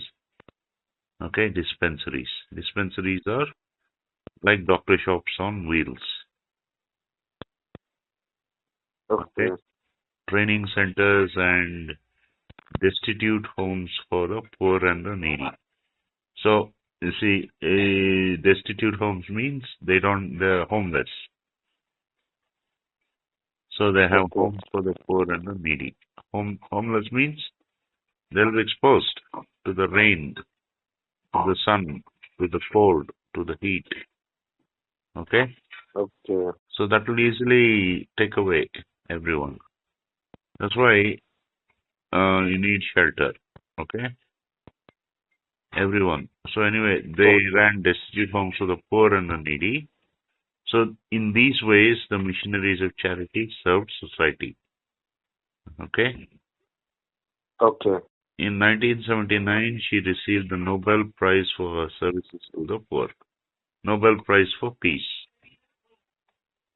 Okay? The Okay. Nobel Prize is given in 6 categories. One of them is peace. Okay? Okay. Try to list the other 5. One is medicine.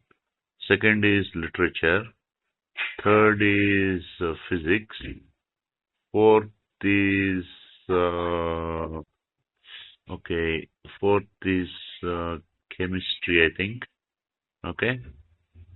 Fifth one, I'm not sure. Okay, but the sixth one is peace. Okay. So she received the Okay. Nobel Prize for Peace. Okay. Okay. And the Nobel Prize, it was instituted by Alfred Nobel. He was the inventor of dynamite. Okay. Okay. So he had many arms factories during the war, and he invented dynamite. Okay. Okay. Dynamite is basically nitroglycerin. Nitroglycerin means if you just spill a drop, it falls on the ground, it will explode. Okay. Okay.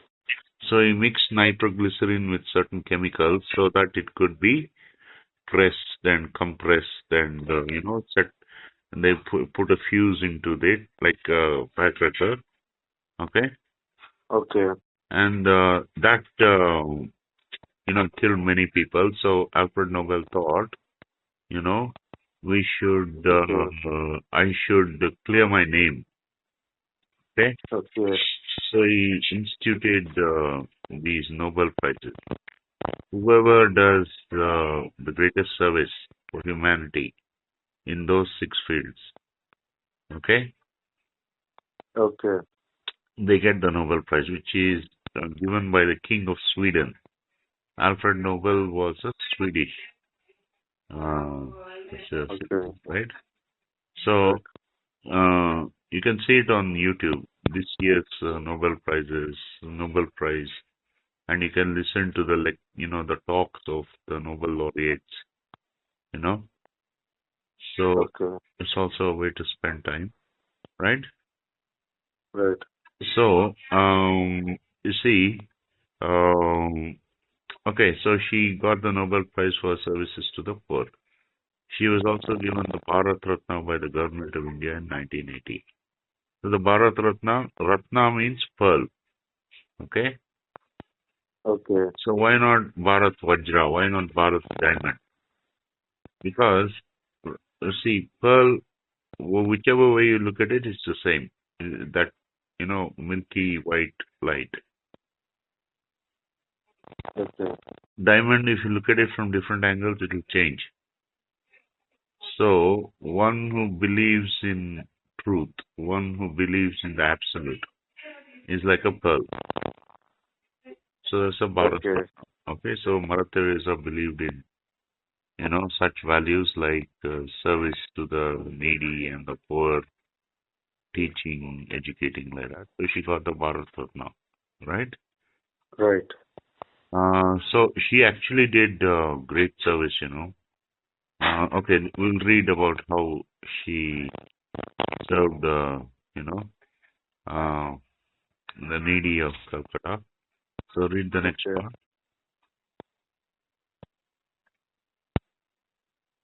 Here is Yes. right. Here is an extract from an interview with Mother Teresa. The interview is the well-known journalist Malcolm. Malcolm. Um, Malcolm. The co is not co, it's ka. Okay. Cope. Malcolm. Malcolm. Malcolm Muggeridge. Malcolm Marguerite. Muggeridge. Marguerite. Muggeridge. Marguerite. You must learn Does to it? pronounce these foreign names properly. Malcolm Muggeridge. Okay? Okay?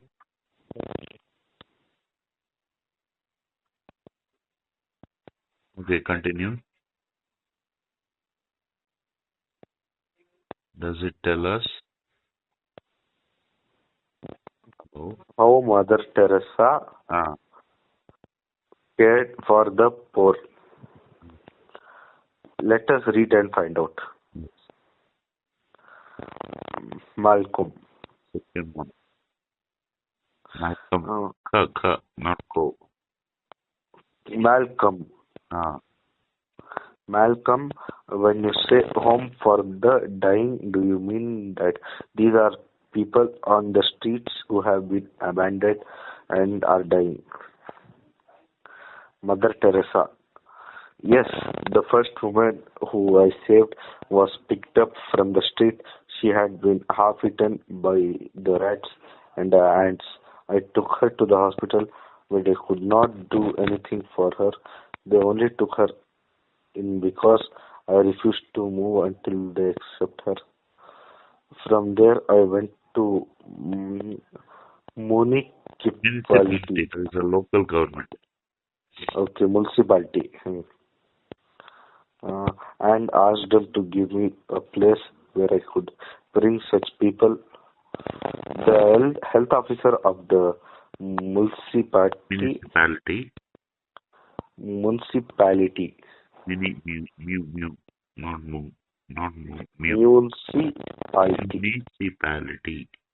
municipality Ah, took me to the Kali temple and showed me the Dharmashala.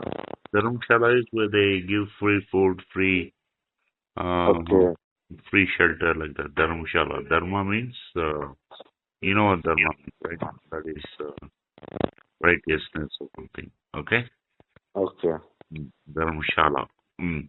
Dharamshala. I was very happy to have that place.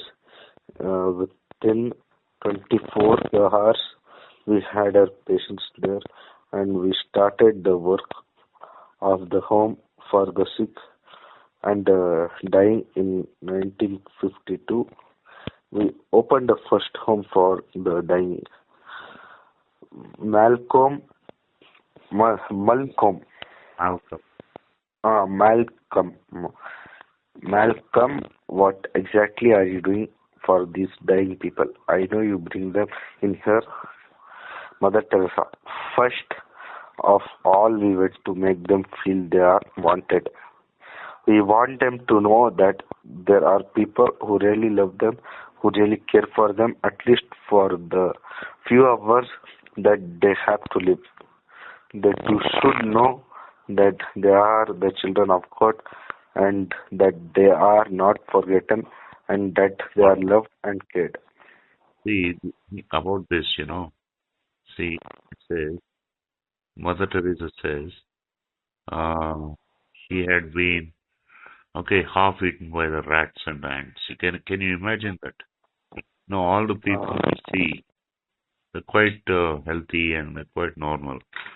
But in these very cities we travel through, even today, there are such people. Okay, we don't okay, see them. Okay, okay, so they'll just be on the street, they'll be skin and bone. Okay, they'll have dust in the air. Okay, okay, they'll have warts, boils all over the body, and okay, there'll be the rats and ants will make meals. So, I say truth is stranger than fiction. That's what they say. okay, Okay, huh? yes, And then, what else does she say? She says, we want to make them feel they're wanted, and we want them to know that there are people who really love them. Right? So here, see, what uses a shelter? See, first you need a place of warmth. Okay? A shelter is primarily where you feel warm. First, physically you feel warm, then the warmth of the affections. Okay? It's not okay, Nios is another thinker. So, this is what she's saying. We want to make them feel they're wanted, right? So he wants to give them physical warmth, okay, and then the warmth of the affections. Okay? okay, So, why? Because if you feel cold, that's one of the major sources of all the illnesses. Okay? okay, Cold no less physical than social. We ascribe a great part of our ails. Okay? okay. Are you following me? Because Yes, I don't, yes, so I'm following. okay. So see, this is how. Okay? So we must think we're lucky because we have all these things, right? And the majority of world's people don't know. If you go to Africa and places like the Sudan, you know, where Student. civil war and so many problems. Okay, Okay, so the missionaries of charity, what did Mother Teresa do? She made them feel wanted. Okay, they okay, want to make these people feel there's someone who loves them. Okay, who really cares for them. At least for the few hours they have to live. Imagine, few hours they have to live. Okay, okay, so absolute end. Okay, so this is what life is like on the streets. That's what we get a picture of, right? right, Uh, so they too should know they're the children of God. So God is one who is merciful, who is compassionate, who is sympathetic to everyone. Okay? okay, So and they're not forgotten and that they are loved and cared for. Okay? okay. Next, Malcolm. What happens? Read that. Section 2. No. What happens to those who are cured? Next What question. happened? Question. What happens In, to it, those who are cured? in in-text question. Huh? In in-text questions. No. See, Mm. just now we read what Mother Teresa said, right? Yes. So last question of Malcolm Muggeridge in the interview. What happens to those who are cured? Those who are good. Okay. So, Mother Teresa, those who are able to work, we try to find some work for them. The others, we try to send them home where they can spend at least a few hours in happiness and comfort. See. So, what is this? Vocational. See, we are lucky, right? We have all these things. So, after getting warmth of the affection, after getting warmth of physical warmth, there's a third requirement. They have to work. Those who are able to, they find some work for them. Okay, Okay. that gives them an income. Others who are not able to work, we send them home where they can spend at least a few years in happiness and comfort. Okay, so there will be someone in their homes who will take care of them, right? Right. So I think we're lucky, right? Right. Okay. Section 2. A little distance from the Tranaka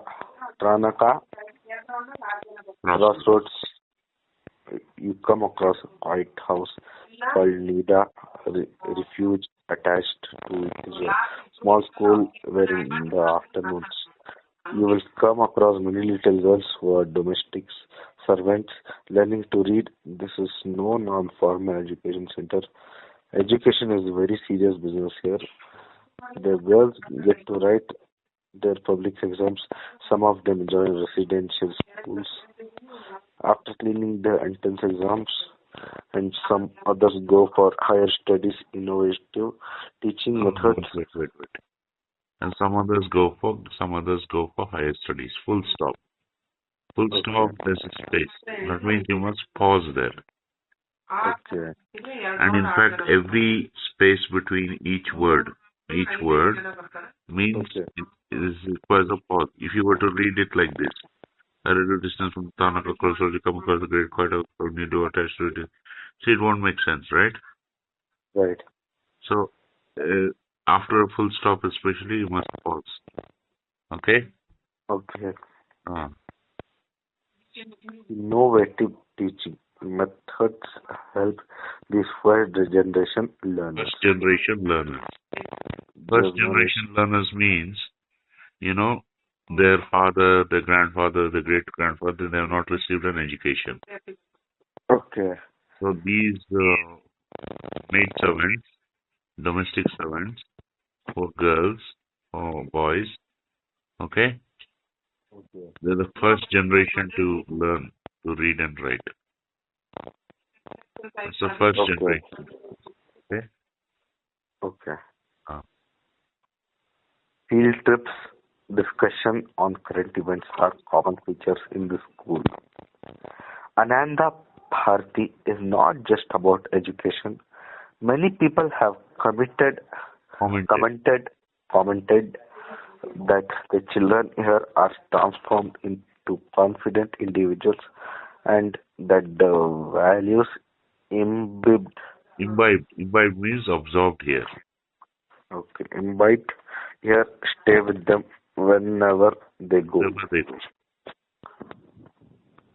Wherever they go means, see, what are the values imbibed?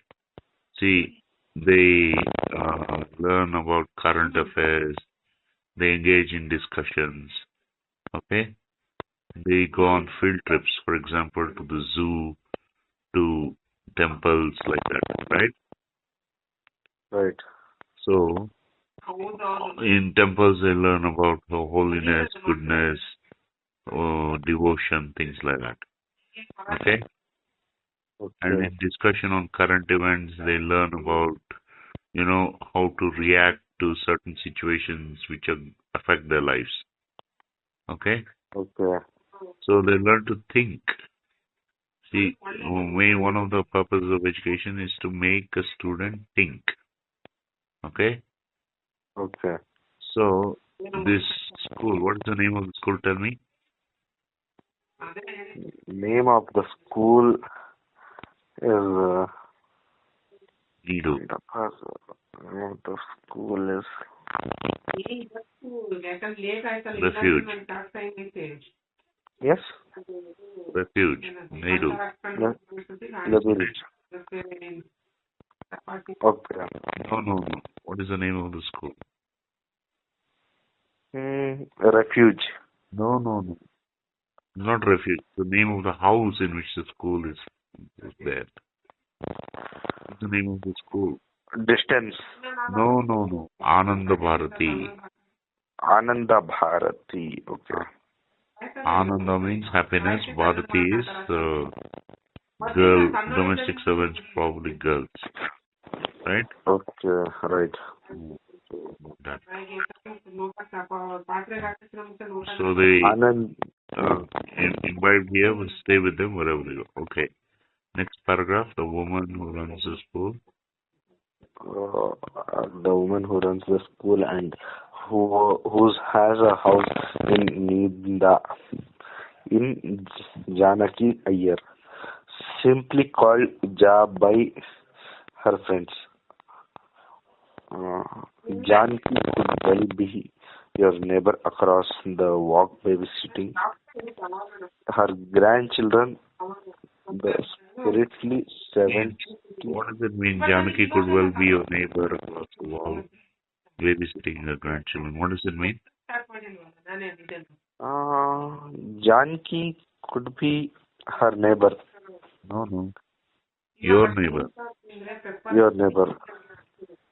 And You have a across the neighbor, wall. who is the grandmother, okay? Okay. And she's babysitting her children, and you go and talk to her over the wall. Have you seen such a scene? See, sometimes, in the evenings, after the housework and after the tea has been served to the, father, son, and everyone, the women gather, next to the compound wall, okay? Okay. And they talk, about, they just shoot the breeze, right? This and Right. they talk, okay? Okay. So, like that, Janki could well be your neighbor across the wall, babysitting her grandchildren. So, is a grandmother with the grandchildren on her lap talking about so many things, right? Right. So, Janki Iyer is a very down-to-earth lady. Okay. So, she's very friendly, but at the same time, she has a serious part to her nature. She runs the school. Okay. So where the girls write the public exams. Public exams means you have to get recognition by the government. Okay? Okay. And also, even after some of the domestic servants pass the exams, they can join residential schools, where they're boarding. Okay, boarding schools. And some others go for higher studies, like undergraduate, postgraduate, like that. Okay. But in spite of all these achievements, Janki Iyer is very down to earth. She could well be your neighbor across the wall babysitting her grandchildren. Okay? Okay. Next, this sprightly 70-year-old is an unassuming, soft-spoken lady and comes across as a very gentle person. Sprightly means lively. She's 70 years old, okay? But she's as lively as a young girl. Sprightly. Okay? Okay. She's unassuming. See, after all the achievements, she could boast, I've done this, I've done that, right? I've sent so many children for, okay, she could, okay. But she's an unassuming, soft-spoken lady, okay? And comes across as a very gentle person, okay? Okay. She chooses her words carefully. The precision speaks of a well-ordered mind. So, when she speaks, her words, they convey what exactly she wants to convey. Okay? Okay. So the precision with which she speaks, it speaks of a well-ordered mind. So not just harebrained, saying, saying things. Okay? Okay. So it speaks of a well-ordered mind. You can tell by the way people speak, Okay? Okay. So, last, I think is one of the last. Okay, read the next paragraph.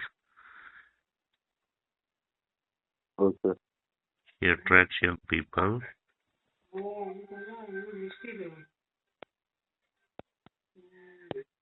She attracts young people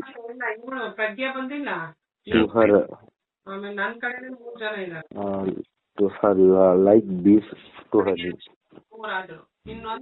Her school appropriately enough called Ananda Bharati has attracted many younger professionals in an unprecedented way to lend their time and effort to this venture. Means what? He attracted many young professionals. Professionals means they're working professionals. Okay. They have a degree and they're working. So these professionals who are educated, okay. So these professionals come in an unprecedented way. Unprecedented means that which has no precedent, that which has no. This is the first time, okay. Okay. So such professionals lend their time and effort to this venture. They come to teach at Ananda Bharati because of Janki Iyer's nature. Okay? So it's social service. Social means society. They're serving society. Okay? Okay. Next. Next is Computer professional. a computer professional helps with the accounts. A linguistics professor teaches Hindi. Another professor teaches English, and another music. Despite the preponderance. Preponderance means high number. Okay. Okay. Highly educated teachers, Janaki has been able to attract and retain teachers from underprivileged backgrounds. When a child needs to be put into residential school or needs to go in for higher studies in college, Janki has many friends who help in sorting out the myriad problems. Myriad means many. Okay, myriad problems that crop up. See, running a school is not easy because some teachers may come, some teachers may go, right? And these are all volunteers to find the right person to teach, okay? And to, organize all the day-to-day activities is very difficult. So there are many problems that crop up, which occur. So, but Janki Iyer has many friends who help her in sorting out the many problems that occur, that crop up, right? Right. So, Sandhyarini, a 15-year-old, says that she likes the combination of studies with vocational training. Vocational training means like some vocation, like can be carpentry or Okay. can be some other like ironing, sewing, knitting. Okay, Okay. not exactly theoretical studies. You have to work with your hands. It's a craft, vocational training. Okay, Okay. so she liked the combination of studies with vocational training. Vocation means it's your occupation. Okay. Okay. Mm. Janki Iyer. So Janki Iyer is doing human service to these domestic workers by educating them. I am getting a lot of help from committed teachers and young Enthusiastic professionals. enthusiastic professionals who volunteered to help in the school. Volunteer means they're Um, not being paid. They're doing it okay. free. Okay. Okay. So he's doing yeoman service. Yeoman means that which is of a very high order. Okay. He's Okay. doing service to these domestic workers. Okay. Okay. By educating them. Okay. Okay. So I am very thankful for it. She says, with such committed social workers, there is hope on the horizon.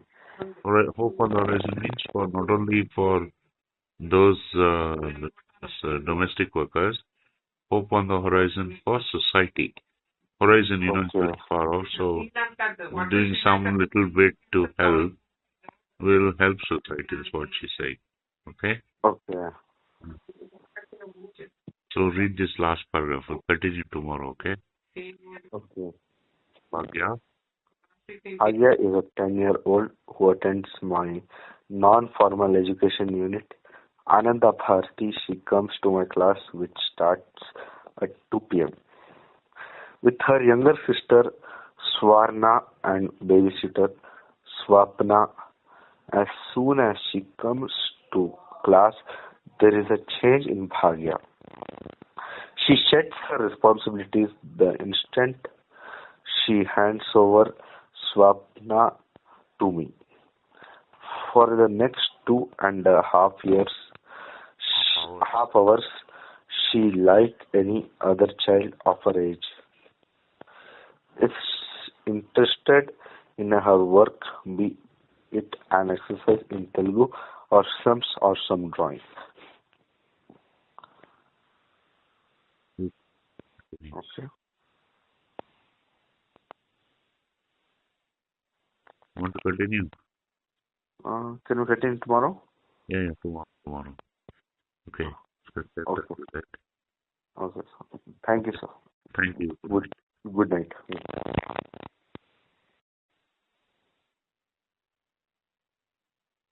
Okay, so here we'll come to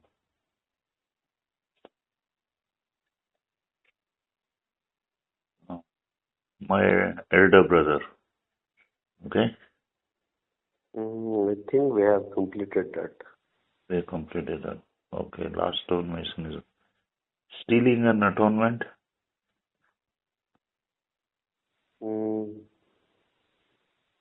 I think No, we've not done this. we haven't completed. We didn't complete it. We haven't. Yeah, wait. Hmm. So come to stealing and atonement. Atonement means getting forgiveness, right? If you atone for a sin, you are doing penance, like, right?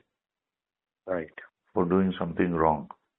So here, what is spoken of is the act, or you can call it, they call it a sin of stealing, and the atonement for that sin. You know Kannada, right? So ಇದು ಪ್ರಾಯಶ್ಚಿತ ಪಡೆಯೋದು ಅಂತಾರೆ ಕನ್ನಡದಲ್ಲಿ. ಪ್ರಾಯಶ್ಚಿತ. Okay. So read the thing so that you get practice in spoken English. Okay. Speaking. Okay. So in this lesson, you will read a few extracts from Gandhiji's autobiography, My Experiments with Truth. What does he reveal about himself? Where his childhood and teenage years like yours? Was he always truthful, or did he learn to be truthful? Did he find it difficult to be truthful? Find out how he became convinced to the positive Consequences means results of being truthful. So a relative and I become fond of smoking. Not that we say saw any good in smoking, or were very fond of the smell of cigarette. We simply imagined a sort of pleasure in emitting clouds of smoke from our mouths. My uncle had a habit, and when we saw him smoking, we thought we should copy his example. But we had no money, so we began to collect stubs of cigarettes thrown away by my uncle. The stubs, however, were not always available and could not emit much smoke either, so we began to steal coins from the servants' pocket money in order to purchase Indian cigarettes. In the meantime, we heard that in the stalks of a certain plant were pronounced and were porous. Porous means they were full of holes. Stalks means the stem of certain plants were porous. That is, they were full of holes. And could be smoked like cigarettes. We got them and began this kind of smoking. But we are far from being satisfied with such things, as these our want of independence began to upset us. What is this independence he's speaking about here? Independence. Our want of independence began to upset us. That is, he's not getting enough money to buy the cigarettes that he wants with his own money.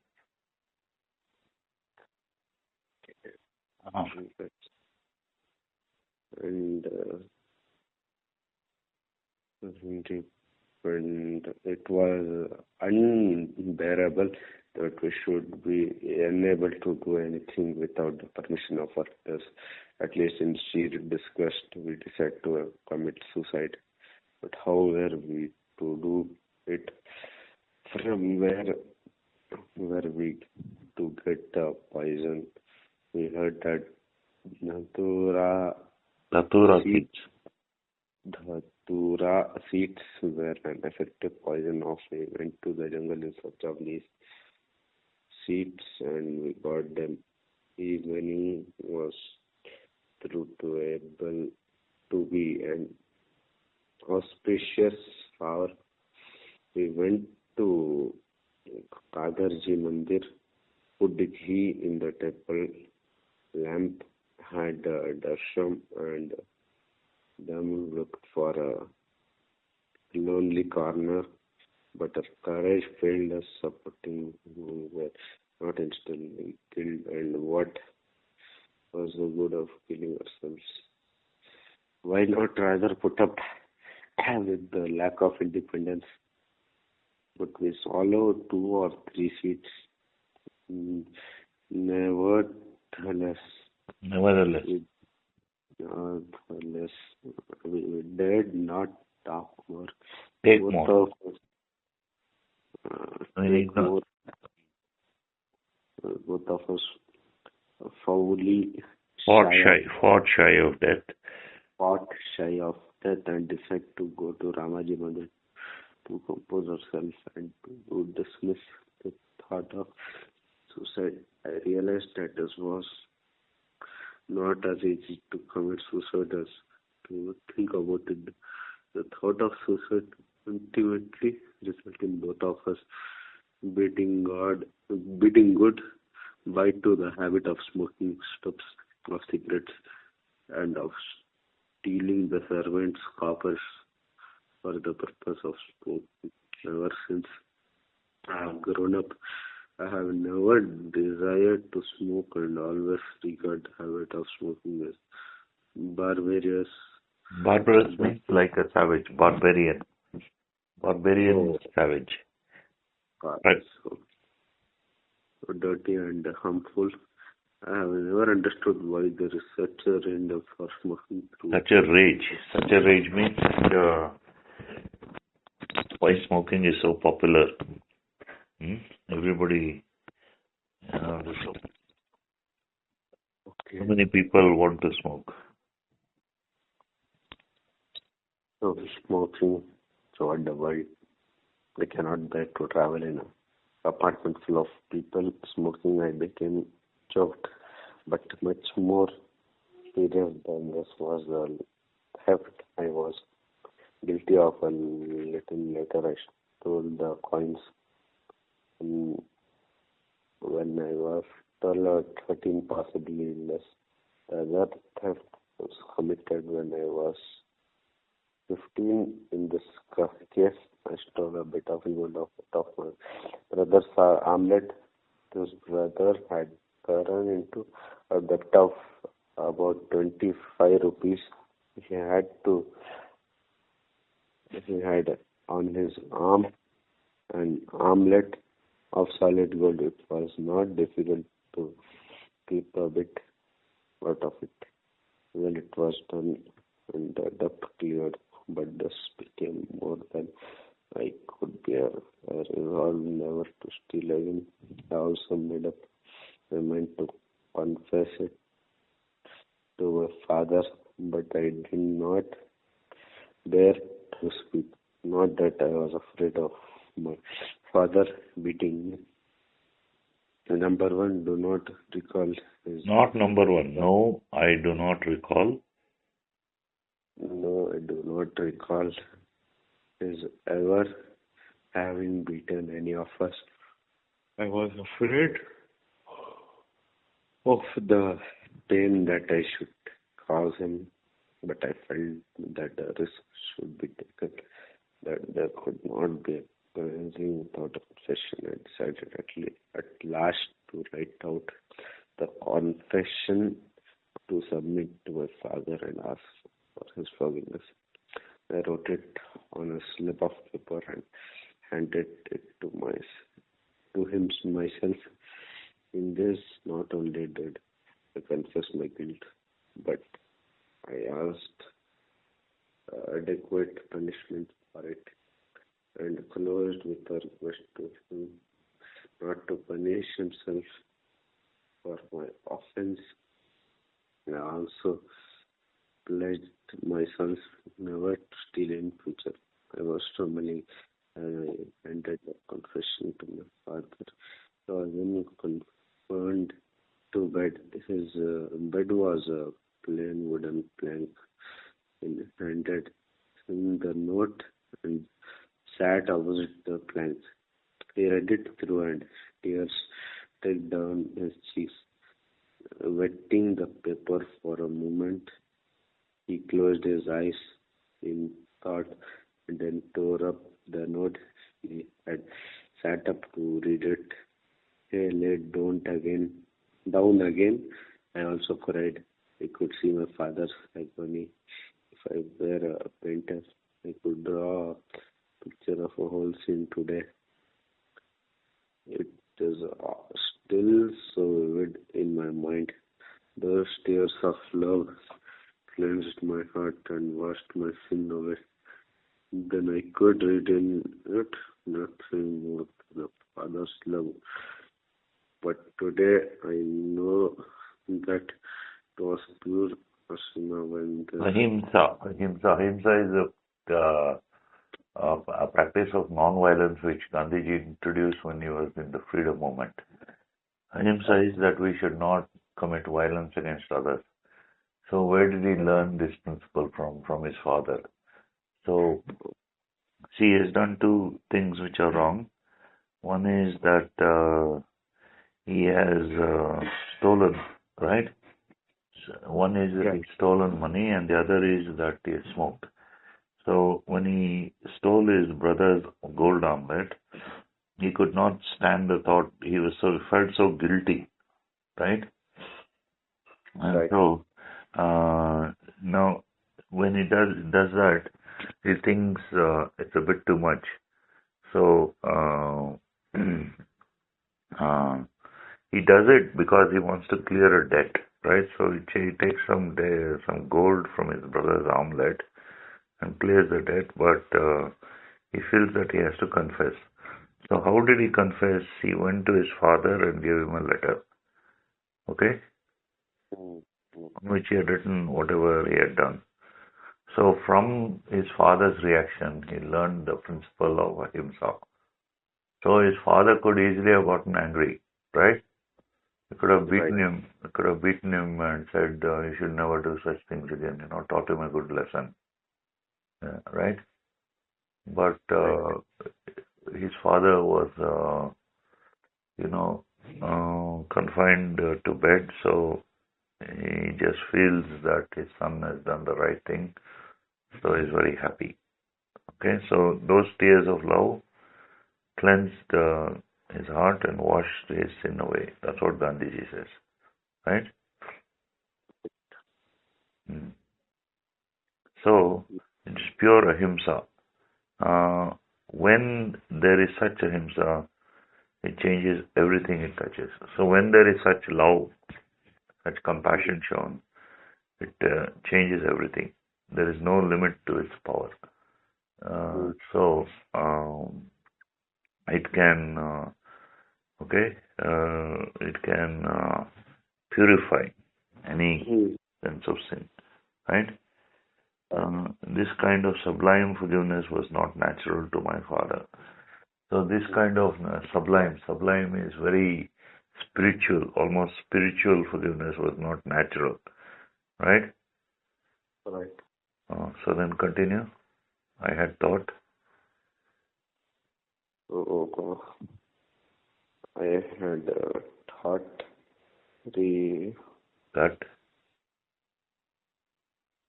mm, mm,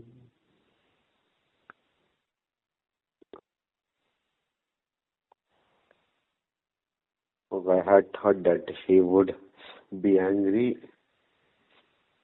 He would be angry. Stay hard things and strike say hard things means scold him thoroughly. things and strike his forehead. But he was so wonderfully, fully peaceful, and I believe this was due to my clean confession. A clean confession combined with the promise never to commit the sin again is the purest type of repentance. I know that the confession made my father feel absolutely safe about me and increased his affection for me beyond measure. So this session tells Fiction. about how section tells about how and why Gandhiji tried to imitate a family member. We often imitate people we admire, copying hairstyles, way of dressing, manner of speaking, or habits of of film stars, public public figures, and friends and relatives is quite common. But have you ever thought whether the person you are imitating is a suitable role model? When Gandhiji was about 12, he and his relative imitated an Imitated. uncle Copied. imitated an uncle who smoked. They thought it would be fun to blow out clouds of smoke. They picked up cigarette stubs and stubs and stole money from the servants so that they could buy cigarette. Like all teenagers, they wanted dependence. They decided that life was not worth living because They had to seek permission from the elders for everything they did. They got some sweets that they believed were poisonous. However, they couldn't get the courage to eat all of them because they did not want to die. At that age, all kinds of thoughts and ideas cross one's mind, and often some people problems seem huge, but don't you think there are better ways of solving a problem than suicide? All of us make mistakes. We learn from them. This is just a normal part of growing up. Have you ever experimented or tried to do things which you knew were wrong and could put you at risk? In young people correct their mistakes and then continue to live a normal life. Yes, they can. Gandhi Gandhiji. to made mistakes when he was young, but he realized his mistakes. He removed the thought of suicide from his mind forever. He also decided that he would never smoke, steal. Okay, next, below that, let us learn new words, right? Right. Write the opposites of the following words from the text. The words are from the text. You have to write the opposites of those words using the prefixes un or in. So you have to put un or in before the words. So auspicious. Auspicious time means a holy time. Opposite of auspicious is inauspicious. Available opposite is unavailable. Dependence opposite is independence. Decided, undecided. Effective, ineffective. Right? So make sentences with the new words you made by using prefixes. Okay, next page, read that. Do you know? The cigarettes are made from the leaves of tobacco plant. Whereas tobacco has been consumed by people, but research has proved that tobacco is bad for health irrespective for the form which is consumed. Tobacco products in India include hookahs, chewing tobacco, cigarette, BDs, snuff, pan masala, etc. Researchers have linked the following harmful effects on tobacco use. Smokers are 3 times as likely to die before the age of 60 or 70 as compared to non-smokers. Are chronic obstructive pulmonary disease, COPD, known as tobacco disease. It is a permanent, incurable radiation of Reduction of pulmonary capacity. Pulmonary capacity means the capacity of the heart. Pulmonary refers to the heart. Okay? Pulmonary capacity characterized by shortness of breath. So if a person keeps smoking, he gets short of breath. Wheezing. Wheezing is doing like that. Okay? Persistent cough with sputum. Sputum is spittle or a yellow sputum comes out of the mouth, and damage to the lungs, including chronic bronchitis. Right? Then heart diseases. Several ingredients of tobacco lead to narrow of blood vessels, increasing the likelihood of blockage and thus a heart attack or stroke. Researchers have found that people under 40 are 5 times more likely to have a heart attack with their smoke. Cancer, the primary risks of tobacco use, which include many forms of cancer, particularly of the mouth, larynx, larynx is the throat. Esophagus is the food pipe. From the mouth to the stomach, that is the esophagus. Lungs, kidneys, bladder, pancreas, and stomach.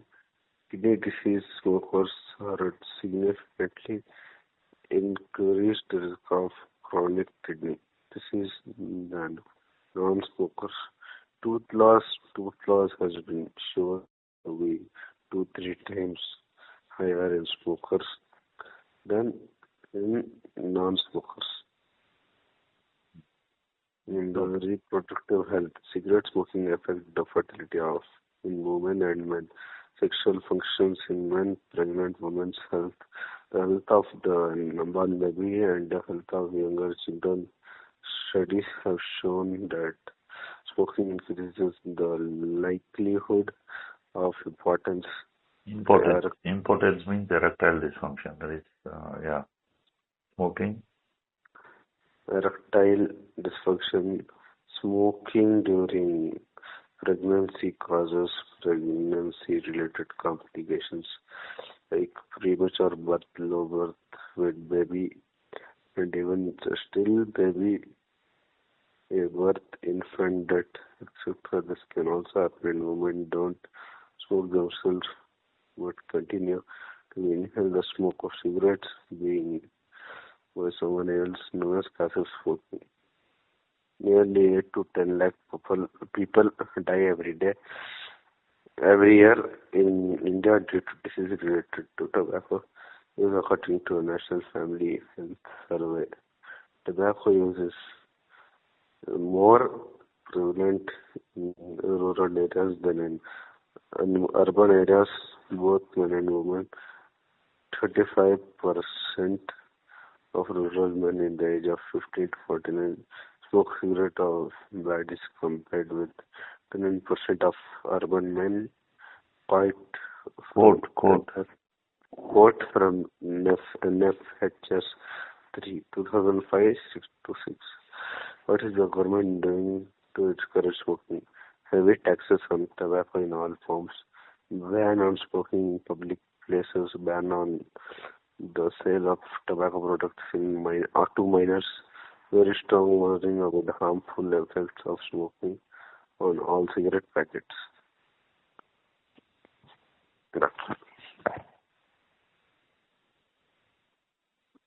You want to read part 2? Okay. So when Gandhiji's elder brother fell into debt, he took a bit of gold from his brother's armlet to help the brother repay his debt. Later, he felt guilty to his act of stealing. He repented for his action as he knew that he had done something wrong. He decided that he would never steal again. He felt very disturbed and wanted to confess to his father but couldn't get himself to face him. He also knew that his father would be very pained to know what he had done. Gandhiji did not want to hurt his father, but he could not bear to live with the guilt, so he decided to confess his brother. It took us courage to admit one's mistake and to speak the truth. Don't you think so? Gandhiji got the courage to confess because he knew he was doing the right thing, and you in Gandhiji's situation. What you have done? What would you have done? What would you have done? Okay, finish part 3 also. Okay, so this part of the lesson is about what happened when Gandhi confessed his death to his father. His deed means his action. His deed to his father. In a letter to his father, Gandhiji admitted that he had stolen and asked for suitable punishment for his wrongdoing. He also requested his father not to punish himself for the act and promised he would never steal again. When Gandhiji's father read the letter, he did not stop scold his young son. No, when it says that he also requested his father not to punish himself, how would the father punish himself for when Gandhiji smoked, right? How would the father punish himself? It is in the sense that his son is a bad boy, right? and should not have smoked, and is getting into bad habits. So he'd have had such thoughts and felt really, you know, Hmm. upset. So he requested his father not to punish himself. Okay.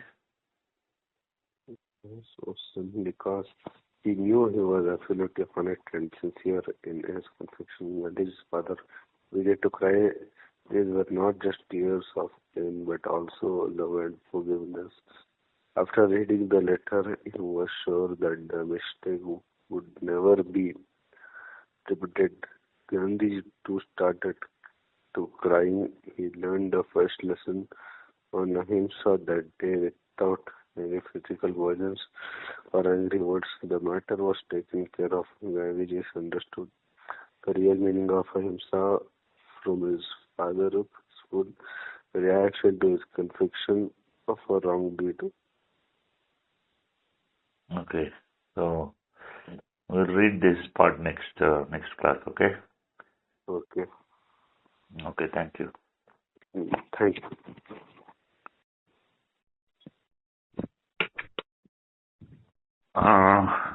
Come to the textbook.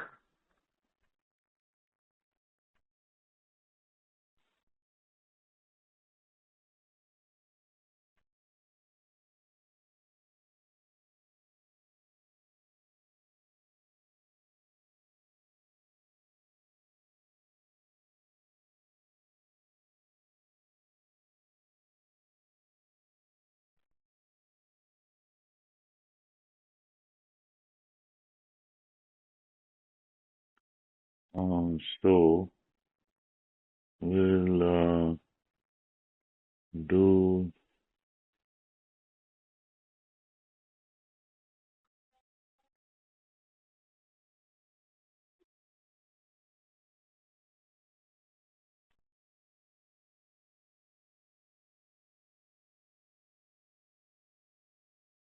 my vision for India.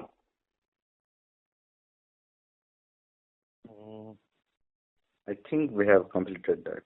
You completed that. Mm. Okay. My only city, next one. My Only cry. only cry. Only cry. Yes, this also we have finished. You finish this? Yes, I don't think so. because I know those paragraphs. Okay. Then caring for others. Caring for others, love and care is important feeling. This we have not completed. So read it.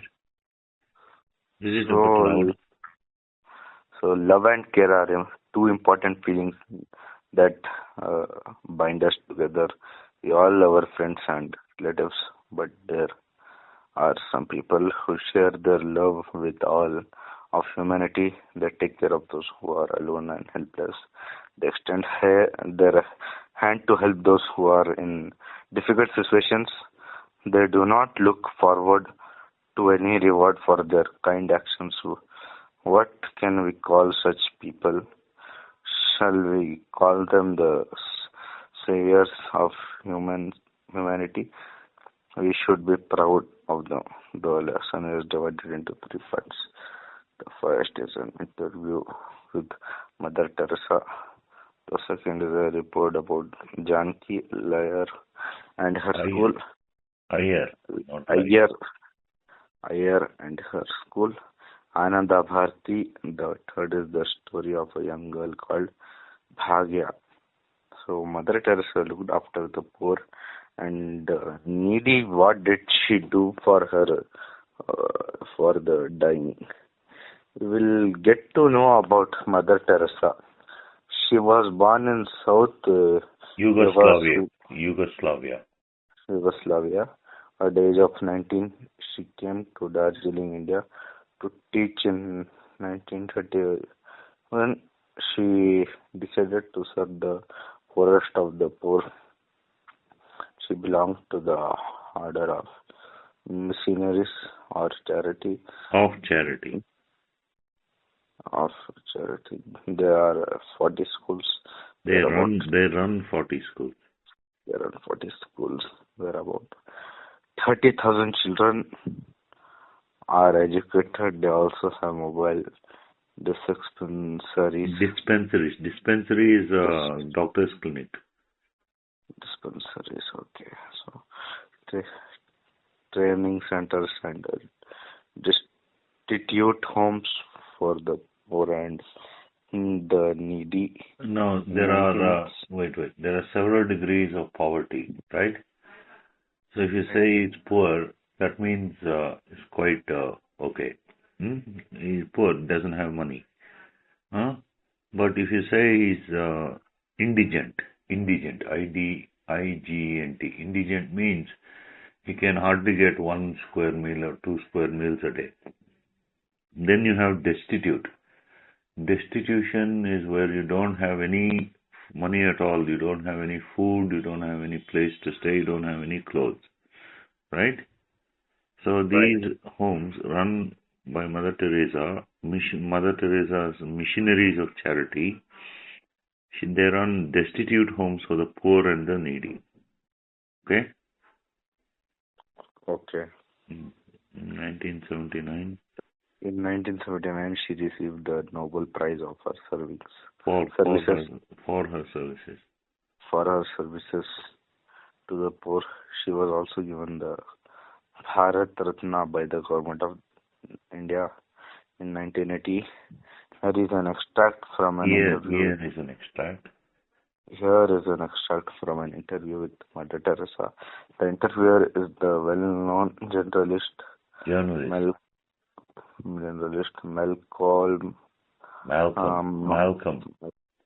Malcolm Muggeridge. Does it tell us how Mother Teresa cared for poor people?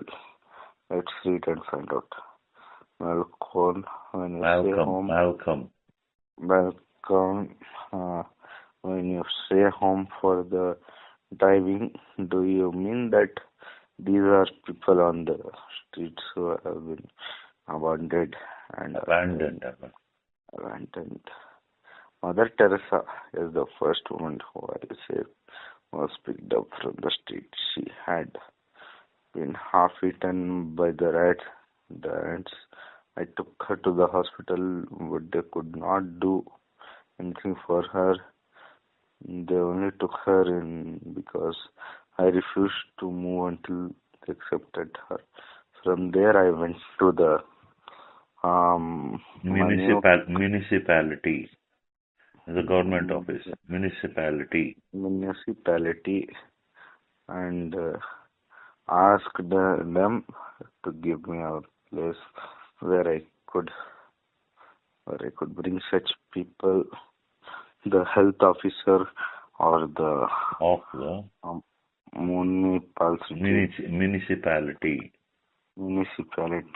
took me to the Kali temple and showed me the Dharamshala. I was very happy to have that place.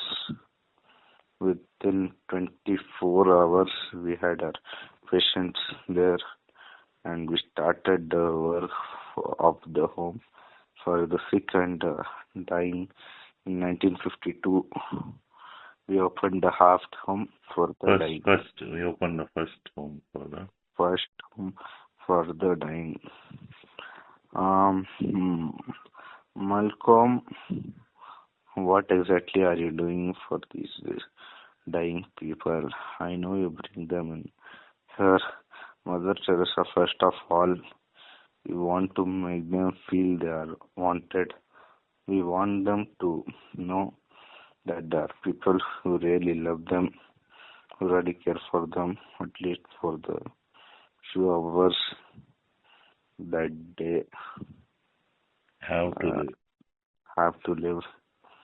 They too should know that they are the children of God and that they are not forgotten, and then they are loved and cared. That they are loved and cared. That they are loved and cared.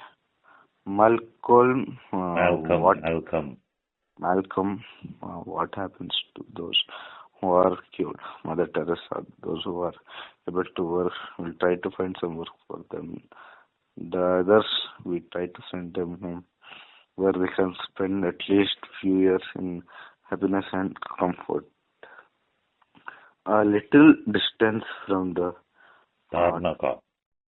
Tarnaka crossroads, you come across quite house called Nida. A refuge attached to it is a small school where in the afternoons you will come across many little girls who are domestic servants learning to read. This is no non-formal education center. Education is a very serious business here. The girls get to write their public exams. Some of them join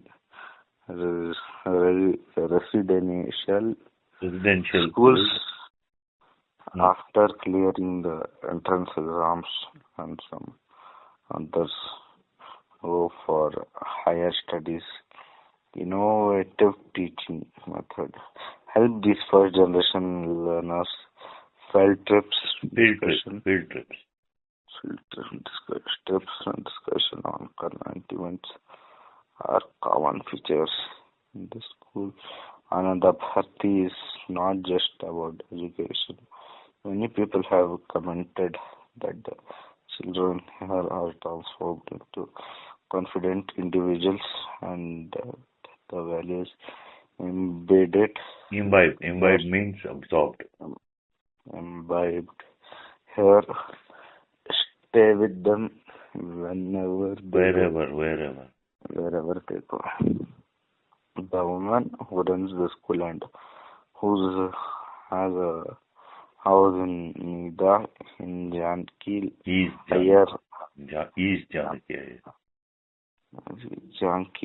Iyer, simply called Ja by her friends.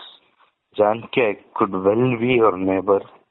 Across the wall, babysitting.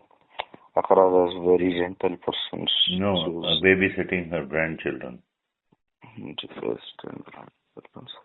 Across as a very gentle person, she chooses her words carefully. The perception speaks of precision. Well-altered mind. She attracts young people to her like bees to honey. Her school appropriately enough called Ananda Bharti has attached many younger professionals. Attracted many younger professionals in an unprecedented. Listen me, without any first time. This is the first time it's happened. Unprecedented way to lead their time and lend their time. And effort to this venture. A computer professional helps with accounts, linguistics professor teaches Hindi, another professor teaches English, and another music. Despite the preponderance of highly educated teachers, Janki has been able to attract and retain teachers from underprivileged backgrounds. When a child needs to put into a residential school or needs to go for higher studies in college, Janki has many friends who helped in sorting out the myriad means many. Myriad problems that crop up. The Sandhya Rani, a 15-year-old, says that she like the combination of studies with uh, vocational. Vocational training is when you get to learn a skill such as carpentry or plumbing or something like that. Okay, vocational training. And Janki Iyer is doing a yeoman service to these domestic workers by educating them. I am getting a lot of help from committed teachers and young professionals. Enthusiastic. Pronounce it properly, Ayan. Enthusiastic. Divide it into parts. Enthusiastic. Enthusiastic professional. Enthusiasm. Enthusiastics. Okay. Enthusiastics professionals who volunteer to help in the school. I'm very thankful for it. She says with such committed social workers, there is hope on the horizon. Bhagya is a 10-year-old who attends my non-formal education unit.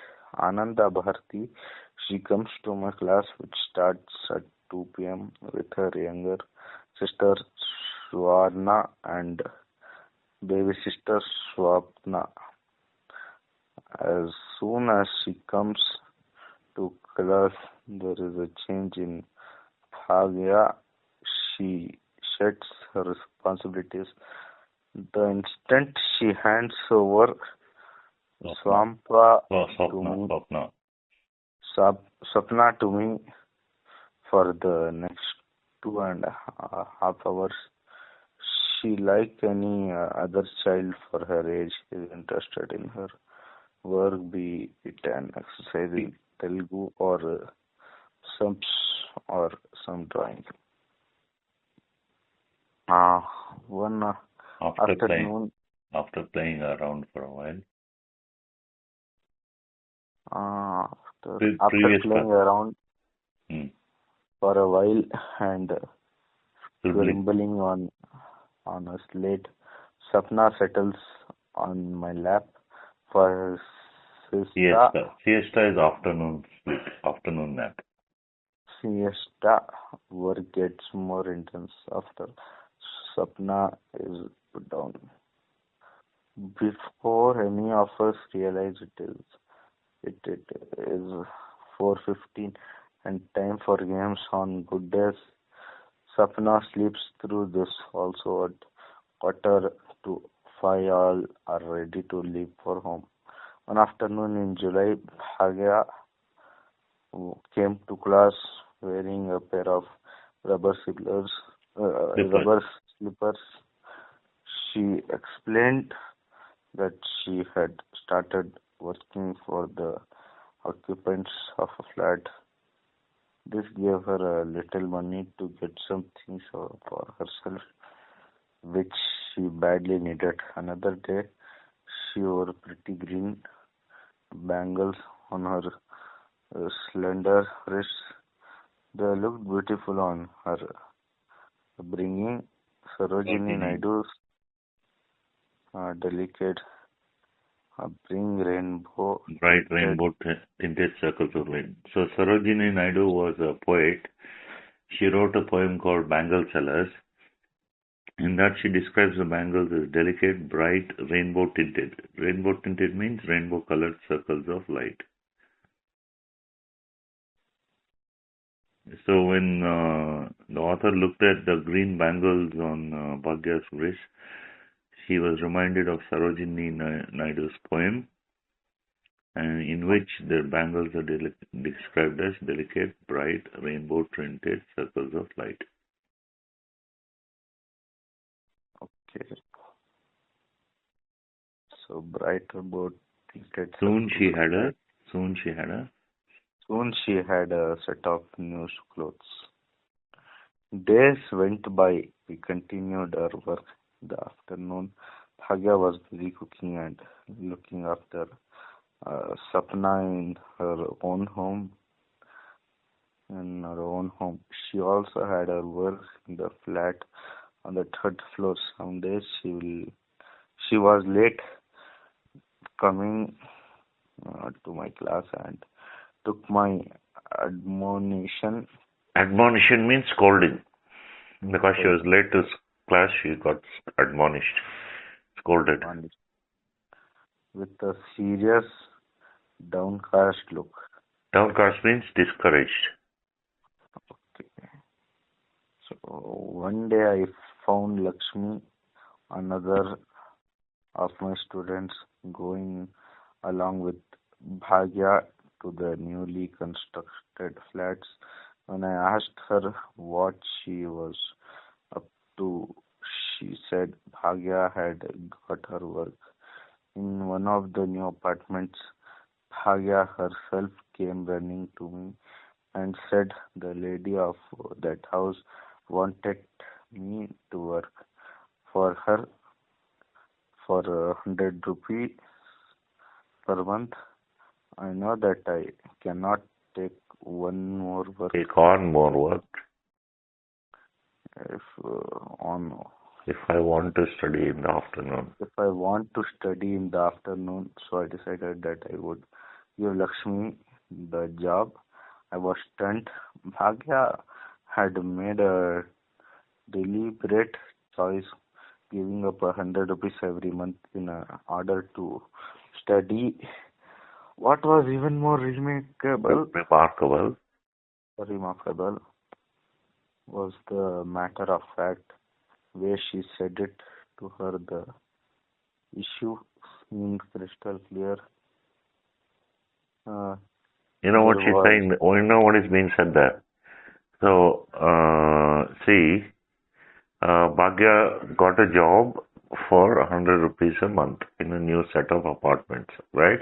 But she wanted to study, so she gave Lakshmi the job. Because she can't go to two jobs, one in the afternoon, one in the morning. She wanted to study, so she gave up the 100 rupee job to Lakshmi. Right? Right. So here what the author says is Bhagya made a deliberate choice, giving up 100 rupees every month in order to study. So 100 rupees in those days when the story was written, something like 10,000 rupees today. Okay. So she gave up that amount of money because she wanted to study, right? Right. What was even more remarkable was a matter of fact way she said it. So she just said, I want to study. I don't want the money, right? It's a matter of fact way of saying it. It's just a fact she's saying, right? She gave up so much money because she wanted to study. She said it in a matter of fact way, right? Right. To her, the issue seemed crystal clear. You've seen crystal glasses, right? Right. So if something seems crystal clear, it's very clear in her mind that she wants to study, right? Right. So there was awe in her voice. Awe means a feeling of reverence. There is as though she's come up against something holy. There was awe in her voice when she mentioned the grand sum of 100 rupees or Vanda, as she called it in Telugu. In Telugu, 100 rupees is called Vanda, right? So, in Telugu, but there was no trace of regret in either her face or her voice for having given it up. She doesn't regret, she's not feeling sorry for having given up the 100 rupees. And there's no trace of regret either in her face, in her expression, or in her voice for having given up the 100 rupees. She just wants to study. Right? Right. So that is what is that is what is being said. Okay? Okay. Okay. So those are the three stories, right? Right. So we'll continue tomorrow. Yeah, sure. We can continue tomorrow. Okay, bye. Bye. Okay. So which one should we do today? So today we have to do Cooperate and proposer. Prosper. Cooperate, cooperate and prosper. Okay. Yes. Lesson number 24. Okay, just 1 minute.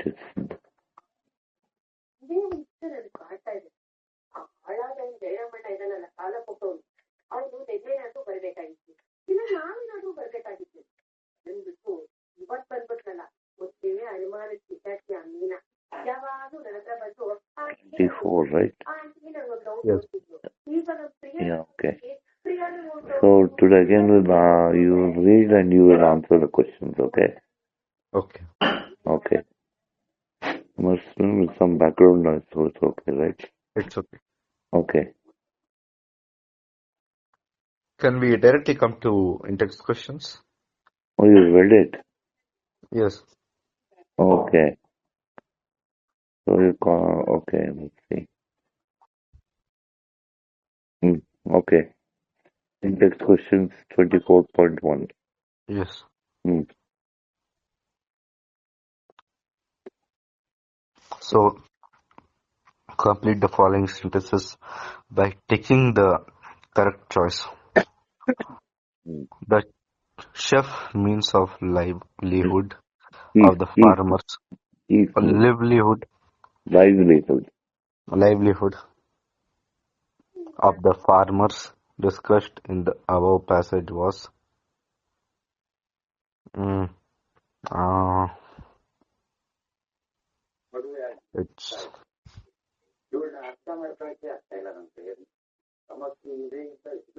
mm,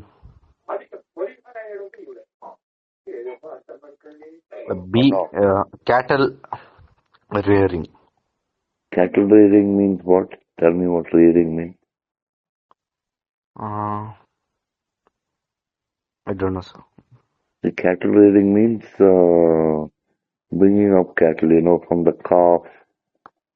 Okay. So the thing. It won't take long. Why don't you read it so that you'll be able to answer it easily. Okay. Hmm. So Should I from read, sir? read the text 24.1. Okay. Uh, With Sardar Vallabhbhai Patel's strong support, the cattle farmers of Gujarat were brought together in cooperative group. hmm. This only This improved. not only This not only improved their lives. lives a lot, but also led to the setting up of one of India's most successful industries. Yeah. Uh, hmm. Yes. It also made Gujarat one of the richest and most developed states of India. What is cooperative? Uh, How does it work? Read the story to find out. uh, The people of Gujarat were mostly farmers. uh, They reared cattle but remained poor. Despite their hard work, they always remained in want. The poor plight of these farmers moved the heart, of the heart, heart. heart of the Iron Man of India, Sardar Vallabhbhai Patel. He was determined to bring prosperity into their lives, Uh, so he decided to organize them into a cooperative force and provide them with a steady source of income. This task was assigned to Mr. Tribhuvandas Patel. Patel. Hmm. He united the disorganized farmers and started cooperative dairy unit. Yeah. This system of cooperative effort eliminated the middlemen who harassed and exploited the arrogant farmers. But Tribhuvandas Patel found it difficult to compete with the British dairy in Mumbai.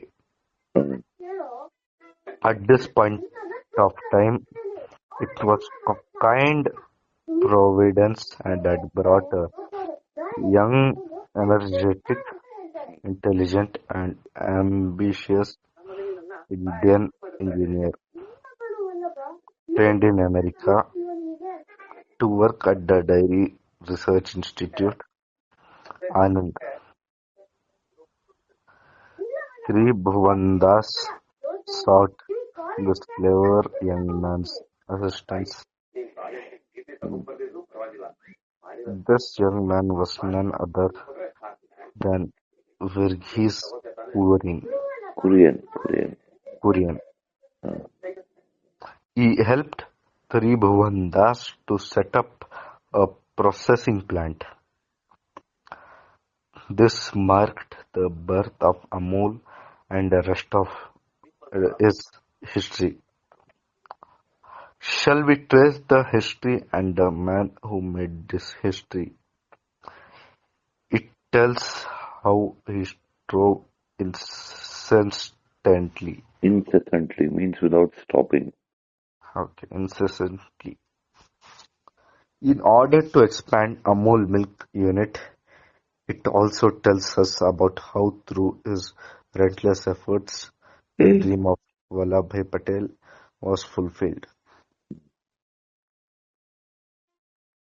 Doctor Verghese Kurian was born in Calicut on 26 November 1921. He got his first degree in physics and he studied BE Mechanical Engineering at the University of Madras. He went on a scholarship to the USA and passed a MS degree with distinction. He was also very good at cricket, tennis and boxing. When he returned to India, he joined the government dairy at Anand in Gujarat as a dairy engineer. But he felt it was not a challenging job for him. So he agreed to help Mr. Tribhuvan Das Patel in setting up a milk processing plant. This was how the Amul dairy came into existence in Gujarat. Doctor Verghese Kurian developed the Amul dairy unit into the largest cooperative dairy in India. As a result of Doctor Kurian's relentless efforts, the poor milk producers were protected from being exploited. The farmers came to appreciate the spirit of cooperation in addition to acquiring marketing skills. He introduced various reforms in the administration of Amul dairy. He proposed to distribute half of its profit to the milk producers as dividend. What is dividend? Dividend means? You're a student of business, right? You should know what a dividend is. Yes. What? So I think dividend means it's like division. I have to divide. Yeah, you have to divide. See, what it means is, they make profits from the dairy, right? Right. So they divide the profits among the milk producers, that is farmers. Right. So the share of the profit given to each farmer is known as a dividend. Yes. Similarly, when you have a company, Yes. company offers shares. Right. If you buy 100 shares worth 100 rupees each, Yes. be around 10,000, right? You'll pay 10,000. Right. But every year, they'll give you, let's say, 1% or something of the profit. Each year gets a certain percentage. Yes. So for how many shares you got, so much money you'll make. Right. So that is known as a dividend in a company. Yes. So here, what Dr. Kurian did, he proposed to distribute half of its profits to the milk Right. producers as dividend. So the farmers they bought in milk, Right. and half the profits were to be given back to them. Yes. Oh, got it. Dividend. Yes, I got it. Okay, next. Dr. Curran's reforms improved the rural economy considerably. This proves the saying the woman who owns a buffalo celebrates Diwali every day. So that means she sells the milk from the buffalo and gets a profit, and she celebrates Diwali every day. Right. Okay. Next. Dr. Curran's made India's largest milk producer of the world. Mm. Doctor Curran established the National Dairy Development Board (NDDB) Uh, and designed the Operation Flood program. Operation Flood. So Right. India is the largest milk producer in the world. Right. So flood of milk. Yes. Mm. Dr. Curran may rightly be called the architect of modern dairy industry and the father of the White Revolution. What is this white revolution? White Revolution means milk production. Correct. Okay.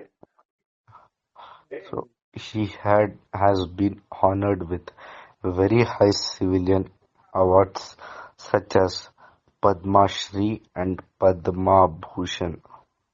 So two of the Padma awards. Padma Shri, Padma Bhushan, there's one more, Padma Vibhushan. And Padma. then his Mm, last yes, sentence of that paragraph. Padma. Third paragraph. No, his achievements. The woman who owns a buffalo No, celebrates no, the no, no, no. His achievements. is it friends? Padma Shri and Padma Bhushan. His achievements. His achievements Uh, were recognized internationally, and he was awarded the prestigious prestigious. prestigious Uh, Raman Magsaysay Max, I say. Magsaysay Mm.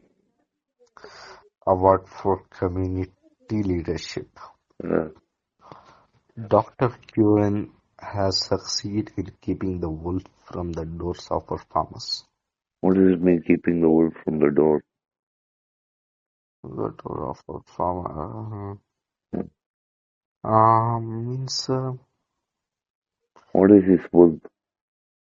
What is it? wolves mean seeing the workers Uh, like mm, keeping the wolf means making them stay out of debt. yes, Giving them share of the profit. So wolf means it's always very hungry. yes, So when they had money, so they could manage. right, Uh, or the farmers, that is. right. Uh, Mm. And mm, uh, his efforts have made the Indian farmer healthy, wealthy, cheerful, and wise. uh, Thanks to Dr. Curran Datter, children today are blessed with quality milk, butter and cheese, not to forget the chocolates and ice cream. Someone makes all the butter, cheese, milk, chocolates, and ice cream. Right. Okay. So now we'll go on to the questions. It is Okay. on page 143. Yes.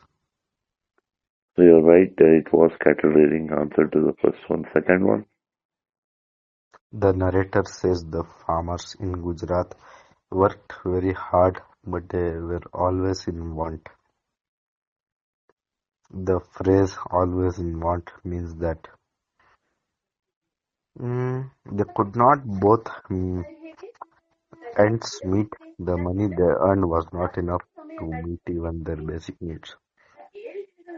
Their demands were never ending. They were greedy. They wanted to work harder and harder. I think they were greedy. No. Always in want means they did not have enough of anything. Okay. So the money they earned was not enough to meet even their basic needs. A. Okay. So if you're going to, when you answer these MCQs, Yes. you should write the question number 2 Yes. and you must write the choice number A. Right. And you must, okay, also add the, they could not make both ends meet, like Okay. that. Hmm. Okay, third one.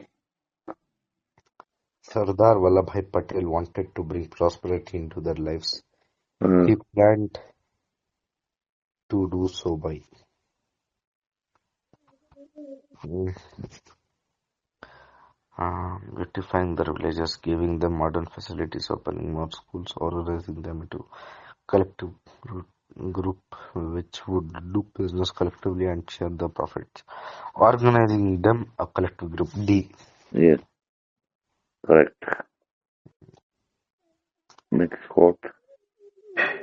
Tribhuvan Das was employed by Sardar Vallabhbhai Patel to train the villagers to present and market milk. They were not being cheated by middlemen. Organized them into cooperative to ensure them they were no exploit or harassed anyone. I think C or D. Organize them into cooperative. Yes. I think it's either,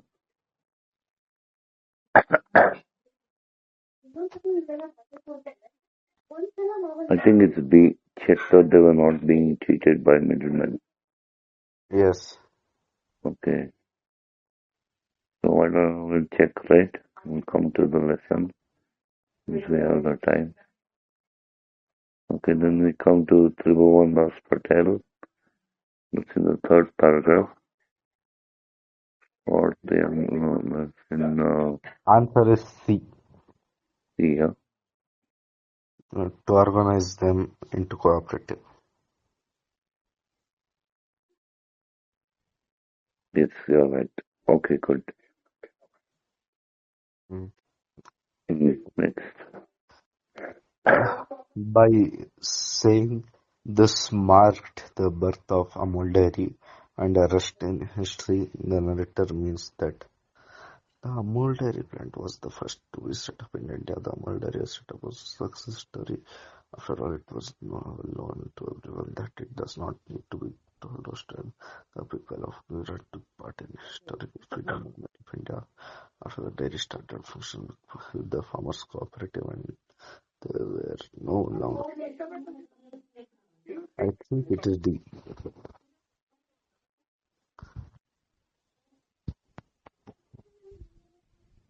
I think it's B. Amul Dairy was set up and its success story afterwards is so well known to everyone it does not need to be told of. Okay, maybe it's B or D. Ah, it's D. Rest is history means it need not be told. Right.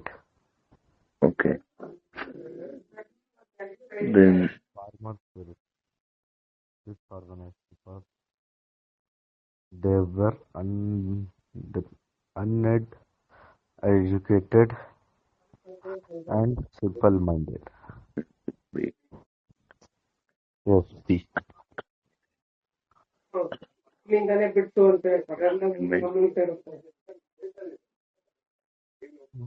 Answer the following questions in one or two sentences each. What is the role of middleman? uh, Mm, the role of middleman is middlemen are people who go between the producers and consumers.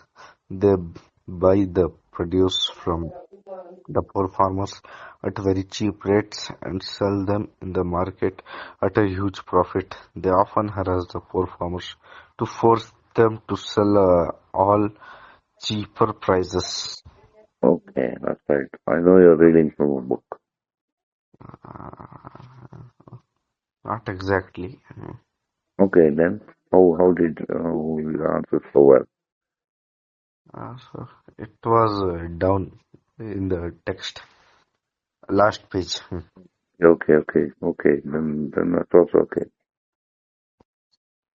But okay, I mean because that okay. Then second one, Why did Sardar Vallabhbhai Patel want to eliminate middlemen? because they were harassing Uh, the farmers. yes, Sardar Patel felt proud to see the plight of the poor cattle rearing farmers who remained poor even though they worked so hard. Is it right? No. Why did he want to eliminate middlemen? Right. Uh, See, middlemen they cheated the farmers, Yes.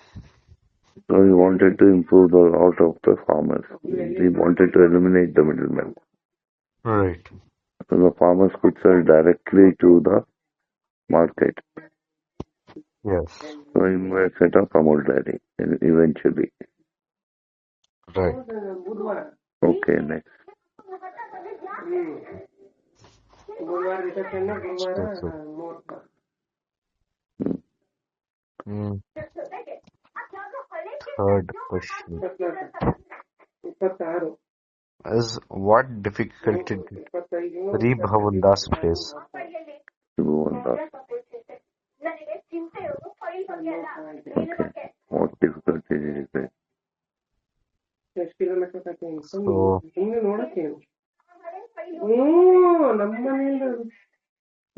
there was another British company which are producing dairy products in Mumbai, Bombay. It was well established and Tribhuvan Das could not Wait. compete compete with it in any way. Okay. Fourth question, why did Dr. Curran give up his government job? It was not challenging enough. Because Uh, Tribhuvandas also asked him to join. right. Next. Third Next main. is third main. Read the sentences given below. There are form of the text. From the From the text. text, what do the underlined words mean? Pick the word that you think is correct. You may refer to a dictionary if necessary. This task was assigned to Mr. Tribhuvan Das Patel to sign on a paper. To give responsibility to someone, to select someone, some sort of work. To give responsibility to someone. See, Right? One C. Yes. Okay.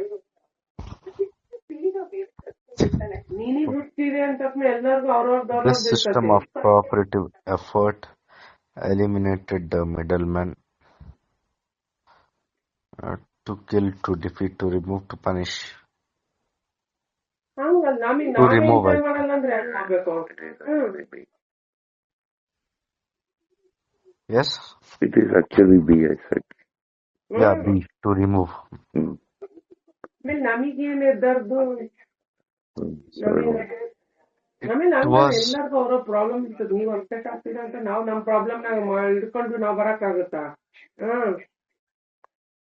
It was kind providence.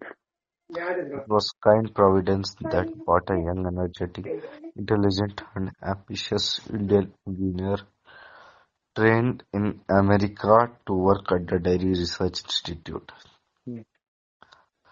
Chance or luck, a messenger of God to provide for a friend. I think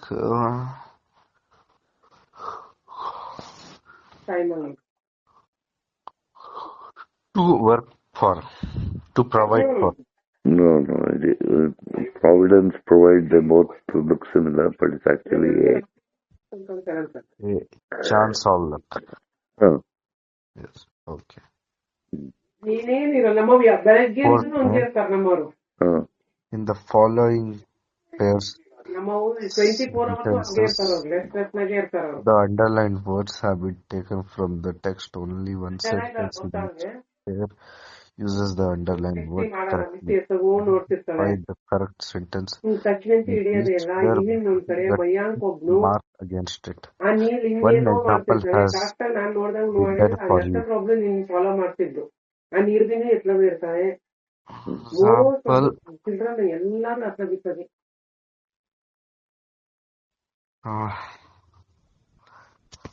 Mother Teresa was saddened to see the plight of the helpless orphans and destitutes. Mother Teresa was satisfied to see the plight of the orphans. Not satisfied. Orphans, yes. Which one is correct? B. A is correct. A. Because she was saddened, she was not satisfied to see the plight of the orphans. Plight means a very difficult, problem situation. Okay. So she was saddened to see the difficult situation of the orphans and destitutes. Right. She was not satisfied to see the plight of the orphans. Right. Then one.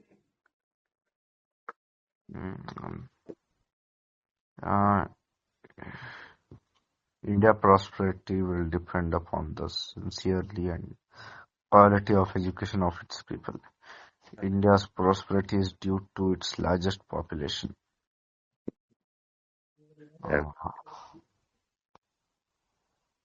Yes, I think.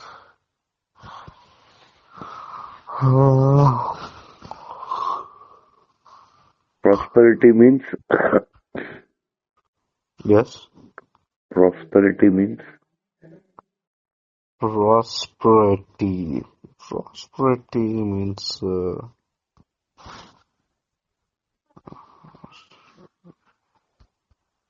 Prosperity means having a lot of everything. Okay.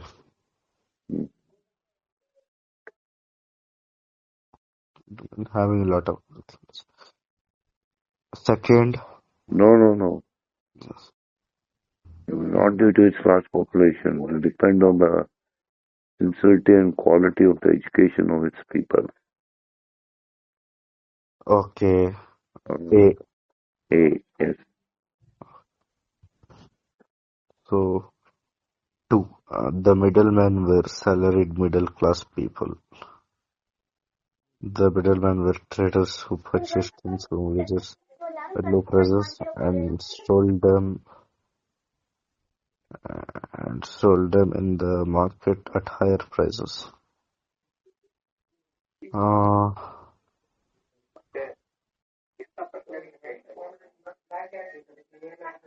you read the answer now. Second one. Yes. Okay, correct. It's B.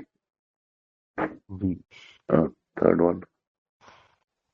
There was an acute shortage of milk supply in the market.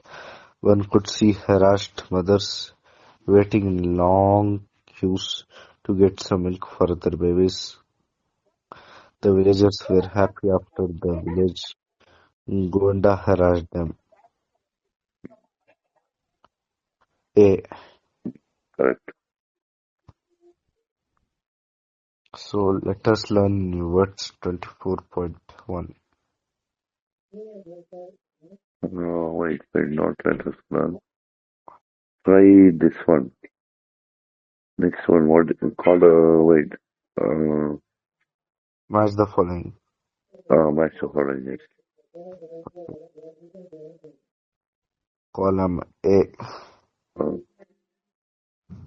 so you must write one and the choice in the other column. Choice in the other column. Okay. Like 1B. Right. 2C. Yeah. To have a chance of hurt. Change of heart. Change of hurt. Heart, not hurt. Heart. To have a chance of heart. No, change of heart. To have a change of heart. Uh, To have a change of heart.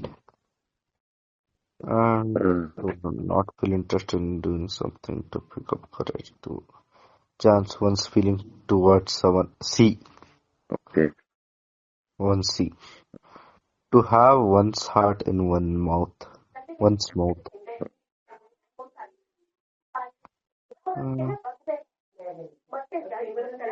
Uh, to be extremely nervous. Correct. Okay, good. D. Okay. To take heart.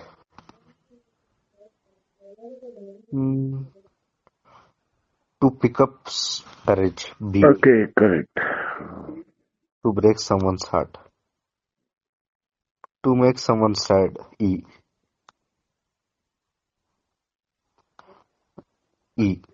Correct. Not Yeah. to have one's heart in something. Not to feel interested in doing something. A. So, Syntax do you questions. know? No, 2.2. Okay. 24.2. Okay. Mm. State whether the following statements true or false. Give reasons in support of false statements. One example has been done for you. Yes. So, first, Dr. Curien was able to find a way to challenge his competitor in Mumbai. True. Okay. Dr. Curien assured Ushered means he showed the way. through the way. The Operation Flood program in India. Mm. I think it's true. It is true. Yes. Mm. Dr. Curien showed farmers how to increase their crop production using newer techniques. That is why he is called father of the Green Revolution. It's false. It was White Revolution. Yeah, correct. Okay, good. Dr. Curien kept a large part of the profit for himself as a payment for his work, with the result that the farmers' condition never improved. It's false. Okay. It is due to Dr. Curien's vision and management that our countrymen can get good quality milk to drink. True. This one you'll have to know because when asked question homophones, then homophones are words which sound similar, spelled differently, mean different things. Right. Okay. So homo means same, phone means sound, same sound. Oh, I'll give you an example. Pair. P-A-R, P-A-I-R.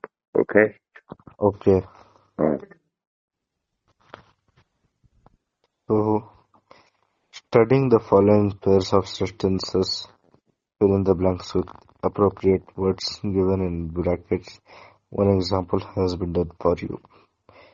I went to the market to buy some apples, oranges, and pears. I also bought a pair of shoes for myself. Pears.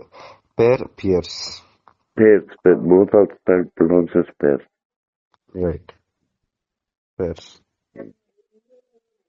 So there was so much noise at the station that I could not uh, announce announce the No, no, announce. no, no. After the next sentence, yeah, here, here. One of those. Okay. Uh, Uh,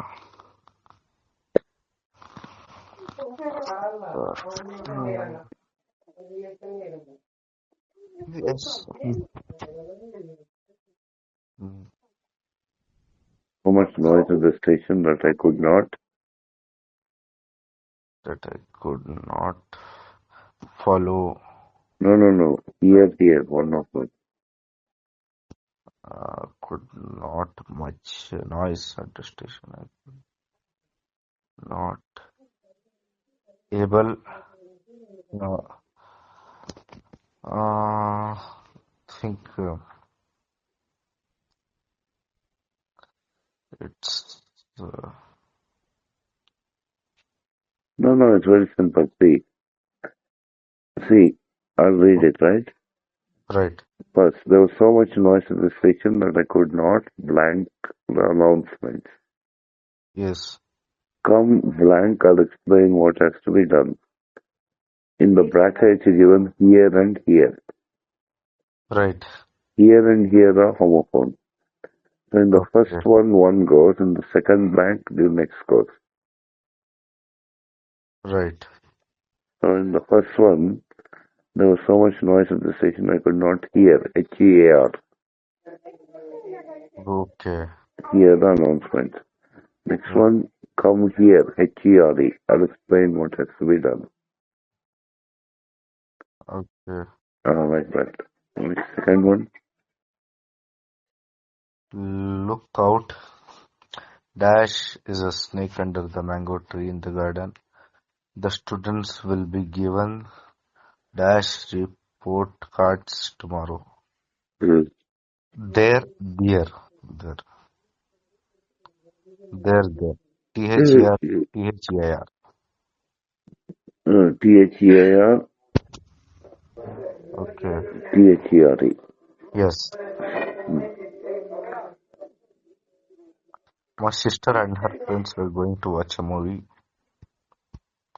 I'm I sorry, wanted to the go. second one is There And and Thear. H-E-I-R. Oh, So I wanted to go dash. There were dash books lying on the desk. Mm, to go with her. no, no, no. I wanted to go. What? Two, TWOTO. Yes, Oh. to yeah. T-double-O, yes, T-O, right. I wanted to go. I wanted to go to T-double-O. Correct. Next one. In the T-W-O, yes. Okay. In the olden days, pens were made out of reeds, R-E-D-S. Correct. Her handwriting is difficult to read, R-E-A-D. Apple dash is healthy, it should not be removed. Uh, uh, apple peel, Which pill? P-double-E-L. Correct. Okay, good. Next, The audience broke into dash of laughter. laughter. Laughter, they heard the joke. P-L, Yeah. P-L of laughter, yes. Okay. So, I think that's it, right? And you said you'd send the written answers about a week ago, but you not. Actually, I was not well last week. That's why. Okay, okay. Today, can you send? Yes, I can send you. Which Okay, chapter, sir? this chapter, there's one, I think, wait, some more questions will be there, no? It says one you have. Wait, we have to do grammar. Okay. Let us learn grammar. Uh, Which chapter, sir? this chapter, I'll tell you the page number, 151. 161. 151, 51. 151. Okay. Okay. Hmm. So Hmm. pronouns. Words which are used in place of nouns are called pronouns. Uh, Singular personal pronouns: he, she, it, I, me, him, her, you. Example 1. The use of he. Read the following passage. Dr. Varghese was born in Calcutta on 26 November 1931. Dr. Varghese got his first degree in physics, and Dr. Varghese earned his BE in mechanical engineering at the University of Madras. Dr. Varghese went on a scholarship to the US and passed the MS degree examination with distinction. Dr. Verghese was also very good at cricket, tennis and boxing. Did you notice the repetition of name Dr. Verghese made the passage boring for you to read? Now read the passage below. Note the changes that have been made to the original passage. The noun Dr. geese, okay. Verghese has been replaced by pronoun he. Dr. Verghese was born in Calcutta on 26 November 1922. He got his first degree in the physics and Physics. and he earned his BE in the mechanical engineering at the University of Madras. He went on a scholarship to the USA and passed the MS degree examination with distinction. He was very good at cricket, tennis and boxing. Example 2. The use of he, him, she and her. Uh, Ram went to the market. Ram wanted to buy some fruits and vegetables. It's same only. he, him. So he will come in the beginning, Yes, him will come at the end. He will come in the beginning, other will come at the end. him, he, yeah. Okay, so I think you got that, right? Yeah, I have got it. Read on next page, second main, plural pronouns. Yes. We, us, you, them, they, their. Example, the use of they, their, them. I think you Karim, Karim. Karim and Julie lived in a small village. Karim and Julie were good friends. Karim and Julie went to the same school. In the evening, Karim and Julie would play for some time, after which Karim and Julie would sit down to finish Karim and Julie's homework. Whenever Karim and Julie faced any problems, Karim and Julie would help each other. Sometimes Karim and Julie would ask Karim and Julie's parents to help Karim and Julie.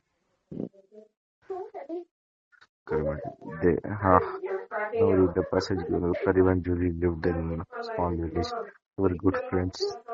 They went to the same school. In the evening, they would play for some time, after which they would sit down to finish their homework. Whenever they had any problems, they would help each other. Sometimes they would ask their parents to help them. What did you notice? After the first use, we replaced the names of Karim and Julie with the pronoun they. we use the pronoun they when there are two or more people being talked about. Rewrite the sentences using the pronouns he, they, or them in the place of underlined nouns. Jannat unlocked the door of his house. She was very tired. She lay down on No, his it is bed. he. You have to Oh, use he, they, or them. okay, sorry. He lay down on his bed to rest. To rest. Hari and Babu worked in same company. They were deputed by their boss to buy some furniture for the office. Correct. The students were happy when the principal told the students them that the school has organized an excursion Excursion. for them. Excursion. Excursion, yes. Hussein Ali and Gokul wanted to be in the school cricket team. They requested the team captain to take them in the team. The captain said he would give them a chance to play in his team. Okay, good. So the children made secret plans. The children did not want others to know anything. If others came to know their plans, they would not let them go out. Okay, good. Next, possessive Words, pronouns. words such as his, hers, mine, hers, theirs, and yours show possession on ownership. They are called possessive pronouns. They are used alone as can be seen in the examples given below. They do not have a noun after them. Examples: these books are theirs. The torn shirt is not his. These trousers are yours, not mine or hers. This baby is hers. Summary of pronouns. Study the table below. Forms: singular, subject, object, possessive, plural, subjects, object, possessive. First person: I, me, mine, we, us, ours. Second person: you, yours, you, yours. Understood. Yeah. Okay. Third person. Third person: he, him, his, they, them, their. She, her, hers. Uh, It. That's all. mm, Examples: his shirt is torn.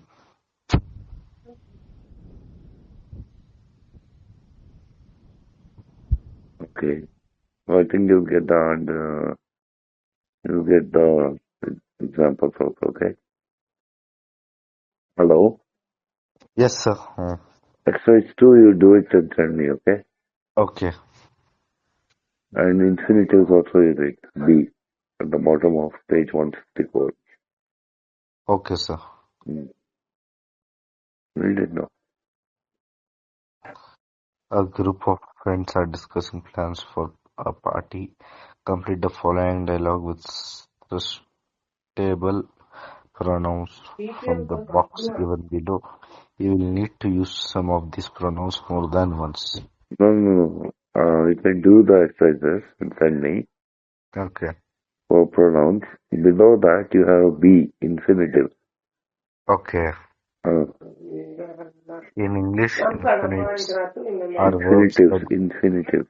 infinitives are verbs that do not change with the change in the tense of the one. Whenever infinitives may be base verbs that make to long with them, belong with See, them. so like this. See, if you have a verb like eat, Yes. Then you add to that, so it becomes to eat, right? Right.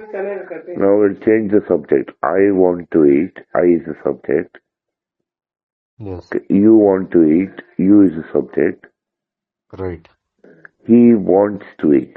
Okay? He is the subject. Okay. Now, the infinitive doesn't change. In all three sentences, to eat. Right. Now, if I say I want to eat, I wanted to eat. To eat doesn't change, whether want or wanted. Right. So in English, infinitives are verbs that do not change with the change in the tense or form of the main verb. The Right. main verb is want. Yes. Infinitive is to eat. Right. Okay, let's see what it says. Next page. Some infinitives may not need to to be for them. Infinitives can be used after noun, pronoun, adjective, or in statements as well as in question forms. Wait, like this. See, infinitives can be used after a noun. Ram Right. wanted to eat. Okay. Right. Okay. Pronoun. He wanted to eat. Right. Adjective. The rich wanted to eat. Right. Adjective is rich, or you can say the poor wanted to eat. Poor is adjective. Okay. Okay. Or a main verb in statement, as well as in question form. In question forms, who wanted to eat? Who Right. wants to eat? Yes. Which food do you want? So, who is a WH word? Right. Which food do you want? It used after a noun. Do you want to eat? Which food do you want to eat? It's used after a noun, right? Right. Food is a noun. So it can be used in question forms also, and it can be used in statements, okay? Okay. After a noun, pronoun, adjective, or main verb. Okay. Next verbs which need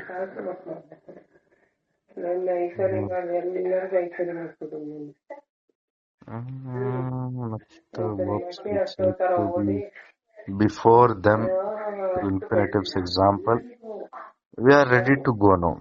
uh, To go uh, is infinitives. so you can do the exercises, right?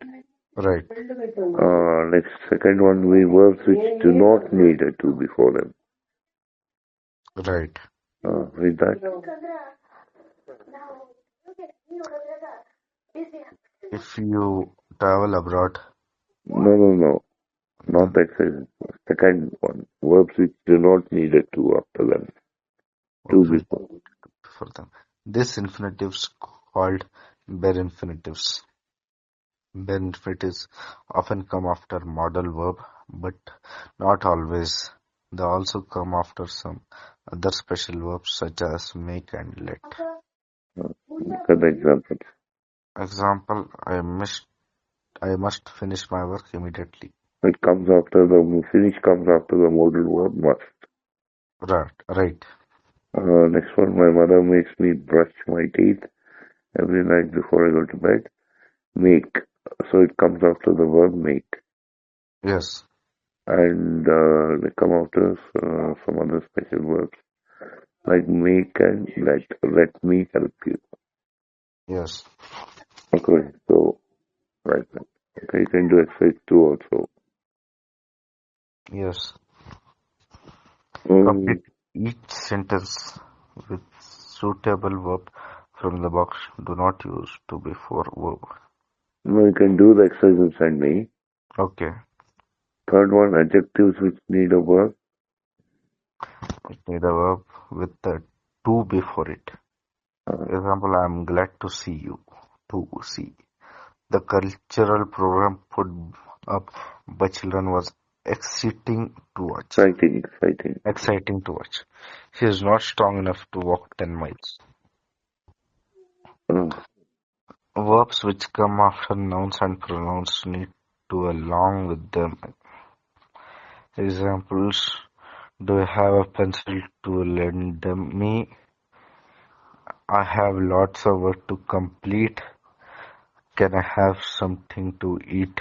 so see, here in the first one, pencil is a noun. Right. So after the noun pencil, you have two legs. Yes. I have a lot of work to complete. That is also, work is also an uncountable noun. Right. Something in the third sentence is a pronoun. Right. Getting something to eat, right? Right. Mm. Next, okay, can do that exercise. Yes. Let us write. So we'll do this tomorrow, right? Let us write. Yes, we can do it tomorrow. Okay. Thank you, Anne. Okay, thank you, sir. Bye.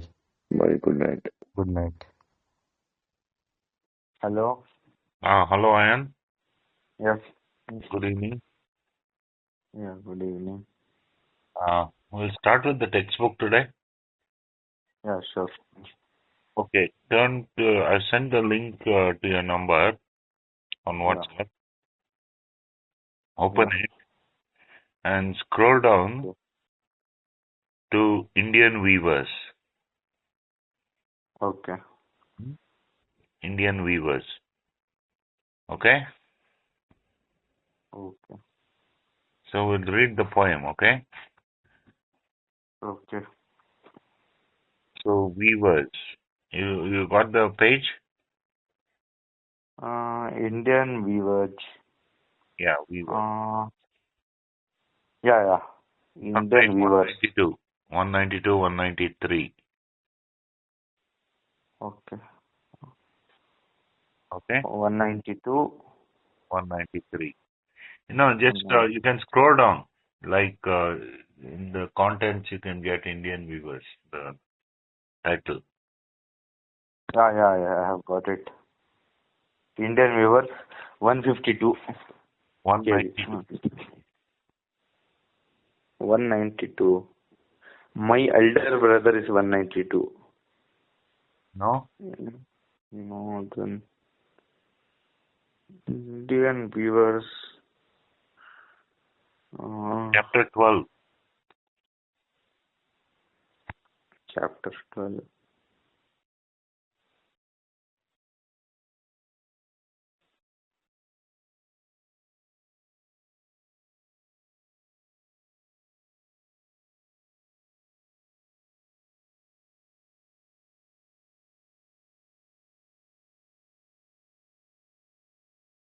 Have you got it?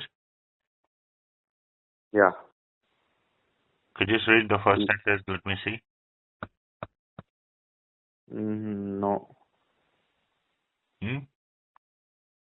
No, read the first. Yeah, I pressed it. Indian weavers. Yeah. Hmm. Have you noticed that people wear clothes of varied colors on different occasions? These variations in colors also indicate the diversity in cultures and religious communities. For example, Hindu brides in North India wear red clothes, whereas in Kerala they wear white clothes. Christian brides also wear white clothes. Let us now read a poem by Sarojini Naidu. Okay. Okay. Now I'll read and explain the poem. After that, you read it once. See if you have any doubts. Okay? Okay. Now you know who weavers are. Weavers are those who make cloth. They have the threads of the cloth and they weave them, join them together, weaving, right? So weavers, weaving at break of day. Why do you weave the garment so gay?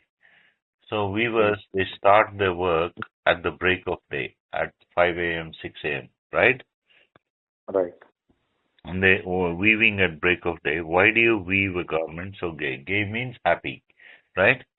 So brightly Right. colored clothes, right? Brightly colored, you know, like orange and bright, deep red and yellow and light green, right? Why do you weave a garment so gay? Blue as a wing of halcyon wild, we weave the robes of a newborn child. So it's not just multicolored, it is a robe of blue, right? Right.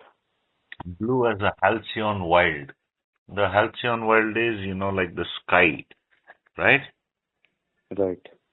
So it's blue as a sky.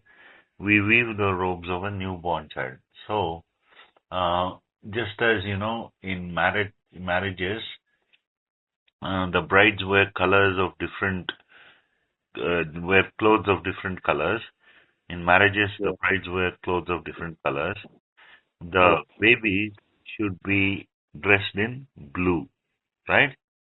Right. Next, weavers weaving at fall of night. Why do you weave a garment so bright? So the weavers continue their work throughout the day, right? Yes. And Right. even at the fall of night, when it becomes 7 p.m., 8 p.m., weaving at fall of night, why do you weave a garment so bright, right? So why are they weaving something that is shining? Like the plumes of a peacock, purple and green, we weave the marriage veils of a queen. Okay? Mm. So Okay. this garment that the weaving is, what colors are they? Purple and green, right? So Right. purple and green are the colors of the feathers of a peacock, right? Plumes means Right. feathers, okay? Okay. So they're the colors of the feathers of a peacock, and this garment that they're weaving at fall of night is the marriage veil of a queen, right? Right. So weavers weaving solemn and still, why do you weave in the moonlight chill? So the weavers continue their weaving into the darkness, dark night, right? 11 p.m., 11:30, 12 a.m., right? They're weaving. Right. They're solemn and they're very still because by this time, they started weaving at the break of day. By this time at night, the movements of the hands, the movements of the legs, they become very routine. So they look very still, repeatedly doing the same actions, right? So they Right. seem to be very still, very solemn and still. What do you weave in the moonlight chill? So what are you weaving at in the moonlight at 11:30 p.m.? Yes. White as a feather and white as a cloud, we weave a dead man's funeral shroud. Okay, shroud is a white cloth which you place on the body of a dead person, right? Right. So they're weaving a shroud, funeral shroud for someone who has passed away. So the weavers, they weave clothes for all occasions, right? Right from newborns to marriages to funeral shrouds. Okay? Okay. So that's a very short poem, right? Yes. Now you read it once, see if you have any doubts. No. Read it once so you get practice in speaking. Okay. Weavers waving at break of day. Why do you wave garment so gay? Blue as the wing of Hilo and Wild Halcyon. Halcyon. Halcyon. Halcyon Wild, we wear the robes of a newborn child. We Weavers weave the rope. waving, Okay, next. weavers Hmm. waving at fall of night. Why do you wave a garment so bright? Like the plumes of peacock, purple and green, we wave the marriage wealth of queen. Weavers waving, soulmen and still, Solemn, what do solemn. you wave? In the moonlight, chill, Chill. chill. White as a feather and white as a cloud. We were dead man's funeral round. Sarojini Naidu. Okay. Okay. Okay. So we'll come back to the exercises later. Okay. Okay. Now come back to the contents page and scroll down till you get Bismillah Khan. Delegate. Bismillah Khan. Ustad Bismillah Khan. Ustad Bismillah Khan. Oh, okay. Okay. Yeah. Read the first sentence. Ustad Bismillah Khan. Have you ever heard Shehnai being played at a marriage ceremony during a religious procession or maybe on television? The Shehnai Shehnai. is a classic. Shehnai.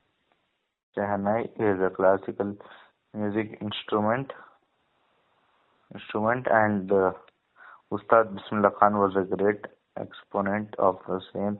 He was one of the finest Indian classical musicians that India ever produced. He played the Shehnai for more than 8 decades and received national and international acclaim for his performance. This great man spread peace and love through music. Let's read about him. Okay. So let's read the text. All right. Next page. Page 180. Okay. Okay. So Ustad Bismillah Khan was undoubtedly a gem that India is proud of. Right? Yeah. So Ustad Bismillah Khan made many valuable contributions to Indian music. So it's like a gem that India can be proud of. Right? Right. The Shehnai Maestro of India received the Bharat Ratna in 2001. Right? So you can see him playing the Shehnai in the picture, in the photo next to it. Right? Right. So the Shehnai Maestro is one who is a master of something. Right? The Shehnai Maestro of India received the Bharat Ratna in 2001. The Bharat Ratna is the highest civilian award given to people who have contributed immensely to their fields, right? Right. And so the Bharat Ratna was given to Sir C.V. Raman. Okay, Sir C.V. Raman was a Nobel Prize winner in physics. And people who made extraordinarily great contributions to their fields, they're given the Bharat Ratna, right? It's the highest civilian award. So he received the Bharat Ratna in 2001. He had earlier been awarded the Padma Shri, Padma Bhushan and Padma Vibhushan. So these are three of the highest honors that people, that civilians can get: the Padma Shri, the Padma Bhushan, and the Padma Vibhushan, right? For contributions to their fields. He was thus the recipient of all the top 4 civilian awards. Right? Civilian means those who are not in the armed forces, like you or me. Right? If they are in the armed forces, there will be soldiers or sailors or air forcemen. Right? Right. But, so these 4, the Bharat Ratna, the Padma Shri, the Padma Bhushan, and the Padma Vibhushan, they are the top 4 civilian awards in India. Okay? Okay. Born on 21st March 1916 in Damraon, Bihar, he was the second son of Paigambar Khan and Mithan. Right? So, he was born in Bihar in 1916. His father's name was Paigambar Khan, and his mother's name was Mithan. His family had a musical background. His ancestors were musicians in the court of the princely state of Bhojpur, now in Bihar. So his ancestors, his forefathers, they all played in king's courts, in princes' courts, right? They all played music. They were all musicians in king's courts, right? Right. Bismillah Khan was named Kamaruddin to sound like his elder brother's name, Shamsuddin, right? So the name of his elder brother was Shamsuddin, and to rhyme with that, the Ustad Bismillah Khan was called Kamaruddin. However, when his grandfather, Rasul Baksh Khan saw him as a baby, he uttered the word Bismillah, right? So, Right. and hence he came to be known as Bismillah Khan. So when his grandfather saw Bismillah Khan as a baby, he thought he was something so great, something so wonderful, that the first word that came to his grandfather's lips was Bismillah, right? Right.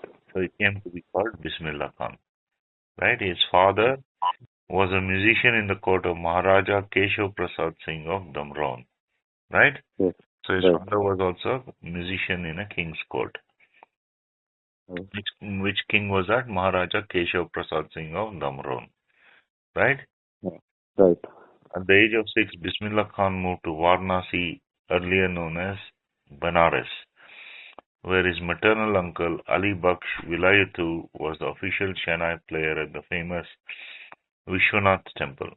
Okay, so in Varanasi, now it's called Varanasi, but earlier it was called Banaras, right? Right. So in Varanasi, there was his maternal there was his maternal uncle. Maternal means on the side of the mother. You can have mother's brothers, there'll be your maternal uncles. And on your father's side, if your father has brothers, they'll be called paternal uncles, right? Maternal and paternal, right? Paternal. Right. So, at the age of 6, Bismillah Khan moved to Varanasi, now earlier known as Banaras, where his maternal uncle Ali Baksh Vilayatu was the official Shehnai player at the famous Vishwanath temple. So in Varanasi, there is a famous Vishwanath temple. Kashi Vishwanatha, it's called. It's there even now, right? Right. Ali Baksh noticed that Bismillah was a keen music learner, right? So he took him under his tutelage. So he started to teach Bismillah Khan how to play musical instruments, including the Shehnai. Who? His maternal uncle, Ali Baksh Vilayatu, right? Right. Thus, Bismillah Khan started learning to play the Shehnai from his uncle. Ali Baksh played Shehnai at the Vishwanath temple and practiced in one of the temple rooms at Balaji Ghat. So Balaji Ghat is one of the places, which is adjacent to Vishwanath temple. So he practiced in one of the rooms and he played the Shehnai at the Vishwanath temple during festivals and daily prayers like that, right? Okay. So Bismillah Khan's routine was to follow his uncle the whole day to both the temples and practice for hours together without any playtime, school, and sometimes even regular meals. So now Bismillah Khan's routine when he was with his maternal uncle Ali Baksh Vilayatu, what was his routine? It was to follow his uncle the whole day to both the temples. Which are the two temples? One is the Vishwanath temple and the other is Balaji, right? Balaji Ghat. So he'd practice for hours together and he would not get any time to play. Remember, he was only 6 years old at that time. And he did not get any time to play. There was no school for him and sometimes he did not even have regular meals. Right? So he started to practice, continuously. Right? Right. Bismillah Khan religiously practiced the Shehnai and attained perfection in a very short time. So when you do something religiously, you do it, like you have to do it, right? If you're going to do something religiously, you have to do it, right? No matter what the time, no matter what the requirements are, you have to follow the routine of the religious ceremony, right? So he practiced the Shehnai religiously, right? Right. And because he practiced it so much, he attained perfection. He became a perfect Shehnai player in a very short time, right? Right. The flowing waters of the river Ganga inspired him to improvise and invent ragas that were earlier considered to be beyond the range of the Shehnai. So, ragas and talas, they're part of Indian music, right? Right. Tala you can think of as a beat. Raga you can think of as a melody. So, different ragas are there, right? Right. So, when he played by the side of the river Ganga, right? The Right. flowing waters of the river, right? They inspired him to make different melodies. Okay? Okay. So he heard the sound of the waters, ripples, as the river flowed, and he made different melodies. And these ragas that he invented were considered to be beyond the range of the Shehnai previously, right? Right. So he invented something new. Okay. He often played the Shehnai at the Vishwanath temples on the banks of River Ganga. Okay? Okay. He was also a devotee of Saraswati, the Hindu goddess of wisdom and arts. So goddess Saraswati is the goddess of learning. So he was also a devotee of Saraswati and Vishwanath, right? Right. Ustad Bismillah Khan was perhaps single-handedly responsible for making the Shehnai a famous and popular musical instrument and bringing it into the mainstream Indian classical music. So, at that time, when Ustad Bismillah Khan was young, okay, there were concerts given, Indian classical music concerts were given, but they had instruments like the tabla, or the violin, or the mridangam, or the kanjira, or the ghatam, right? Morching, like that. They had different instruments, but hardly ever did anyone ever play the Shehnai, right? Right. So Ustad Bismillah Khan was single-handedly responsible for bringing the Shehnai into mainstream. Mainstream means it became popular in mainstream Indian classical music, right? Right. His concert at the All India Music Conference 1937 in Calcutta brought Shehnai into the limelight. So at the All India Music Conference in 1937 in Calcutta, he played the Shehnai, and it was then that the possibilities of the Shehnai were discovered by many of the great musicians who were present at that conference, right? And his performance was hugely appreciated by music lovers. Okay? Okay. Despite the fame that he got, Bismillah Khan always remained simple. And he always remained simple. He never accumulated wealth and other material possessions. So he could have become a crorepati with all the concerts that he gave, right? But he never, Yeah. was not interested, okay, in a lot of money, right? Or other Right. material possessions. He lived in humble surroundings in the holy city of Varanasi. His favorite mode of transport was the cycle rickshaw. So he used to sit at the back of a cycle rickshaw and he used to be pedaled around Varanasi by the rickshaw puller, right? Right. Such was his love for his city and motherland that he declined an offer of permanent citizenship for settling in the United States of America. So he got an offer to settle in the US, right? He would have got permanent citizenship. His family could have become American citizens. But Yes. he did not take the opportunity, right? He declined an offer of permanent citizenship in the United States of America, right? Right. He monopolized Shehnai recitals in the post-independence era. Monopolized means he was almost the only Shehnai player in post-independence India.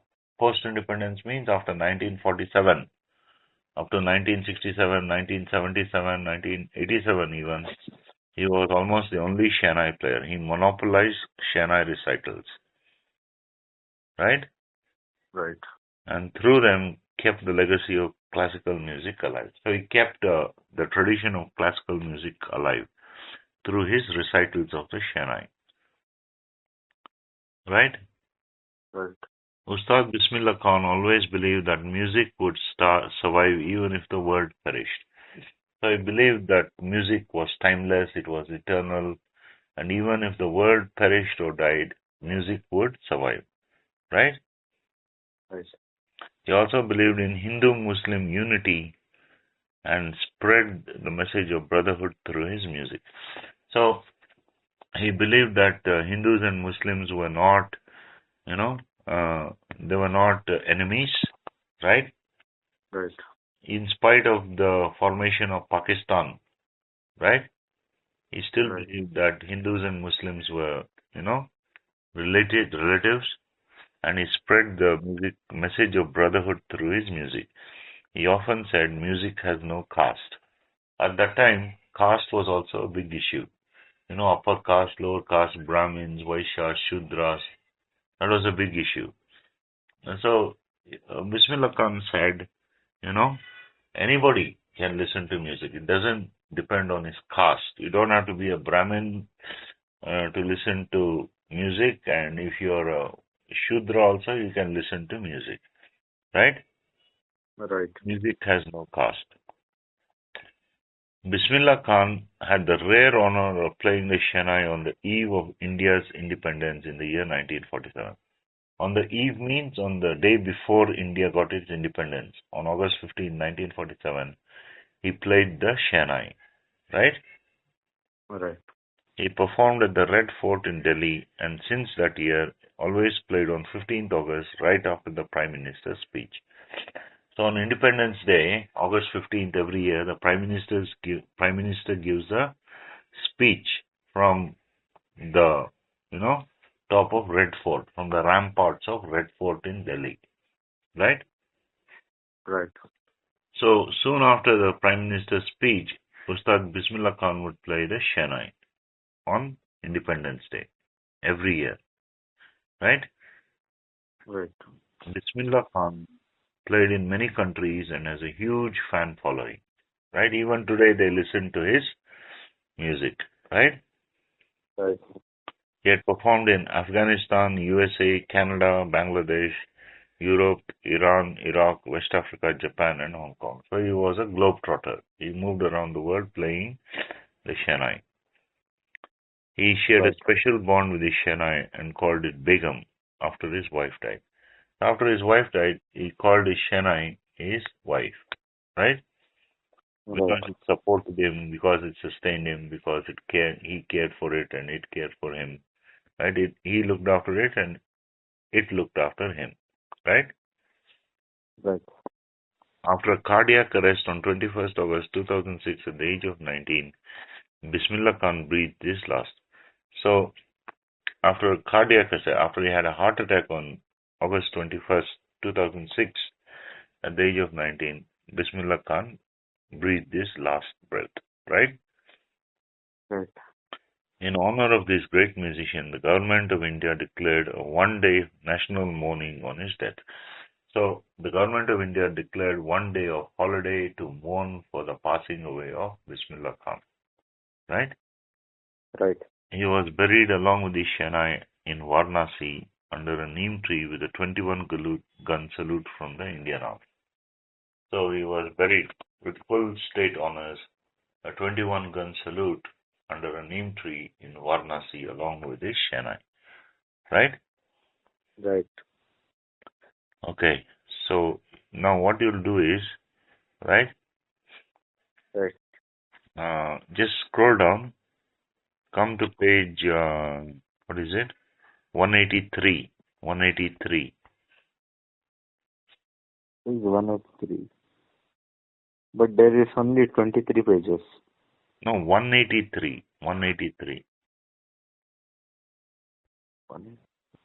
This is Bharat Ratna.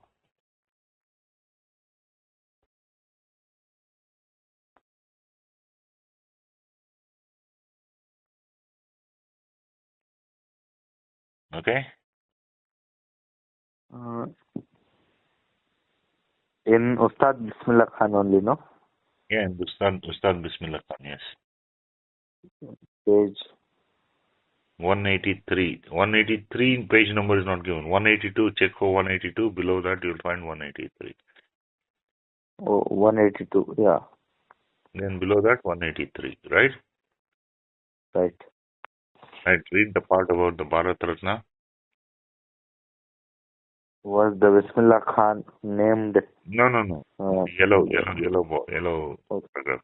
Bharat Ratna, which means Jewel of India, is the highest civilian honor given for exceptional service towards advancement of art, lecture, Literature. art science, and science, and in recognition of public service of the highest order.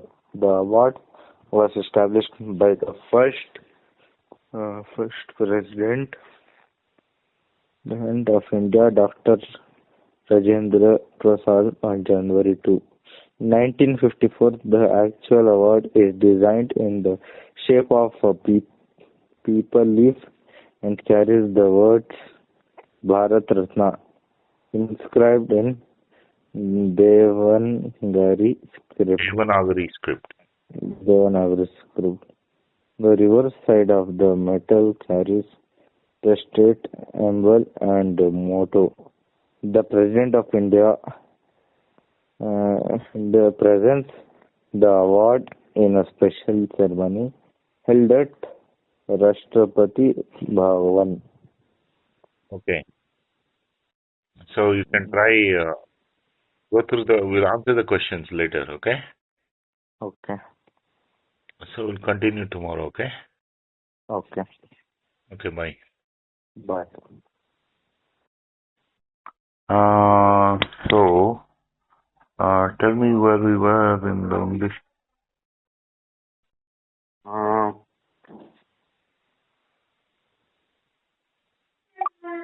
So,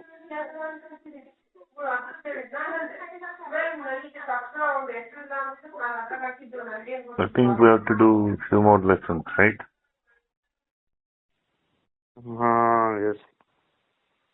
yes. I'll open book and see. I think we was in the truth. The truth.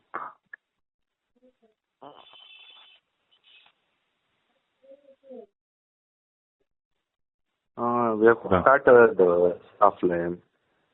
Which one? The return of lion. Return of the Lion. Okay. 1 minute. I'm trying to find the PDF. Okay.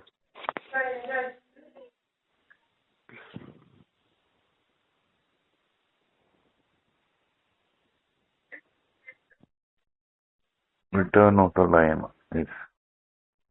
That is lesson 23, right?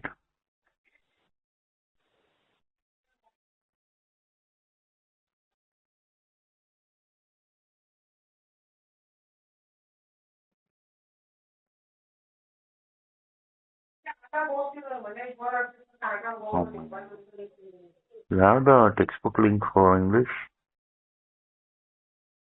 Yeah, I have. Please send it. Scrolling up and down, I can't. Okay. I sent a lot of material to you also. Yeah. I have a think back. I got it. Oh, wait, I got it.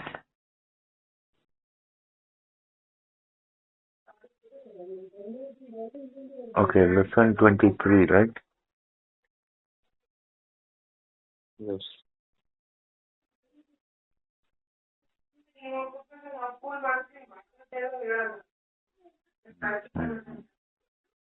Return of the Lion, okay. Okay. So you want to read? Yes, we can read. Okay, start. So, There's a bit of background noise. Hope it's okay. it's okay. It's okay. Hmm. So, have you heard of the brave King Shivaji, who led his Maratha warriors to fight many battles against the Mughal army and defeated them? Well, after one battle, Aurangzeb, the Mughal king, captured and imprisoned him. What do you think happened to him?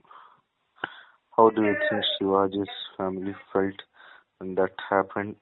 How did this news affect his brave soldiers? Read the objectives also. After completing his lesson, you will be able to read and enjoy a play, assess Assess means how measure. assess how war affects ordinary people, conclude that a good leader is responsible for his people and state, value the sacrifices a mother makes for her child, write a diary entry, list the characteristics of a good administrator, and recognize the adverbs of manner, time, and place. Okay, Shivaji. first you have to read the characters also, list of characters. Shivaji, the ruler of the Marathas. Jijabai, Shivaji's mother. Mantri, Shivaji's chronicler. So chronicler means recorder. Whatever exploits, on the battlefield in peacetime that Shivaji has made, he records them. Okay. So that people have, remember Shivaji after, during his reign and after his rule. Okay. And Achieve. Sachiv, the secretary. Ramdas, a poet, Shivaji's teacher and companion. Soyabai, Shivaji's wife and Sambhaji's mother. Pandit Rao, Sambhaji's foster mother. Wait. Foster mother means stepmother. Means Sambhaji is born to Soyabai. Okay? Okay. Because Soyabai is Shivaji's wife. Okay? Okay. But Pandit Rao he takes care of Sambhaji. Okay.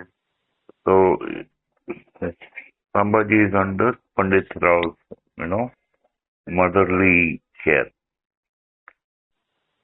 Okay. So Pandit Rao is Sambhaji's foster mother. Not exactly a mother, but, like a mother. Okay. Okay. The setting, officers of Shivaji's court, an attendant in Maratha uniform, a room in the front of In the fort of Raja, the castle. Room in the fort of Rajgarh near Pune. Jijabai, Shivaji's mother, is sitting on a small throne. She is surrounded by officers of the court. Among them are the Mantri, the Sachiv, Pandit Rao, and the poet Ramdas, who has an open letter on his knee. In a corner, Soyabai, Shivaji's wife and Sambhaji's mother, is sitting quietly, and by her side, Sambhaji's foster mother, who is an older woman. The two of them are talking softly. Okay, Pandit Rao seems to be a lady. Okay. Wait, what does it say? Pandit? It says Pandit Rao. So Pandit is actually used for, male. Yes. But here we're told that and by her side is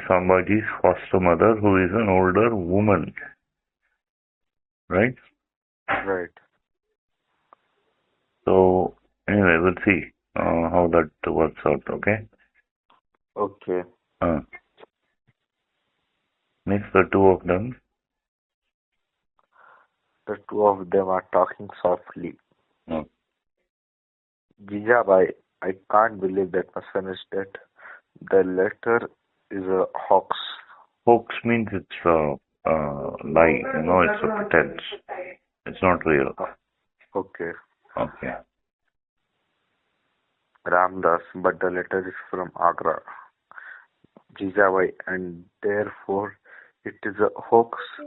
When did Aurangzeb ever tell the truth? Did he not make false promises to my son? So, wait.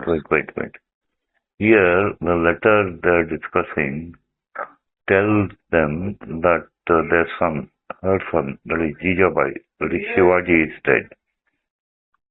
Okay. So the letter is false. Okay?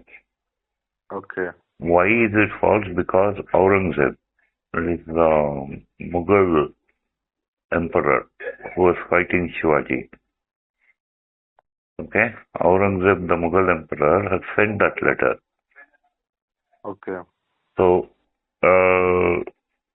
Jijabai is Shivaji's mother. Okay. She asked, when did Aurangzeb ever tell the truth?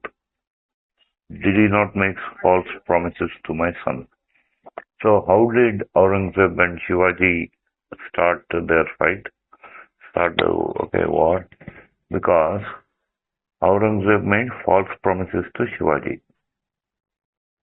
Okay. So he cheated, lied to Shivaji, Aurangzeb. Lied and cheated Shivaji. Okay? So Jijabai says she can't believe Shivaji is dead. The letter must be okay, it must be a lie, right? Right. Okay, Ramdas. Ramdas, but the letter is from. No. And it was Jai who made those promises to Raja. Who is our Raja? Shivaji. Yes. So Jai Singh is another ruler. Okay? Okay. So there are three. Aurangzeb, Shivaji and Jai Singh.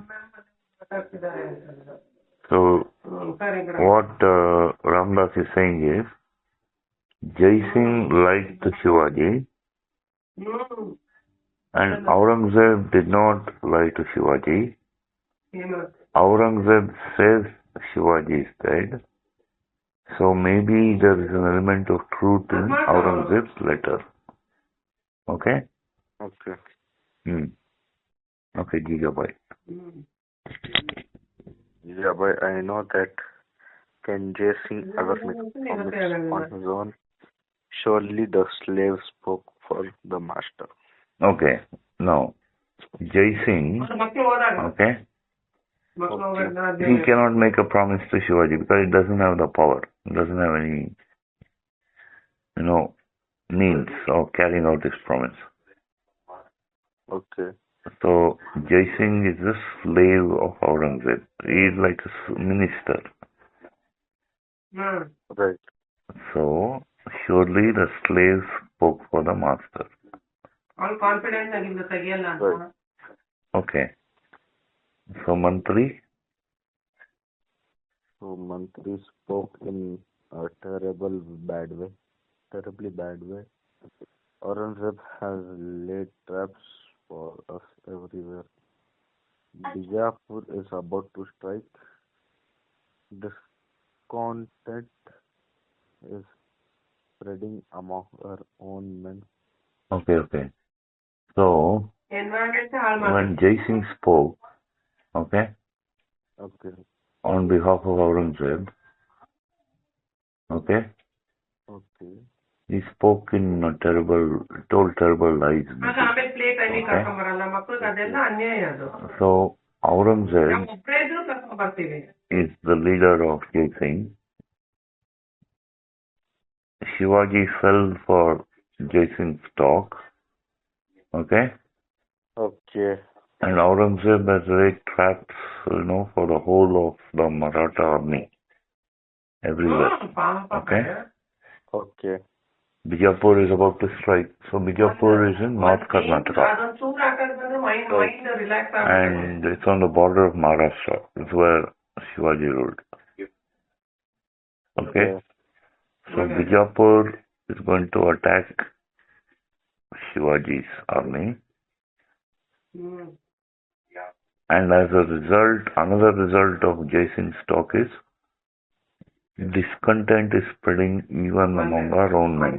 So even the soldiers of Shivaji are affected by Jai Singh's talk. Okay? They become discontented. Okay? Okay. So in war, right? Anything is allowed. You can lie, cheat, kill. You can do anything Yes. to gain victory. So you see, discontent even among the men of Shivaji, discontent is spreading. Right. Okay, so that's what Jai Singh has done. Okay, continue. They may revolt any day. Revolt means they may turn against Shivaji. They may rebel against Shivaji, right? Okay. Okay. And there is no news about Shivaji. We don't know what to do. Let's see. Sachiv, sadly, the letter says that Shivaji is dead, but it doesn't say how he died. Jijabai Stemli, Means seriously. Right? Okay. Listen, your Raja's mother and your regent. Regent means, 1 minute. See, regent means a person who rules instead of the king. Okay. Shivaji is the king. Right. But Jijabai is ruling instead of Shivaji, so she is the regent. Okay? Okay. I, your Raja's mother and your regent say the letter is a hoax. So as a person in power, as your leader, as your regent, Jijabai tells the Sachiv, the letter Aurangzeb sent is a hoax. So what will happen if Shivaji's death, news of Shivaji's death leaks out? Right? Whole of the Maratha army will be demoralized. Easily Aurangzeb can defeat the Marathas. So the leader is important, right? Right. Okay, so see. So Jijabai says letter is a hoax. Okay? Okay. And that's a final word on the matter. Nothing else need be said about this. Okay? Okay. Okay, then, next, don't speak.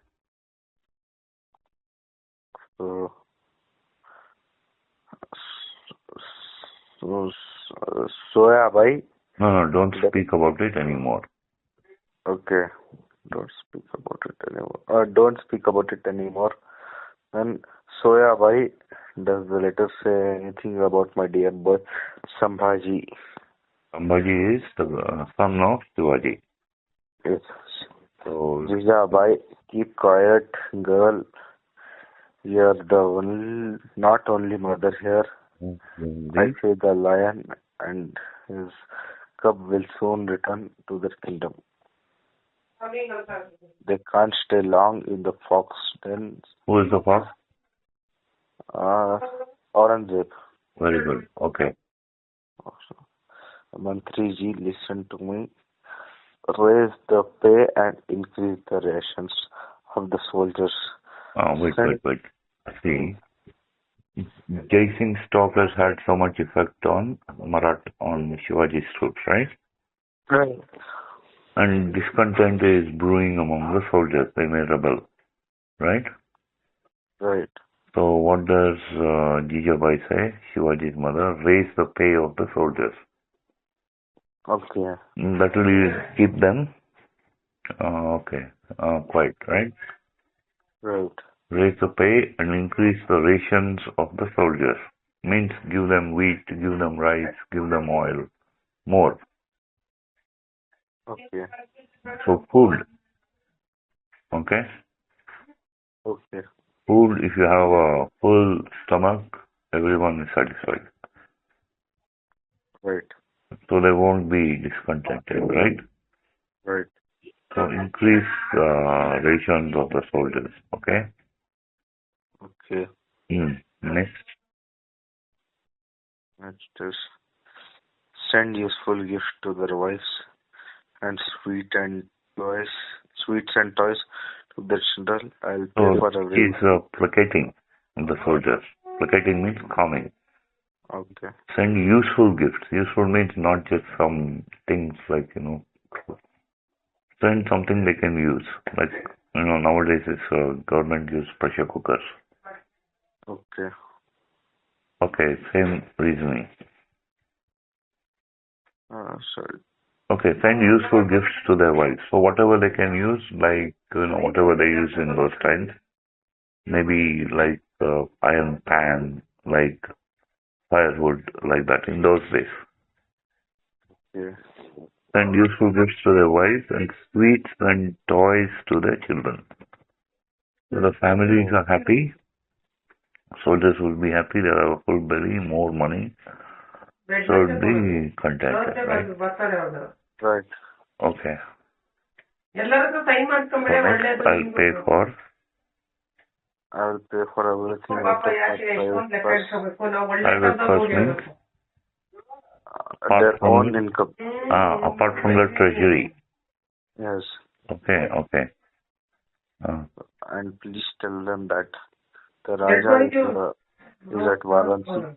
Varanasi is in Benares, somewhere up north. Okay. And will return before long. Tell them also that all great astrologers at Varanasi Pronounce it properly, please. have studied Shivaji's horoscope. You know what a horoscope is? No. See, when a child is born, right? Right. So the astrologers, they calculate the position of the 9 planets. Okay. Okay. So that is, what we call Mercury, Venus, Earth. Okay. Okay. 8 planets. They're known in Indian astrology as Buddha, Guru, Shukra, Shani, like that. Right. And the position of these planets at the time of birth, they're entered in a chart, okay? Okay. And that position will is supposed to influence the life of the person throughout life. Right. So it can be decided when he will marry, what profession to choose, what time to, carry out, like nowadays politicians, everything they do according to astrology. Okay.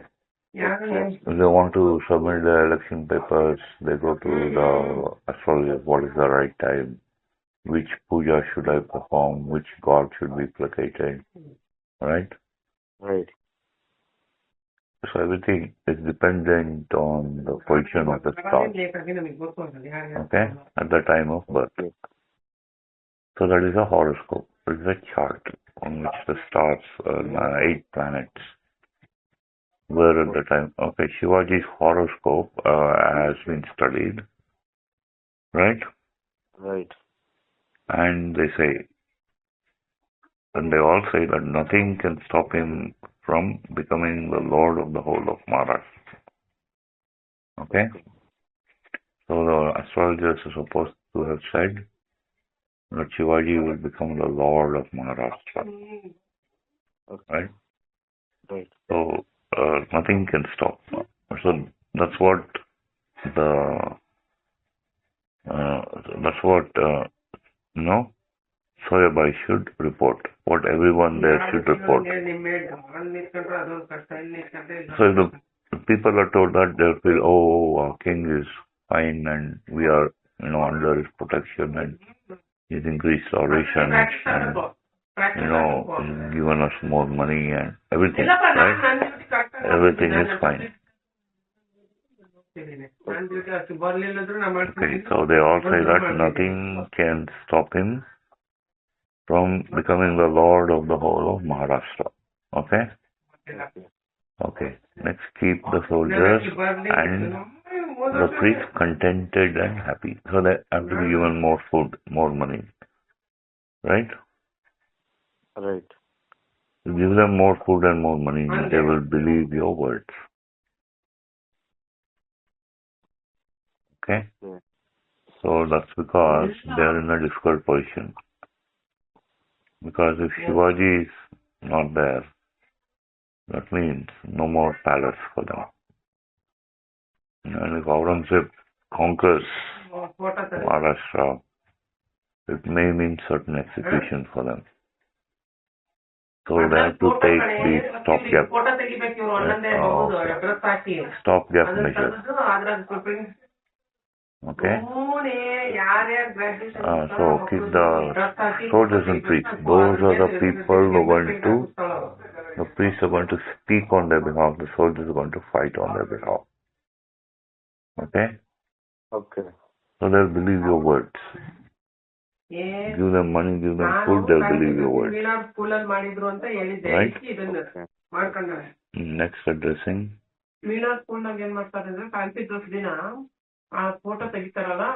Friends, I have grown old and weak. I haven't years to live. Help me to live till my brave boy returns to me. Don't change his death. So they keep repeating it that she'll feel weaker and become she may lose her life. Right? Okay, right. So all men. All men, a Raja's mother will live. Queen regent will live. Raja will return to us. We will pray for his safe return. Jijabai well said, my brave friends. Say my special prayers to our family goddess Bhavani. She gave him, she will bring him back. So God's mercy. Right? Right. See how it is during time of war. Okay. They turn into Soyabai. Soyabai, my child, don't worry. Your son as well as mine is going to return us. Turn to us.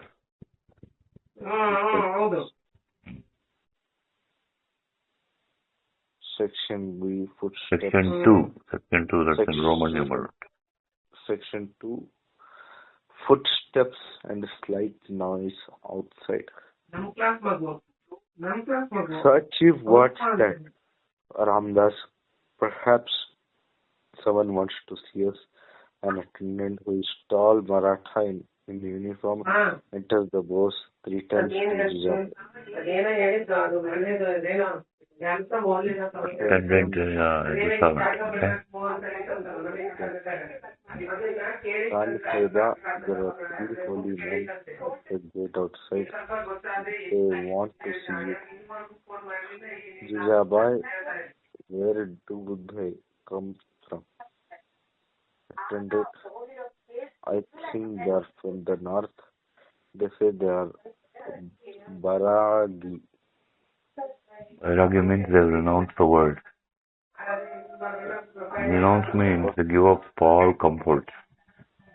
Right? Right. And this is the case during war. Even in peace time, it's difficult. So they say we Okay. pray to God, if we pray to God, God will give us everything. Okay? Okay.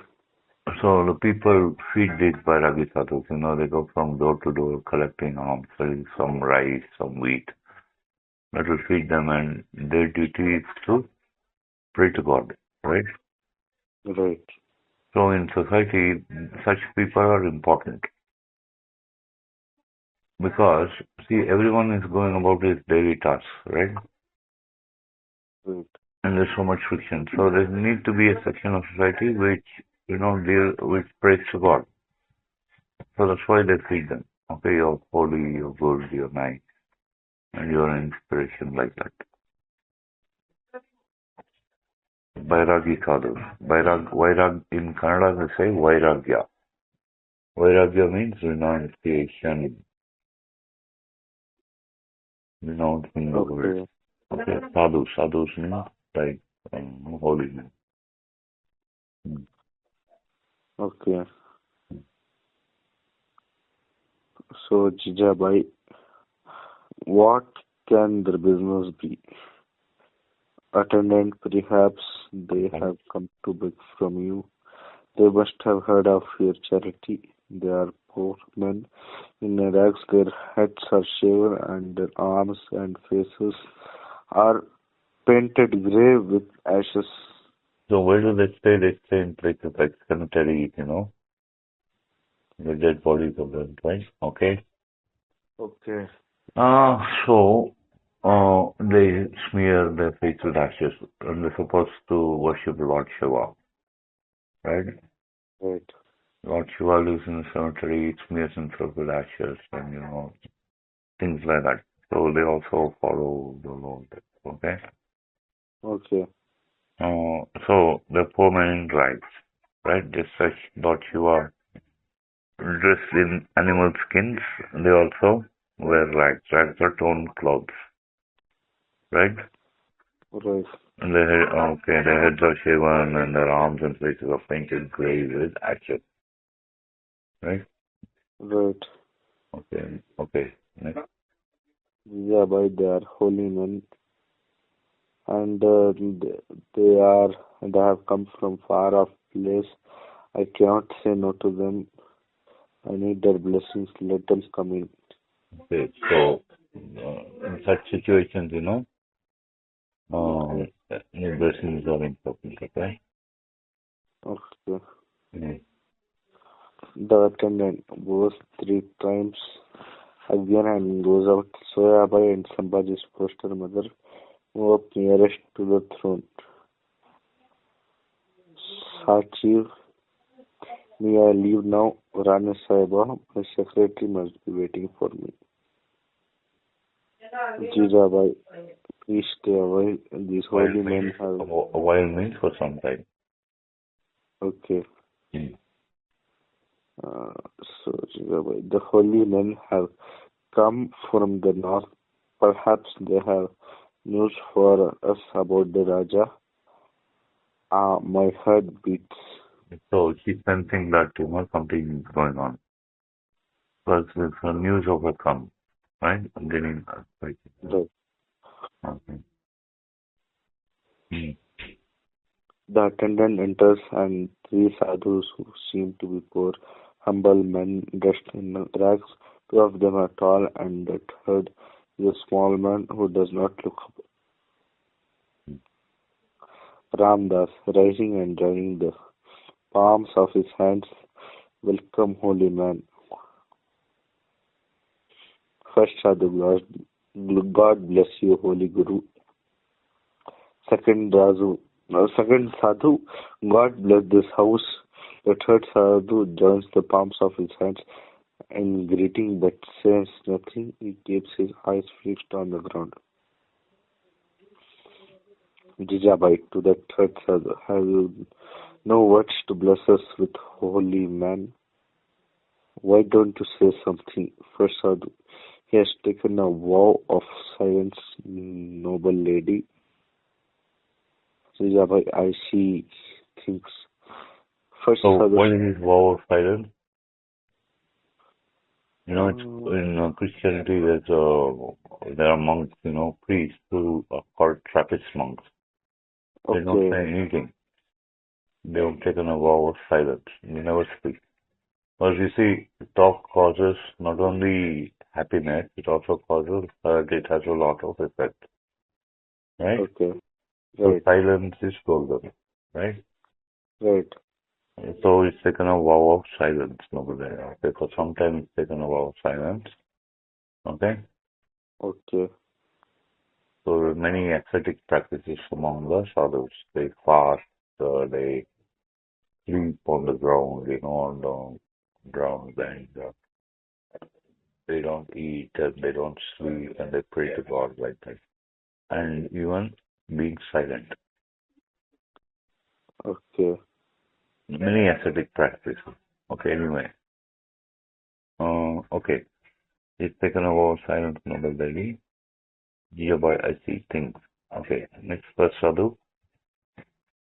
Stories of your wisdom and your kindness to the poor have reached distant places. We have traveled a long way to see you, Jijabai. You are welcome to his house and to stay here as long as you wish. Second Sadhu at Varanasi, we met a Brahman who told us that your son Shivaji had gone to Agra and then you were ruling for him. Ruling means? Well, it means he was like the king. Ruling Okay. for him means that, Jijabai is the regent. Okay. He's ruling in his place, right? Right. He was ruling for them. So at Varanasi, we met a Brahmin who told us his son Shivaji had gone to Agra and that you were ruling for him. So news, rulers spreads across the country, what they do, where they are, like that. Okay? Okay. Uh, so, second sadhu. Jijabai, what else? No, second sadhu. Second Jijabai, Sadhu, sorry. Jijabai, correct. Jijabai, what else did you hear about Shivaji? Second Sadhu. One day we met a band of horsemen, Group of horsemen, like the riding horses, right? the horsemen. They said the Raja had been put in prison by Aurangzeb. Jijabai, the lion won't stay long in the dirty den. What else do you hear? Tell me. First Sadhu, that's all we heard, noble lady. Noble lady means? Noble lady means she's a ruler, right? She's noble, right?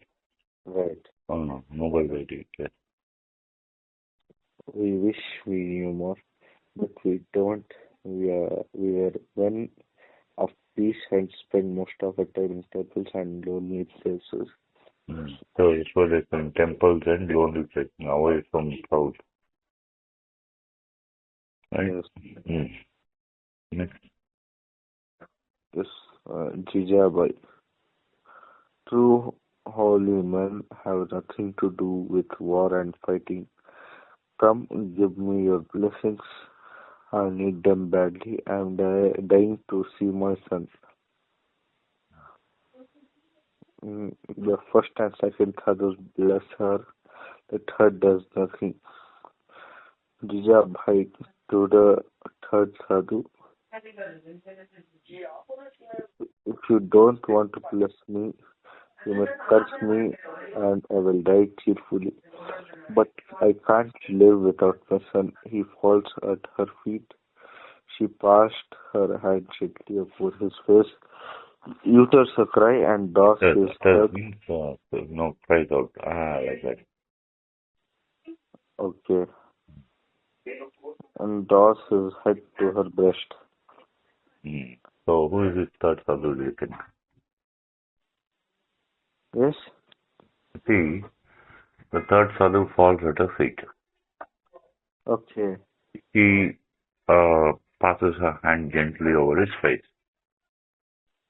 Okay. So she sees his face. Right. She utters a cry, astonishment, surprise, right? Right. and then hugs, uh, draws his head to her breast. Yes. So she's recognized him. He's someone close to her. Okay. So who do you think it is?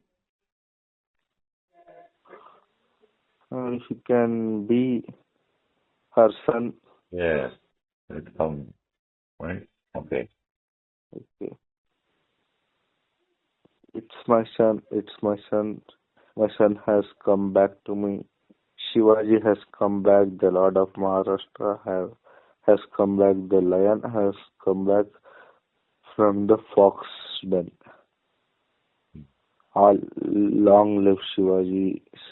Long live the Lord of Maharashtra. Shivaji rising. Yes, Shivaji has escaped from the fox den and the vulture's claws. I have come back to my mother, my friends, and my people. Soya spy, nervously, dear husband, have left my son behind in the hands of the enemy. Shivaji, no, I haven't. He's quite safe with friends. Don't worry about him. He will be with you in a few days. Look around and see Ramdas. Sir, your couple has returned to you. Student. Okay. Won't you advise and guide him as you have always done? Turning to others, friends, come closer. Your Raja has come back safe from the spider's web. Be happy and rejoice. Today I will give a feast to the poor. Light the torches on the hilltops and illuminate the places. Palace. Fire and guns, Palace. palace, uh, fire and guns, and shout that the Raja has returned to his people. All we will do all this, and we will fast and sing and dance. Feast means eat, a lot of delicious food. Okay. Sing and dance. Long live Shivaji. Long live Jijabai. Long live Maharashtra. Okay. Tomorrow we'll answer the questions. Okay. Right? Okay. We'll go over the questions, in-text questions like that. Okay. We Oh, can do okay. tomorrow. Now we'll continue tomorrow. Okay. Bye. Good night. Bye. Good night.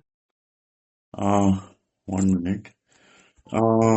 I think I sent the recording yesterday to your mother. Did you listen to it for revision? No, I haven't. So Okay. I will today. I will see. Okay, fine. Okay, 1 minute. Okay, wait, I'll just check which, we'll continue with economics, right? Right. Okay, fine. So, for the public examination, okay, Okay. lesson 6 is the next one. Basic economic activities. Yeah. So, come to that lesson.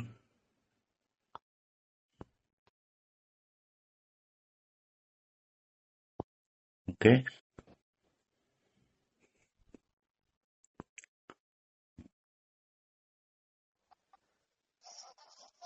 Okay. So I think you got the structure of how the lesson is written, right? Right. Okay. So we'll do this, right? Right. We can do this. Okay. So production, consumption, and capital formation are called the basic economic activities of an economy, right? Right. So we saw what production means. Production means suppose you want packaged rice, packaged wheat, packaged oil, you have to produce it, right? You need machines. Yes. So production, consumption, whoever consumes the goods, right? Rice, wheat, oil, etc. And capital formation. Capital means money, right? Right. So how are we going to raise the money to build the factory, to build the dealer network? Okay. Okay. So capital formation are called the basic economic activities of an economy. Okay. Okay. Scarce resources are used in the production of goods and services with the objective of satisfying our needs and wants. Right. Right. So scarce resources. See, you say resources, but they're not unlimited because the earth is finite, right? You Right. say iron, there's a huge amount of iron, right? Right. But still it's limited. Okay. Similarly, for other resources like coal, like oil, okay? Okay. So scarce resources are used in the production of goods and services. So the resources are used in the production of goods, right? So you can take, any goods like rice, wheat, etc., right? Right. And services. So whoever serves, whoever allows us, whoever makes us use those goods, right? I gave the example of, a washing machine, how you need the services of a, salesman to come and show you how it's operated, how it's connected, how to actually connect the machine in your home, right? Right. So scarce resources are used in the production of goods and services. The objective means goal, okay, Okay. of satisfying our needs and wants. So whatever needs and wants we have, they must be satisfied with the help of natural resources, right? Everything comes from the earth. Right. Nothing comes from space, right? Right. So they're all limited resources, right? Right. So next, the process of production of goods and services is carried on by combining the factors like land, labor, capital, and entrepreneurship, right? Right. So the production of goods and services, how do you produce goods and services? Carried on by combining, right? Right. Factors like land. So you need land for the factory Yes. and you need labor, that is the factory workers, right? Right. And you need capital. And capital means you have to either take a loan or, you have to raise the capital somehow. Okay. Yes. And entrepreneurship. Entrepreneurship means that you must be able to manage all these things. Okay. Okay. So when you combine these factors like land, labor, capital, and all, and entrepreneurship, you can produce goods and services, right? Right. So what are the factors? Factors are paid rent. So if you hire a, factory shed, you have to pay rent. Right. Then you need to pay the wages of the factory workers. Okay? Okay. Then interest on whatever money you have you borrowed or things like that. Interest. Right. And profits for their productive services. So finally you have the profits, right? Right. So interest can also be the savings, every month in the factory you set aside some amount. So interest also on savings, interest on borrowed money, interest on saved money, rent, wages, and profits for their productive service, and finally profits. Okay. Okay. The consumption activity consists of the use of goods and services for the direct satisfaction of individual or collective human wants. So Right. what does consumption mean? What does activity of consumption involve? It involves the use of goods and services for the direct satisfaction of individual wants. This at the level of the individual, you or I can be satisfied by using the goods and services. We are consumers Right. individually, or it can be collectively. Okay, Okay. together, all of us, right? A part of current production is saved for future. So, a part of the current production. Suppose uh,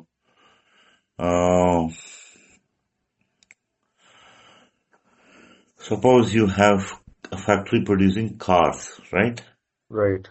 So some a number of cars are saved for future to add to the existing capital stock, to add to the Right. existing money stock like plant, machinery, buildings, etc. every year in order to expand production potential in future.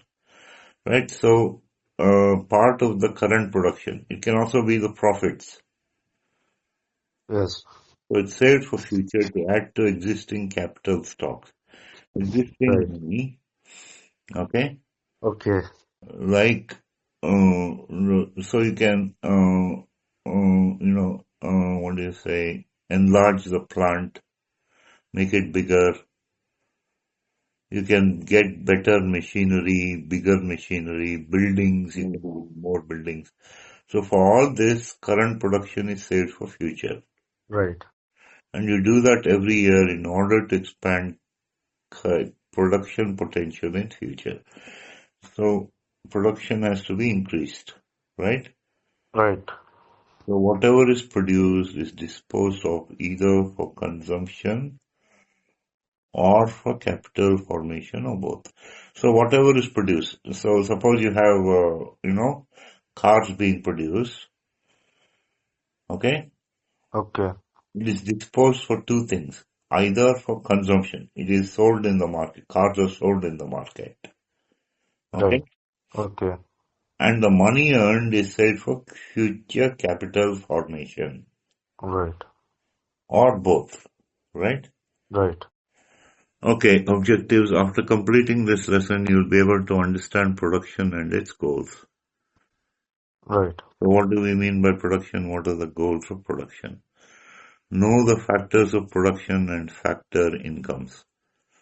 So, factors of production means what are the things involved in producing something. Right. Know about consumption. So, how is it sent to the market for consumption? Whatever is produced, right? Right. Be familiar with the goods produced for consumption. So, okay, so goods produced for consumption, it can be any goods, like, I'll give the same examples, cars, rice, wheat, oil, right? Right. Understand how production and consumption help in capital formation. So Right. how do the production and consumption help in raising money, raising capital, right? Right. Explain circular flow of economic activities. Circular flow. So whatever profit you make, it has to come back to the factory so that the factory can be expanded and the production increased. Circular flow, right? You produce something in a factory, a small factory, let's say. You produce something, you make a profit by selling them. Whatever profit has to be plowed back into the small factory to make it bigger so that more goods are produced, so that more profits are made, and those more profits are plowed back into the bigger factory until, okay, circular flow of economic activities. Okay? Okay. Okay, now we'll see. So those are the objectives of now we'll see, right? So Right. in the last lesson, you read about scarcity of resources and making choice. So resources are scarce, right? Right. These scarce resources are used in the production of goods and services. Okay? Okay. The goal of production is to satisfy our wants. Okay? Right. Okay. These goods and services produced can be sold in markets or can be provided by the government to public at nominal charge. So suppose you have rice being produced, right? Right. Now there are different varieties of rice.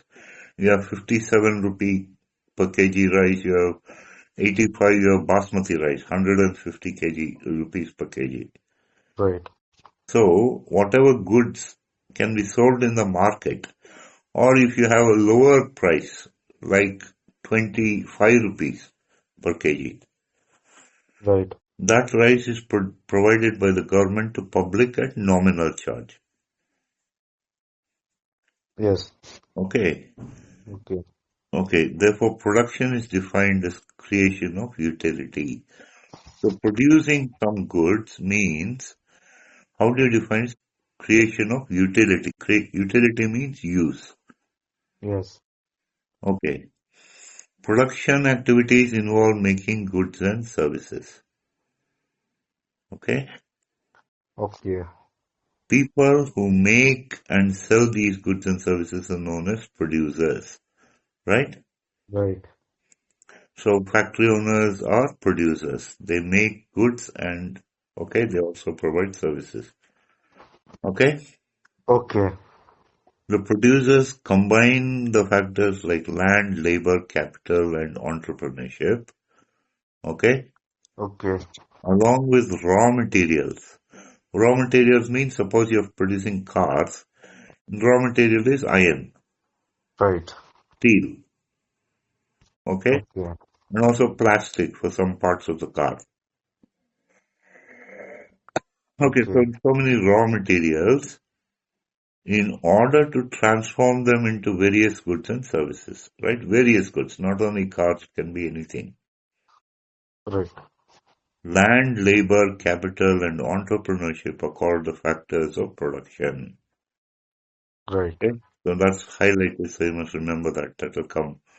What are the factors of production? You must say land, labor, capital, and entrepreneurship. Okay. So entrepreneurship, you must get the spelling right. Okay? Right. Okay. So the producers try to produce maximum amount of goods and services, right? So they must utilize the capacity of the factory to the maximum Right. by using various combination of factors of production. Let us know more about these factors of production. Okay? So how is the factory utilized to its full capacity?